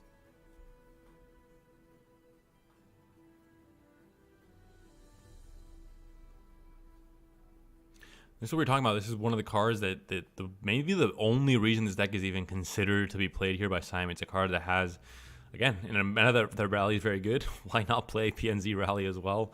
It's a card that it's very, very strong. It's very hard to deal with as well once everything is set up. And we see there the fist bump from Spielberg. And it might be GG with a very unorthodox lineup and deck strategy. Wins game 1 with Ash. Comes in with Echo Zillion on game 2. And the Bastion on this Wounded White Flame is not enough. Doesn't have lifesteal, doesn't have any way to stop this damage from coming through. And Simon wins game 2 and advances to the losers final. Wow, getting that strong 2-0. We saw that Simon was very scared of that last card being a Cataclysm. But you have to go in with the Chrono Break there. The turn where it looked like the Chrono Break was good, decided to go all in on answering that White Flame, made things a little bit more definitely exciting for the audience and for us especially. And it ended up paying off because there was no more like protection for that White Flame, no more like sharp sights, etc. And it made it easier to deal with. And Simon played it perfectly. Even in many of those decision points where it would seem maybe unintuitive what he ended up going for, it was 100% the right answer. Both with not using the Chrono Break earlier when it wasn't really winning the game, wasn't really doing anything. You knew that was the tool you needed to use to win the game eventually. Yep. Same with the Quicksand, saving it when you had the chance to just survive at 1, knowing there's no burn really in Yumi Pantheon. You're safe at 1, and you have a whole other plan B ready to go for the next stack token turn when it does come with that Quicksand, and maybe even you find other answers along the way before you get there. So really playing it safe, playing to all his outs, playing to his strengths, and knowing what his win condition is exactly, not just playing cards for the sake of it and hoping you end up winning through that pattern, which is what I tend to do when I play Runeterra. So really showcasing that, and I think it deserved top 3 already. Now moving to losers final with a pretty interesting lineup, and his opponent Mastered also gonna have a spicy lineup. So definitely a spicy matchup coming up for us in the losers final between these two players. Yeah, so big shout out to Salty Simon. Dipping down to low HP, using your HP as a resource is something that we've seen get punished in other tournaments and even today, right? Where Maskert had taken a little bit more damage perhaps than he was expecting and getting punished for it. But now we'll see these two go toe-to-toe right after this break, so stay tuned.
Hello, everyone, and welcome back to Fight Night Legends EU. We have two titanic players about to slug it out here in the lower bracket. Salty Simon hanging on through some bad matchups throughout the course of the tournament, but finding his way to the losers finals. And Maskert also bringing a pretty spicy mid-range based lineup with Shellfolk, also trying to get a rematch versus the grand finalist here. And I did tell the script writers to really, chill out a little bit with making things too obvious, but they end up putting up two players with the spiciest lineups, and each of these players represents each of my nationalities. So they're getting a little bit, have to be a little bit more subtle with it. I understand trying to make these grandiose matchups occur, and I'm all for it. Splitting me up. Do I cheer for my Spanish player? Do I cheer for Simon, the Swedish player? But a little bit too obvious on that one. So scriptwriters, please revise your plan for these tournaments. It's too much, okay? He knows, not falling for it, but that's okay, because I get to root for Simon, who brought Ash, one of my old favorites, way back. If you go back in the time machine, before all the other shenanigans I've gotten into playing on my stream, we've got Scarzig, the old Frostbite main. And then, Masquerade's got the Shellfolk for you, my friend, so we can split the difference. That is true. We are going to have, I think, the ban screen. I think it's once again. Oh, no. Simon banned Lux and then Masker banned Ash. Never mind. It's curtains for both of us. You cursed it, Scarzig. You had so much power. You had, at the snap of your fingers, you could essentially choose by contacting the scriptwriters really quickly, Morse coding them. You could choose the matchups that we'd be seeing, and you cursed it. The moment you said that, the bans came through, and both Lux and Ash are now off the table. Yep. That does leave Spicy deck's gone. That does leave us. And there's still Echo Zillion. Echo Zillion's deck we can definitely talk about. We can definitely showcase the deck that we just saw. Ended up getting a win in pretty fantastic fashion. And we're going to see it here. The key card to talk about is not even in the deck itself. It's Chrono Break. It comes from the Echo. And it is a card that you're able to have a rally effect once all your units, revive the units and rally with them. One of the strong, I think the strongest rally effect in the game, which is why it's not a main deckable card, obviously. But really, that's the key of this deck. Obviously, you have other important things happening. Fallen Feline able to give you really good matchups against aggro decks, for example, that Simon was able to overcome in round 2 of his loser bracket against Ghost Driver. And overall, you have just Mystic Shot, a lot of really good cards in this current meta, like Quicksand as well, for what is a board-based meta. Quicksand is one of the best combat tricks, just denying a trade altogether. Yeah, it's such a clean answer for Gnar as well. Taking away that 4 attack, taking away that quick attack. It's like people really like wall up in stress defense out of Bandle City, but Quicksand allows you to also kill the thing that you're potentially hitting with that, rather than just surviving against it. I love the triple voice of the Risen as well. The ability to get a wide board with the drop borders summoning themselves for free off of your predicts, with your Chrono Breaks, leveling up Echo and Zillion potentially so quickly is nice. One of Rite of Negation and one of Golden Ambassador might seem a bit clunky, but because you're predicting so much, the chances of getting those cards when you need them is incredibly high. Yeah, we'll see exactly how it pans out. I think, as we mentioned before, and we've talked about it many times, Simon brought this deck for a reason. I think Simon's not someone that plays tournaments for fun. Well, not entirely, at least. He's a player that I think is very competitive at his core. He's not going to bring this deck just to have some fun and make a show, which he has also done, of course. But it's a deck that we've played against on ladder at some point. I think everyone has at some point faced off against a very obscure Echo Zillion spammer on ladder. And it does seem a bit underwhelming when you're not able to meet certain requirements of having that Chrono Break come in as a win condition, of having that pop off and really get the full value from it. So it's a deck that may be a bit inconsistent in some players' hands at pulling that off, and when it doesn't do it, it seems like it does nothing. You kill Echo very easily if he's not leveled up. Drop order is a 1/3 stat line, just kind of brushed off by most things. So it does seem a bit underwhelming, but when everything does work out, when everything works in tandem and you fulfill your goals playing the deck, it can be very, very scary. The list, I feel the exact same way. Whenever I play against it on ladder, it never seems to do anything, and then it just perishes. But Salty Simon's making it work here. Making top cut here, top 3 so far with the Echo Zillion. We're not even sure how many times it happened to get banned over the course of the game, right? And the diversity of mid-range styles here is like, if your deck doesn't like Rally, you ban the Echo Zillion, then I get to bully you with Ash. If you're banning Ash, then I get my Rally deck. And having a slight toolboxy approach too, with all the predicts and everything, maybe plays into a very seasoned player like Salty Simon's hands. And Massacre just going once again for mid-range, trying to stop everything. And for what all these decks maybe lose out on by not being, you know, full meta decks where everything is refined and proven to be extremely strong across, you know, a wide range of matchups, they do maybe gain in terms of the ban matchup tables, you know, not knowing exactly what to ban, the surprise factor, the play patterns of certain decks, and not being maybe fully anticipating, you know, what an Ash deck is trying to do and where exactly it can really pinpoint you. And like we saw before, no blockers all of a sudden, you know, 2 units are being dragged to the side, and you get a 17 attack lethal. Yeah, they gotta be queued up with the Shellfolk deck. I just now noticed it. Wait a second. That's illegal. Minute. We've been bamboozled. This is not allowed. But yeah, just a little bit. We do a little trolling here on this side of the pond, right? We had enough problems with the bans not being able to challenge us, and they're like, all right, let's make these guys stall for 5 more minutes. But yeah, they're trying to keep us on our toes. Yeah, the players are just queuing up normally, submitting their bans manually because of the earlier challenge. Best of 3 has been a little bit buggy in the client today, so they're just rolling with the punches. And then sometimes you're just like, man, you can tell how badly Massacre really does want to get some value out of that Lux Shellfolk. Can you go to maybe a quick reminder of what Massacre's decks look like as well as lineup? Yeah, we're gonna have to wait for them to requeue. But Massacre does have the Luxnar, which was banned away. The remaining two decks are Braum Galio and Shen Jarvan. We've seen the Braum Galio a lot on the stream, but the Shen Jarvan, I feel like we've only seen like 1 game of. Typically, the Braum is just the deck that Massacre puts up first, and either it takes its game or he gets 2-0'd. We are actually going right into this game 1, Massacre versus Salty Simon. Best of 3 series to see who advances to face off against Smooth Soloist in the grand finals of this week's Fight Night EU tournament. It will be Fizz coming down on turn 1. Fizz Lulu is a deck that Simon is bringing into the fray for this game 1 of the series, and it will be Braum Galio for Massacre with the formidable start.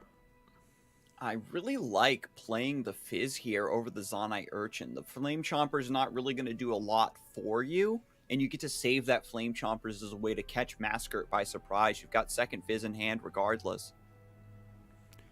Boom Boom coming out, doubling up the Flame Chomping capabilities in hand. As long as you have the discard targets for it, anything like a Portal Cannon, for example, is a great way to get those surprise Flame Chompers down onto the board. Maybe even when Lulu's already in play. Yeah, just holding on to them now. And Salty Simon taking the trades when they're available, when there aren't mana to back up, and takes the float as well. Yeah, this is the case of one of those situations I talked about earlier where the hand is very awkward for Massacre, but he's not punished for it because his opponent is maybe playing in a very safe way, or maybe playing, you know, not really keeping in mind that his hand might be a little bit bricked. Yeah, doesn't want to develop into a potential Petrosite Broadwing bait. Because Salty Simon was doing that with the Glory Seeker, right? You pass, see if they develop something. If they do, you get to kill with Glory Seeker. There's an example of where this deck and Lulu decks in general seem to be suffering. When you don't find the Lulu on turn 3, when you don't find Yordle Captain, when you don't really have a way to you know, use up your mana effectively and get these engines on the board, you have to resort to plays like this. Double Poke Stick that doesn't really do much of anything. This is just a scenario of I'm going to take a card from you and I'm going to draw 2. If you force the combat trick for Massacre when they're on defense like this, they don't get the double value of trading away one of your units or hitting you in the Nexus for a ton of extra damage, right? And so Salty Simon draws 2 cards, has a bit more flexibility, and develops the Bomber Twins, but gets Thrall. Really hoping for Preservarium here, probably trying to draw for those key cards.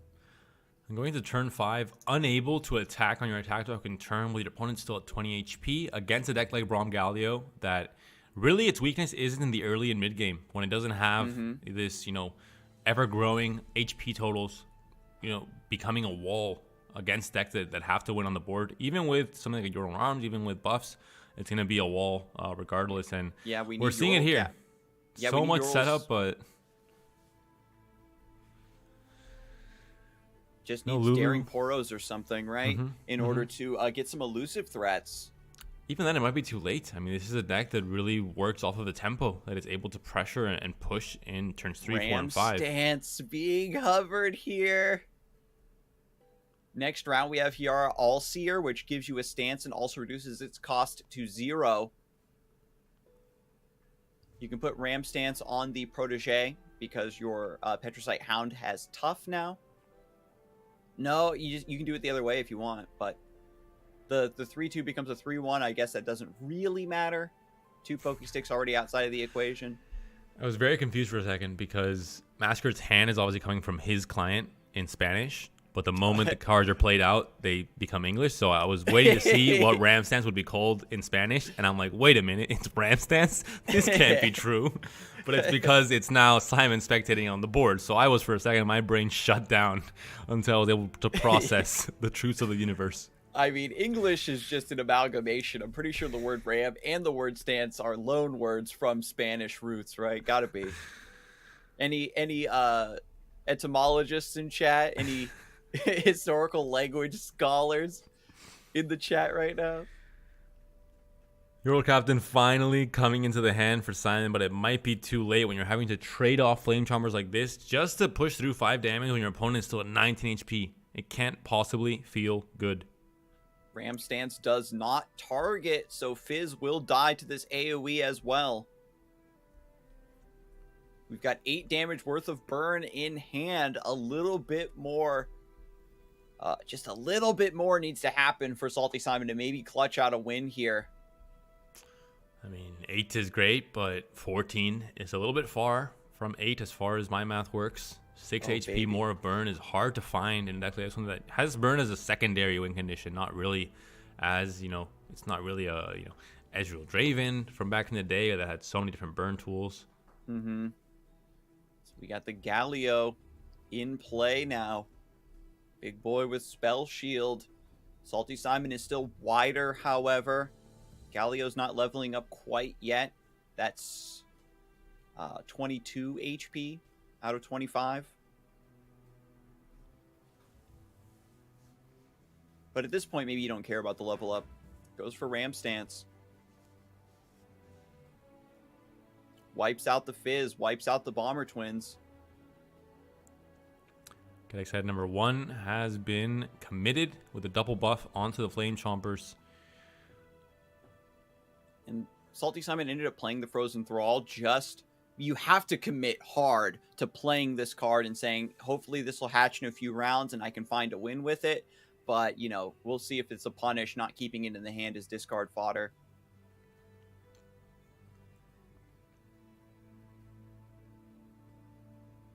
Bomber Twins finding more fodder regardless. Was really hoping for Preservarium there, or maybe even Hexplosive Minefield. You can't really get mad if it isn't, though, if you don't have it, which is Simon's case there. Game 1 is going to be a surrender, is going to be Masquerade taking the win, and it is going to be, again, Simon having the curse of just these, not necessarily a bricked hand, but a very unoptimal hand. We did not see this deck at all performing what it wants to do. At any point in that game, there was no Flame Chomper lose synergy. There was no Euro Captain coming in early. There was no Poros trying to, chip in elusive damage. So again, very unfortunate that the game plan is not quite working out in this case for game 1. And now that is Masquerade one step away from trying to find a rematch against Smooth Soloist in the Grand Finals. Game 2 is going to be very difficult. I mean, to be fair, Fizz, Lulu, Yordles, and Arms, it's a deck that if you let it try again, it can still make things happen. Because all of those things that went wrong in that game, so many different angles can be corrected with just the difference of one card. And so we have Yordle Captain in the opening hand. We have Poro Cannon already. The setup here is looking a little bit better. Versus Shen Jarvan, we got the potential for Feyfolk to kind of snowball and carry, but they have to get the challenger set up, right? The sharp sights in order to deal with the elusive threats. And now you have the Lulu, but you don't have the Flame Chompers. It's a sad tale here, not finding both pieces of the puzzle at the same time for the turn 3, the turn 4 attack token. There is still a chance, but not quite. Boom, ba, boom. There's going to be the Bomber Twin instead coming out. And Messenger hoping to find something else, but instead you finally get excited. The burn here. Yeah, and now the Broadwing on 2. Salty Simon didn't want to take a chance of just swinging on it, making Masker use a card, or weakening this Challenger unit. Now it's going to start having mana to back it up, and it's very difficult for Simon to take that chance of going for a wider combat at this point. And taking a closer look at Masker's Shen J4. Again, a deck I think we only saw like once on the stream so far. Has 1 copy of Denied and maybe Catcher Yordles in Arms. We'll see what the option is here. As I mentioned before, earlier in the day, when we saw Wow, guy's getting me here. Shen Jarvan in action. It's a deck that you are very scared to attack into it because it has so many different tools that punish you for doing so, especially when they have so much mana, usually saved up on their defense turns, like we're seeing here. 7 spell mana available for Maskert. And because Salty Simon is like just being walled out by the threat of what Maskert can do, they're just passing a lot. We kind of noted earlier how this Lulu Fizz deck plays at a very similar angle to Shen, where you just want your board to get set up before you convert into a massive swing when you have all the pieces in place that just put you in an insurmountable advantage.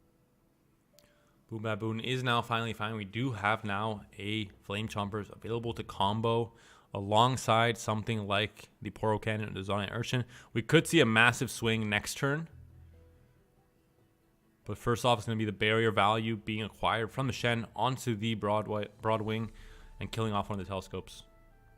Ooh. So Moonsilver onto the Baboon. Going to get buffed by Yordle Captain. Gets a 4-2 in play. And now we have Poro Cannons to get the Flame Chompers in play. Going to get more Daring Poros potentially set up. But Salty Simon actually pivoting, saying, I want units with higher attack power base to get boosted by the Yordle Captain because I'm now much wider than Maskert, who has, all things considered, a pretty awkward hand, is now in the position of having to play a lot of heavy drops. Based on the last couple rounds of combat, Simon might have a read here that there is no Sharpsight or Twin Disciplines. And Simon is considering the Lulu, but gonna play out, or thinking about playing out the Pokestick first. Maybe to force out more mana from Maskert to have a more clear idea of what he has to be doing in terms of the sequencing of his attackers and challengers on his next swing. Yeah, Maskert's deck also only has 1 copy of Golden Aegis in it. It is not a rally deck. It needs to do a lot of work to get in a favorable position before it tries to do anything cheeky like that. And now we've got another wide swing. Shen cannot contest the Yordle Captains. This tells Salty Simon a lot about the quality of Maskert's hand. You have to be very careful here. Going to be forcing out Spirit's Refuge. Going to get some amount of lifesteal, which is necessary because you're taking a very big hit on this turn, going very, very low against this wide swing from Salty Simon down to 5 HP now. You do have the chance for a second Spirit's Refuge next turn, and you do have the chance for a Tasty Faithful as well, but still 2 Yordle Captains on the board. The engines are here to continue buffing all the units that are coming down. And so now Maskert has the Faefolk, but there is double Get Excited. You can't possibly think it's going to go through. There's double single combat there in hand as well. So I mean, I think you have to play it safer. You have to play kind of just letting the heals go through, winning the trades on the board, and then just continue on with your onslaught. Yeah, you take your 4 or whatever. Your crackback is absolutely massive on your swing. Salty Simon actually getting a little bit rewarded here by the Screeching Dragon taking down the Yordle Captain rather than answering the elusive threat. Once again, showcasing a lot of information, I think, about what Maskert has in the hand. I think, that would be good to get the and you can maybe not do it if you're playing an Omega Big Brain and trying to lead your opponent to think you have sharp sights, but that's not the case. So I think maybe that would be taking it too far in a do or die scenario like this one. But we'll see. I mean, if you're looking at the long term, then it is correct to kill Yordle Captain, but it is risky because you really don't have a clear answer outside of obviously having to use single combats on the stack next turn and using those resources just to stop elusive damage. The last and there's 2 more Poros coming potentially. That is true. In the last game, in the last swing that Salty Simon just took, they dealt so much damage that the healing from the Fey Folk here, any extra healing they might get from single combat, seems pretty irrelevant. Oof. So here we go, another swing. We've got Whimsy as well from the second Lulu in hand to offset the lifesteal from the Fey Folk. So this opens up room for you to develop a little bit further if you'd like. Get another Daring Poro. But nope, just goes wide. Knows that Mascart can only play one unit, so you're still +4. And would have loved to have, 10 spaces on the board because you could play out the Flame Choppers, the 2 more Poros. You could stretch down the whole highway here, but not going to be the case. Going to have only these attackers to go in with. But as you mentioned, with a Whimsy and double Get Excited, there might be a chance to end the game here. And here it comes. Slight reordering in order to boost with the Lulu. Ooh. There's actually a lot to consider here, right? You want to try to put one more damage in with the Daring Poro. We're going to boost the Yordle Captain in order to heal it. Forcing Mascart to take that trade to offset some of the value that you just got. We've got 6 damage coming through. Spirit's Refuge on the Shen now. Trying to get more lifesteal. Salty Simon has to think really hard about how much damage I'm willing to take here. Or rather, how much lifesteal I'm willing to give to the opponent.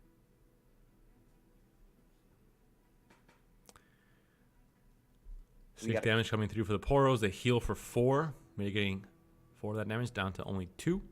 And then it would still be lethal unless something is done here for Mascart. He can't just accept this. Actually, no, he has a Spirit's Refuge as well on the Shen, rather. So there is quite a bit of healing actually available here. We'll see now how he's trying to maybe capitalize on this even more so. But there might be punishes here. Yeah, really smart as well, relying on the Shen to be the carrier. Plays around Whimsy. There is potential for like a Mystic Shot or something popping the barrier. Means that a single combat here would mean the Shen would die. Doesn't get the double rep of healing. Since it's not lethal, you can maybe let this go through. But Mascart, yeah, goes for the concerted strike. Recognizing from the last time that he played that he took too much damage in an earlier match and opened himself up to a burn win condition. There's a Whimsy coming through now. 8 HP, which is still enough to survive 2 Get Excited.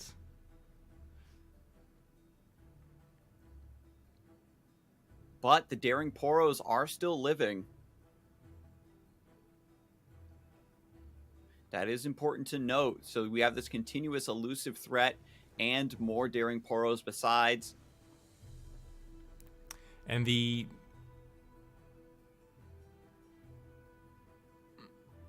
lifesteal is kind of gone now, especially now that Shen dying here. But, there isn't... You had the 2 Spirit's Refuge that were played out already. And you had the... Simon. He thought he had the read there. But Shen heals for even more on his way out the door. 12 HP now on the Nexus for Mascot. There's some more burn, but I think the HP total went a little bit too high now with the heals coming through. And now Deny. The one of Deny being drawn into the hand. Screeching Dragon also going to eat. No, not the elusive threat. Interesting. I guess because you have the single combat. Yeah, you're healthy enough not to care at this point. Yeah. You're just more scared of Flame Choppers getting buff from Lulu, for example.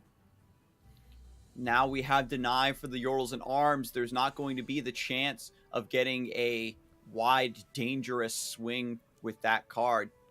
6 HP coming through. All this damage. Yeah, you got to go ham. So many combat tricks coming through. The early game was all units, all heavy spells, and now they're all starting to pay off. Now that we're in the late game, we have enough mana to make all of these plays. This is where Shen Jarvan starts to hit its stride. You have so much mana every single turn to do Concerted Strike and Spirit's Refuge with multiple combat tricks to make sure that everything is held under control. There's a Jarvan going to probably come into play here alongside The Screeching Dragon pushing some damage onto the Nexus, controlling the board even more. There's going to be more losers coming out for next turn, and that will be the angle that Simon tries to go for to try and find some form of lethal, but they're still in combat. There's still deny, like you mentioned. There's an Aegis as well now, so I think that's going to be maybe GG either this turn or very, very soon. Yep, just passing Salty Simon, hoping for enough burn to come out of the deck. Fizz is great to see. We've got the Poro Cannon onto the Flame Chompers. Get a little bit of elusive chip to maybe set up here. Masker needs to go for the Cataclysm. Or the Aegis wants to see a little bit more of what Salty Simon is working on. Fizz can cancel out being targeted down by strike effects. The challenge of Poro, I assume, here. Flame Chomper is not really doing much of anything on this turn. Yeah, maybe the Poro instead. Stopping 1 damage at the very least from coming through. Not knowing what the hand looks like, not knowing how much burn there is exactly. And knowing that there aren't going to be any bigger threats, I think the ordering already is pretty telling. If the Poro is played out straight up, there's not going to be Yordle Captain, etc. So there's not going to be anything bigger to answer that is elusive. So here comes the swing. 3 damage being threatened. Gonna set Mask. If this connects, Masker goes down to 6, and there is enough burn in the hand with 1 deny to stand up to that final little bit of damage. Masker thinking, you can already see a shift as a player over the course of today's broadcast, valuing his HP a lot more, playing against these key burn-based outs. Even here, the Stone Climber just to stop 1 damage, so all those spells being used to stop 2 different points of damage on this turn, Stone Combat and the Cataclysm.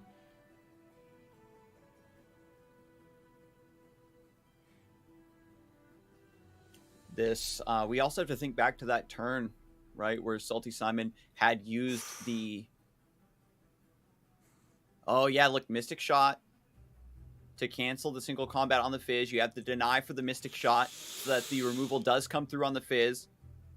And that's it. You couldn't have played that more perfectly, considering the hand for Masker there completely diffuses any and all threats from Simon. And now at this point, Simon, I think you have to surrender. There's not really much you can hope for, considering the current board you're facing. Lulu by yourself is not enough at this point, and the surrender comes through. Simon guarantees a bronze medal, a 3rd place in this tournament. But Masker, with his lineup, navigating through all kinds of different matchups, is able to make his way to the grand finals with my blessing of the Spanish bias. He is also able to make it all the way, and now has to fight in a matchup that he was 2-0'd against Smooth in the winners final.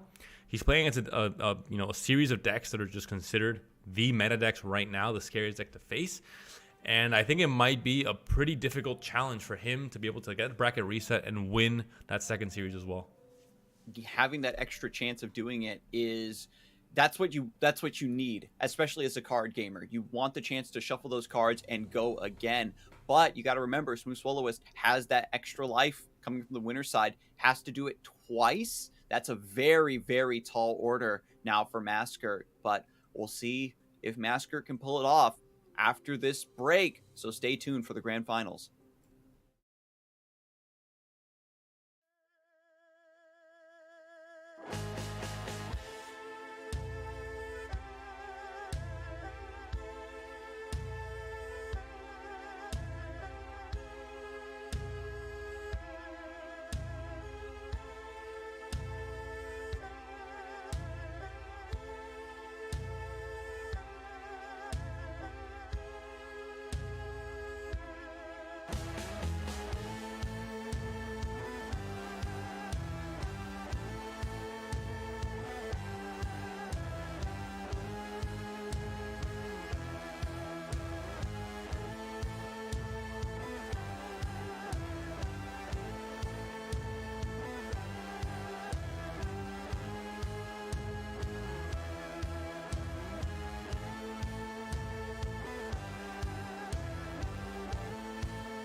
Hello, everyone, and welcome back to Fight Night Legends EU. My name is Scarzig, joined by ImpetuousPanda, and we are about to cast the grand finals. It is a rematch between Mascurt and Smooth Swallowist. Mascurt coming from Spain, using that debut Spanish bias combo in order to power through to take, at the very least, top 2 here for Fight Night EU. And the age combo as well, being the same exact age as me. He's pulling out all the tricks, and he's going to need them because he's facing the meta boogeyman. Smooth Swallowist playing triple Yordle in arms. 9 copies of this card is found throughout his decks, whereas Mascurt is bringing Lux Shellfolk, which is a spicy deck. That really tells you the texture of the matchup these players are about to play. The last time these players fought was in the winners finals, and Smooth Swallowist was able to take it 2-0. So Mascurt now trying to course correct, maybe change up the ban, maybe change up the playstyle just a little bit. But even if that does make it happen for Mascurt, he's got to do it twice, Panda. It's a difficult task because these Yordle and Arm decks are so consistent. We saw, some of the decks that Simon was playing today, these Ash decks, they have a very spread out curve from 1 to 6. There are chances that you can just find all your 4, 5, and 6 drops and just not be able to play out certain games. There's certain decks that rely on a lot of combination of cards, like Lulu and Flame Tower, for example. But for the most part, Bandle Tree decks and their base is so consistent at just, doing the same very similar thing every single game to start things off, and then depending on what you draw for the late game or mid game, you're able to go into different play patterns and different angles. But overall, it's not a deck that suddenly has these non-games. It's a deck that is built to be versatile and to be consistent and to be able to kind of answer pretty much anything at any time. And we'll have to see, right, if that aggressive swarm does come together. I think I said it before in the broadcast, Smooth Swallowist, every single game I think we've casted of this player, they've had like the Grandfather Fae on turn 2. And it's just so strong for getting you set up. Having that Owlcat as an extra attacker, it gets buffed up to a 3-1 thanks to Grandfather Fae's ability, so it trades really well. And the Spell Shield means that all the Mystic Shots and Pokey Sticks that we've seen over the course of the broadcast aren't going to remove it for free. And already just walling your opponent out or forcing them not to attack on you just plays into your own win condition of getting a wide board set up, potentially into a Yordles and Arms or Golden Aegis, depending on the matchup you want to see. And there's even Bandle Tree lurking in that lineup as well. That really scoops up a lot of slower decks that are trying to outvalue Bandle City. The bans have come through. Smooth has banned Shen Jarvan from Mascurt's lineup. And Mascurt has banned Bandle Tree, a deck that he didn't really have a clear answer for, so I do think that is correct. So it will be both the Tristana Fae deck available for Smooth Swallowist, and for Mascurt, it's going to be the Lux Shellfolk, of course, is obviously going to be there still, and Braum Galio as well, 2 decks that, like we mentioned, are not necessarily the most prevalent decks in the current meta. They're not bad by any means. They have been brought to certain tournaments and they have performed. But they're not necessarily these catch-all, very versatile decks that we've seen that have, Bandle City and just do that Bandle City thing that, the piles that we've been seeing from this region in the last few months. And the last deck from Swallowist will be the Lulu Fizz, also with Arms, of course. Yeah.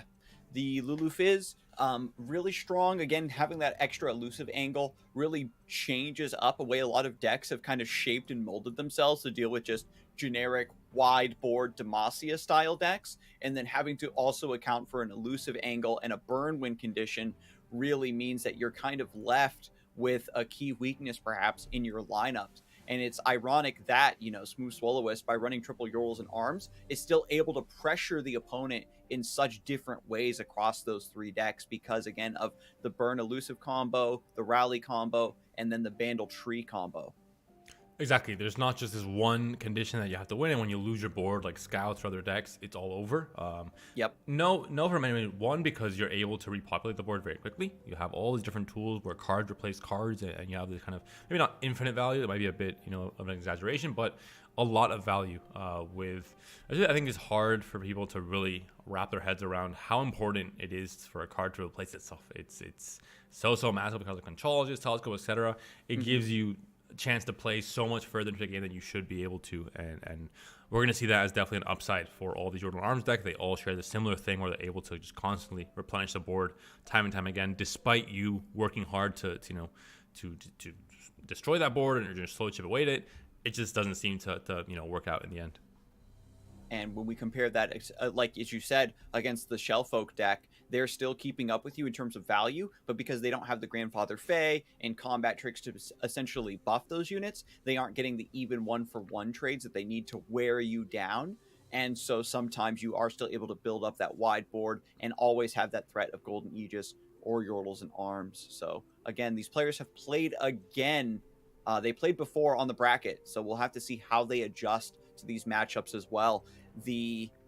Once you get this far into the tournament, the upsetting factor that you have for playing sort of oddball decks is kind of negated. Now that your opponent has played against them a little bit, they're more aware of the matchup. They've shaken off the rust for an older matchup in some cases.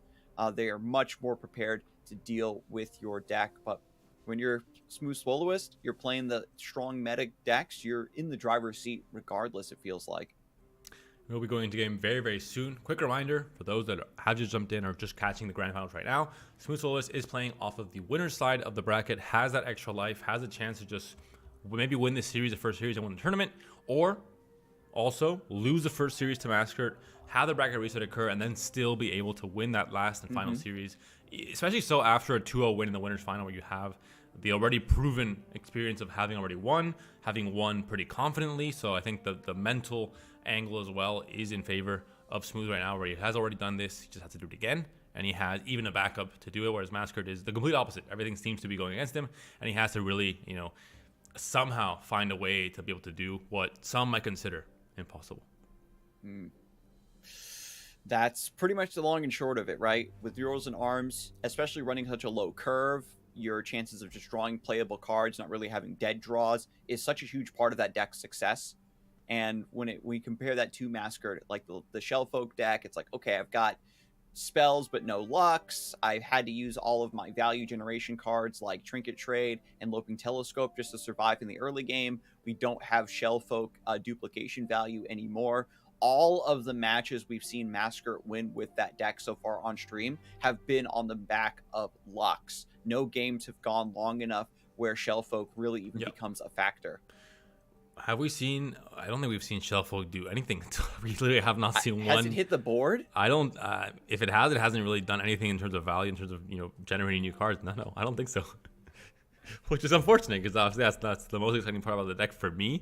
Yeah. I personally, I think I've never played a game of Lux in my life, but it's not hasn't happened yet. So hoping that all this Shellfolk energy was saved. Shellfolk, Lux Aphelios, those are the new hot hipster decks. You got to get with it, Panda.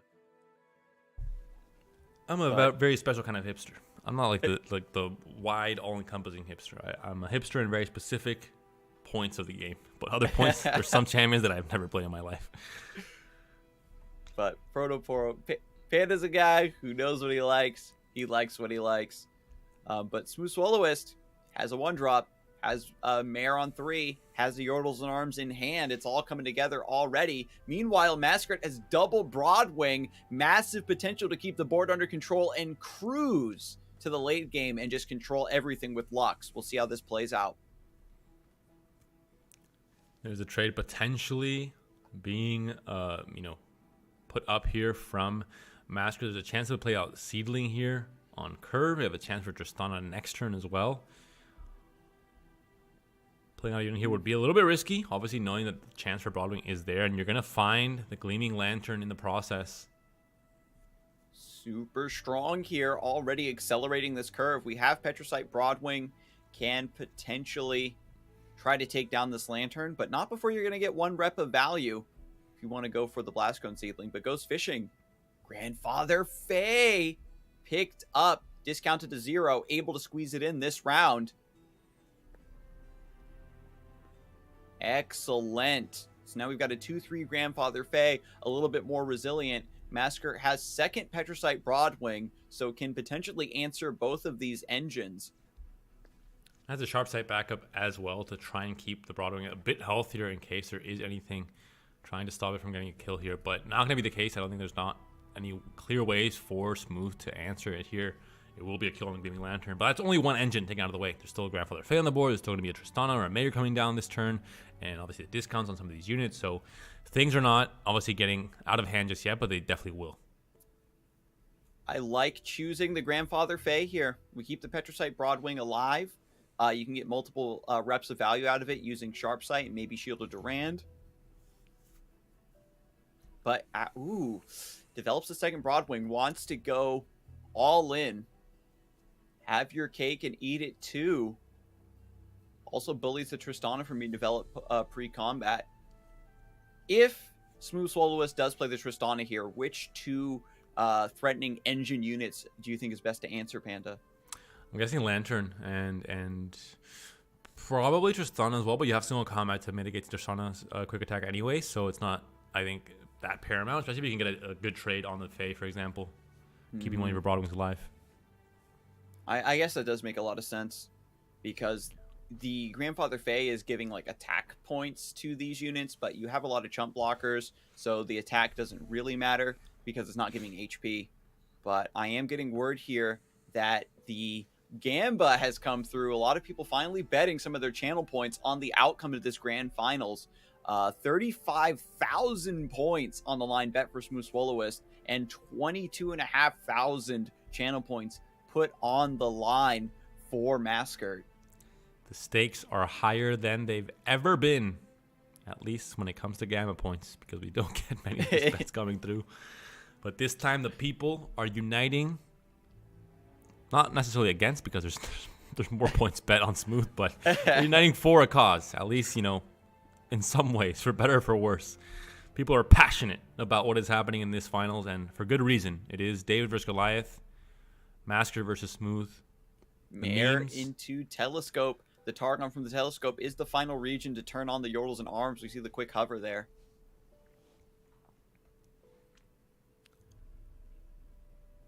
Like you mentioned, I think you're still able to control the board for the most part here. Plays the Owlcat over the Telescope. Wants to float a little bit of mana instead, it looks like, making the Golden Aegis and the Yordle and Arms a little bit easier to cast. You get the full discount on the Telescope this round, thanks to the Gleaming Lantern. And from Masker's play patterns here, especially considering his past games where he's played pranks pretty freely when he didn't have a Shellfolk in hand.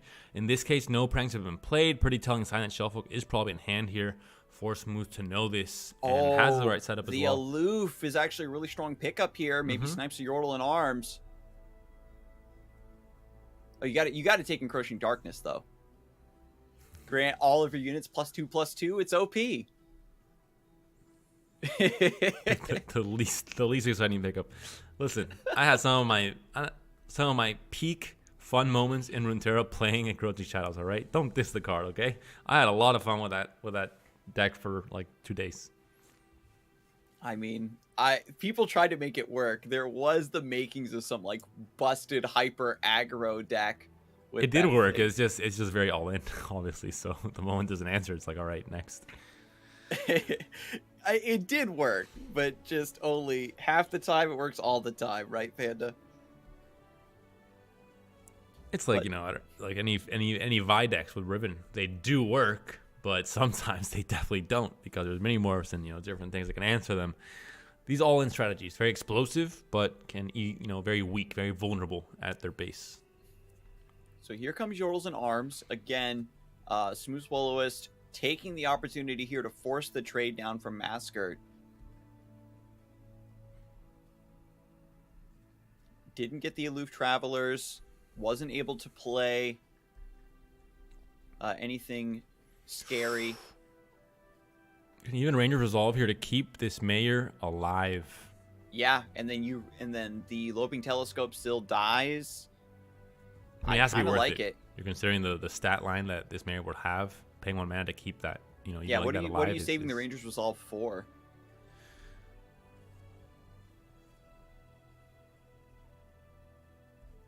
Gonna take instead. The Mayor gets taken down. The buff comes down to 4 units, all massive stat lines that cannot obviously be dealt with, not even close by the units on the board.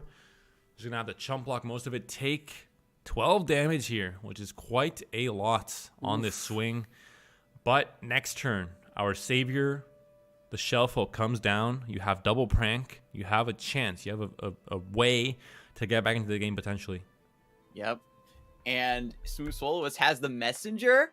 So if we can prank and get the messenger, we get more card draw. Face Sprout is also a fantastic card for Shellfolk to steal. Oh no, you gotta cash it in, Smooth. You gotta throw away the cards you don't want her to take. Curious Shellfolk says, what you got in hand, friend?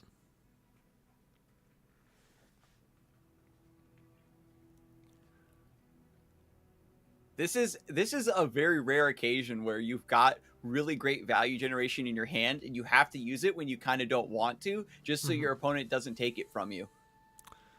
The Mushroom Ring is picked up and potentially going to be played here. And also there is the threat of Golden Aegis getting pranked, becoming uncastable, giving Masker rallying effects and barriers to defend themselves with.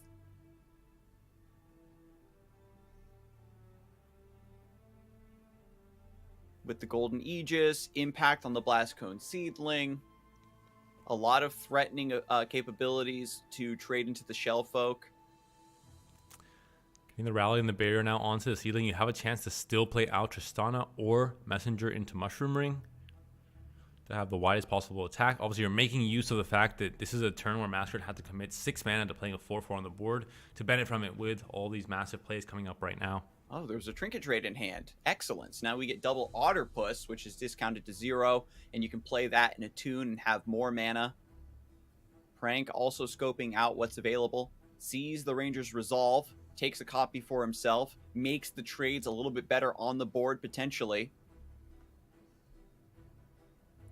There's 2 more pranks in the hand now. Trying to get this messenger, I think, is the high roll at this point. Tristana does end up leveling up here. There is still mana for the single combat here. And so Smooth Swallowus gets the first attack, right? Because Masker gets the attack because Smooth rallied on their attack token. Get to chip away at this Tristana a little bit with the Sharp Sight.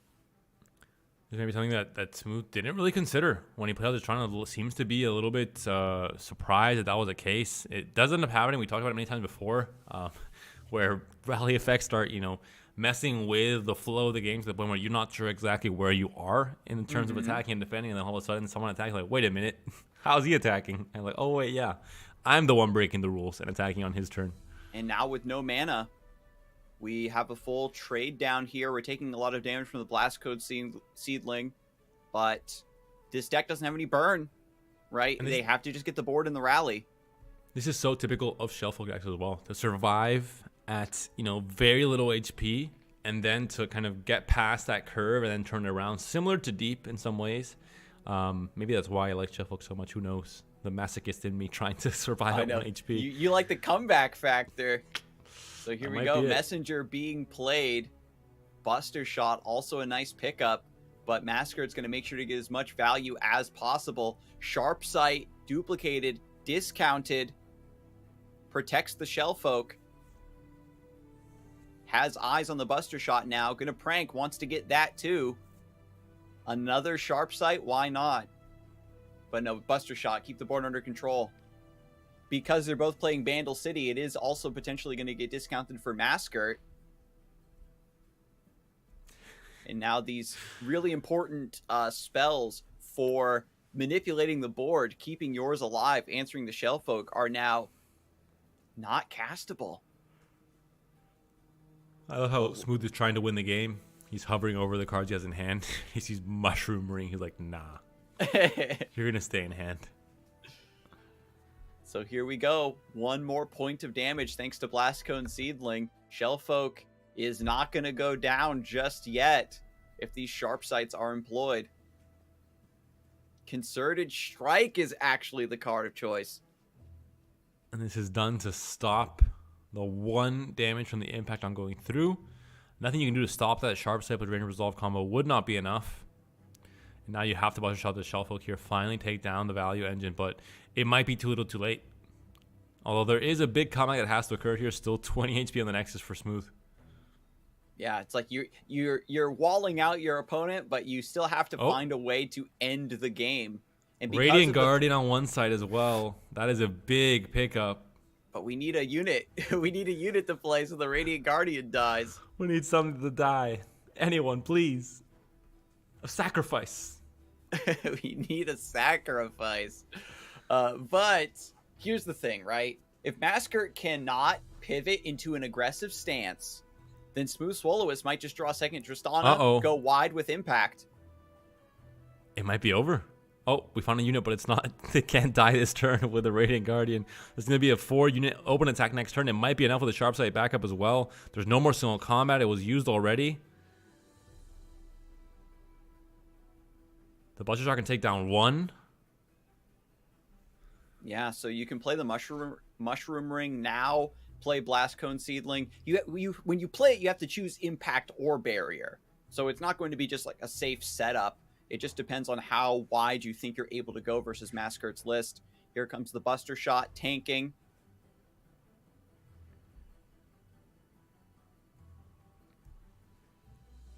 And there's another prank in Masker's hand.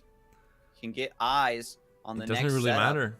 It doesn't really matter as long as only... Oh, there's 3 units now. You can't play both of them. You can't play the Radiant Guardian and the Shellfolk. It's GG. It's over, no? I mean, there's nothing you can do. You don't have any way to interact with this 3rd unit. The impact connects as well. You have the Sharp Sight anyway, just in case to push some extra damage. And in the least flashy way ever, I think Smooth is still going to be able to win this game. Just through the draws that Masker had. Despite the value, he wasn't able to find the right units to continue stalling. Yeah, this was something that you hinted at way at the beginning of the broadcast when we first looked at Masker's lineup, is that the Radiant Guardian is a nice tech versus aggro, but sometimes the timing is just not there for it to come down. And Smooth wins this game. 1 is now on the tournament point. If he wins this next game, it is all over. The dream for myself and all our Spanish comrades is also over. The dream for the memers out there is also over. Everything gets tumbling downhill, despite Masker being oh so close to making the comeback, getting the Shellfolk on the board, getting the value from it, halting Smooth his game plan when he's down to 3 HP at the very end there. Yeah. But still, it wasn't quite enough. I think you were so close. You just need these last few things to go your way to find the right units to be able to fight for the board still. Yeah, we needed like Conchologist to come through there to have like some cheaper, wider developments, get more spells. A Lux, so we have the lasers working in tandem with the Shellfolk to keep that board under control. Just a touch too much Swarm from Bandle City to forego the stabilization. And now here we are in potential tournament point for Smooth Swallowist, now on the Fizz Lulu. A deck that has managed to squeeze out wins time and time again, either through pure luck with the burn or with a dastardly setup high roll with the Yordle Captain and Lulu. And we were talking about Simon's hand when he was playing this deck and how, it wasn't really looking great. But looking at this hand, I mean, you have all the combination of cards. All you need is a Lulu on turn 3. You don't have the attack on turn 3, so you have some extra time, maybe turn 4. To get her on board. There are going to be chump blockers and a very good start for Masker in this case, but still a very, very strong setup here with Boom Baboon, another Flame Chompers, and the Portal Cannon available. And Smooth, of course, playing the standard stance of I'll take whatever little damage you throw at me in the early game, and I'm just going to keep going wide. Masker now has the Conchologists for value, but no Petricite Broadwing to directly respond to and interact with the enemy board. So it's going to be definitely a battle of card generation from this point. I like the Pokey Stick there.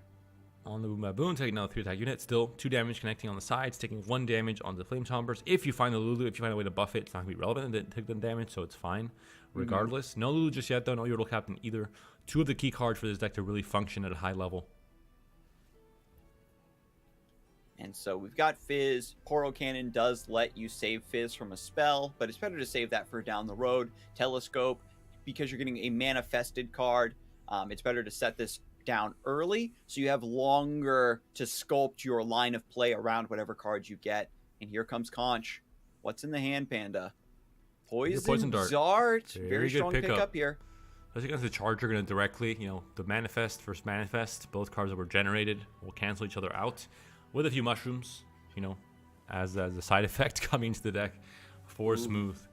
Very nice. Prank scopes out the Poro Cannon, clears the way for Fizz. Oof, that is massive. To get scooped up by that poison dart. Very well done by Masquerade there. Playing around that specific outcome of having that 0 mana spell to protect the Fizz from the dart. Also now knows there's only one Poro Cannon in the hand.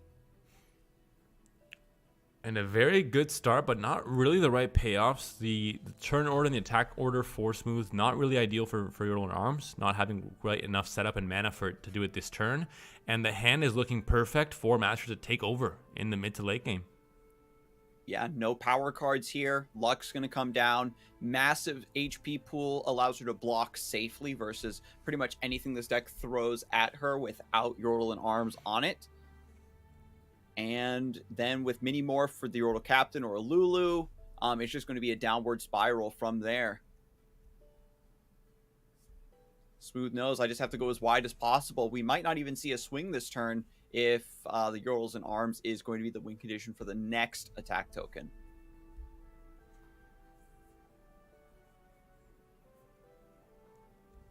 There's the third Conchologist coming down. We talked about cards that replace cards being so strong. When you play 3 of them that have 2/2 Stallions to trade with anything your opponent has played until now, you're going to be in a very good spot. And that is the case for Masquerade. Has the Lux, has all these different things. It has so many different other tools that you can work off of thanks to the generation of value from the Conchologist. So goes for a wide swing here. The Conches do get some good trades, but Smooth is just playing to the natural win condition and style of this deck that force my opponent to trade down. I'll be able to re-swarm the board more efficiently than they can and really set up for the Yordle and Arms. It's not discounted yet, so no point in playing around that as a win condition at this moment in time. Another PNZ card, not what we're looking for. Oh, it is online. Right. Treasure Trash. The one of in Smooth Swallowist deck. Well, that's just Atrocity the Dream. Heavens, no. I don't even speak that into existence, Panda. How dare you? It's too late, Scarzig. I've done it. I've gone against my people. I've given the blessing viewers to the had wrong to hear person. that too. That's like blasphemy. Snakes are manifesting in my house right now after hearing that. But Gnar comes through. More value, more Pokesticks. This is exactly what you want to see. And now Smooth Swallowist has an idea. Can't cast Treasure Trash just yet. Only on 9 mana next turn. Daring Poro just trying to hold the fort. Floating 3 mana this round. Needs to prep for this Treasure Trash. What's the top deck you want to see from this position? Your hand is empty, so Yordle Captain is worse. Probably specifically Lulu. Looking at this board, I would say Vision. But we're playing the wrong deck. So let's see here. So Mega Gnar goes down. Smooth Swallowist doesn't go for the Get Excited to answer the Gnar. Has to save all of this burn in the hand in order to finish things out. And here comes the Yordles and Arms. We've got 8 damage in elusive units potentially. There's a Pokestick. Have a Sharp Sight to stop one of those units. We have Pokestick and Skill in Combat to stop 2 of the units before they're able to even get the stats. Mm-hmm. And then we've got 2 Challenger units. They're going to pull your blockers to the side. So Masquerade's actually about to take a really huge hit here. And Smooth Swallowist is finding the line for the double Get Excited to be lethal. Single combat into Radiant. That's the biggest problem. You can't commit too much spell mana if you want to play Radiant this turn. If you don't play Radiant this turn, it might be too late for her to have any effect because next turn the trades go off, you play her, and then she's not in actual combat for 2 turns, and that gives you enough time to maybe win it with burn. Yeah, because if you single combat, then you have to put the 1/1 onto the Daring Poro, and then there's a chance that gets disrupted by a Mystic Shot or something. And that's the case here. Down to 3 mana, can't play Radiant this turn. You have still a wide swing that's gonna take down pretty much any blocker here, including Gnar. That's already kind of a a success in some ways. Yeah, and you can see here that Mascot actually prioritized clearing the Flame Chompers so that the Sharp Sight can set up the trade here into the Elusive unit and everything else gets jumped down. You're only taking 5 this round.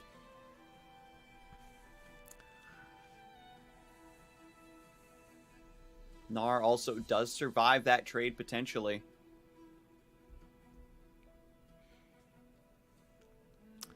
Do you believe in treasure trash, Scarzig? That is a real question that we are asking here. Yeah, just go all in, right? You have a lot of space as well. 13 HP for Smooth Swallowist. Even if the treasure trash whiffs, you still have enough time to just draw more burn if you want it. You could get burn off of treasure trash. Triple decimate. Can it generate multiple copies of the same card? I haven't seen the card resolve enough times to know the intricacies. Probably not. I'm gonna, maybe. Not entirely sure. All right, let's go. Mascot does get the open attack here. They want it with the Gnar into a trade. This also activates Radiant Guardian finally. Could stabilize here. But no strike effects in hand. So no ways to... Captain Erica! The Radiant Guardian gets put in jail! Uh-oh. Uh-oh, this is so...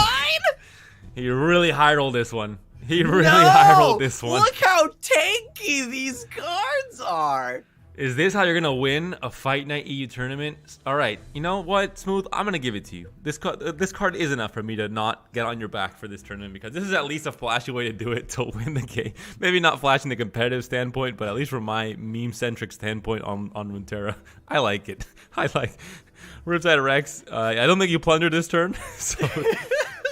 You still get to play him as a big boy. Vanguard Sergeant gives you another Yordles in arms. And just the attack next turn is already going to be a problem enough. The snap fine even with the summon effect of getting into the 4 Demacia.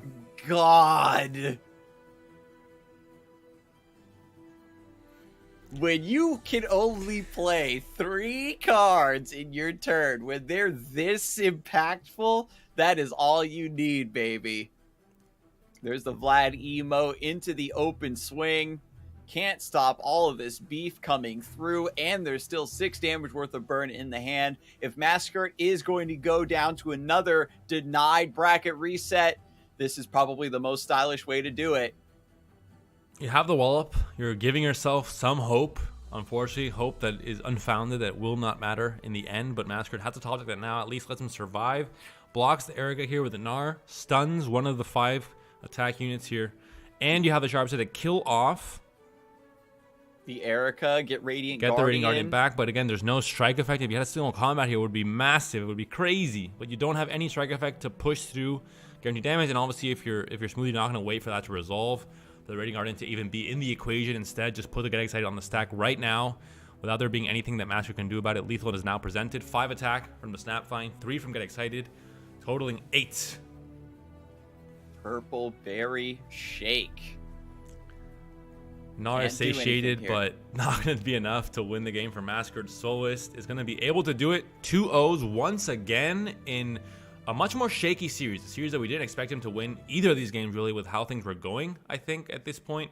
Both games he's able to find, in this last case, obviously a very eventful line with the treasure trash, pulling out some great pickups. Even though he had the burn, even had the Get Excited, it wasn't clear that he would win. He kind of was running out of fuel at that point, but still able to do it, able to win the tournament with, again, not the craziest lineups, but I think still very well executed from his side. The treasure trash, like back again, as we said, the Fizz Lulu was like the original Yordles in Arms build, and whether or not you're supposed to run treasure trash was like very hotly debated around players who were trying to optimize that list. And now in the current metagame, where there's a much wider variety of decks and situations you find yourself in, having this Hail Mary ace in the hole certainly does pay off big, like we saw there. Even in the last game we saw with Smooth Swallowist, the other treasure trash pulled a Fallen Reckoner to put can't block on that 1/1 to still get damage through around the sides. There's just so many powerful cards in Runeterra that you just get your pick of so many different possibilities. Even then, if the numbers are somewhat close on turbocharge being included or not, just for the fun factor, at least for myself as a player that enjoys having fun while playing a game, I would want to include it because it's going to add so much more interesting experiences playing the deck. So I'd always give it my seal of approval in that case. But we will be going to a very short break, and we'll be coming back with an interview with smoothswoloist, getting some insight on the deck he's brought, his thoughts on the meta, and this current tournament that he just was able to win here as well at Fight Night EU. So stay tuned and don't go anywhere.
Hello, everyone, and welcome back to Fight Night Legends EU. Unfortunately, if you're just joining us, you missed a bombastic grand finals. However, smoothswoloist was able to take another 2-0 versus Masker, who bravely fought through the lower bracket to get that rematch, but it simply wasn't enough. And I have to say, compared to last week, no shade on last week's tournament, this one was definitely a lot more interesting in terms of the decks that were brought. I think, regardless of the outcome, and if a triple Euros and Arm lineup did win in the end, we got to see Ashe, we got to see Echo, we got to see Lux come into play. A lot of champions that were kind of forgotten in the competitive stage, or at least very niche picks from very specific players. Kind of maybe not one tricks, but players that really believed on these decks, kind of working out, but not the general population of competitive players. In this case, we saw very good results. Both Masker and Salty Simon with very unique lineups made it to the top 3, and I think this shows that innovation is still being rewarded despite the meta. For some players being very stuck on rally effects and Bandle City, etc., there are still ways to kind of break through and find strategies that do end up working in tournaments. That is true, but with that all being said, we do have our winners interview with newly crowned champion smoothswoloist. Welcome in, my friend. Congratulations. Greetings, guys. I have to ask right away, Smooth.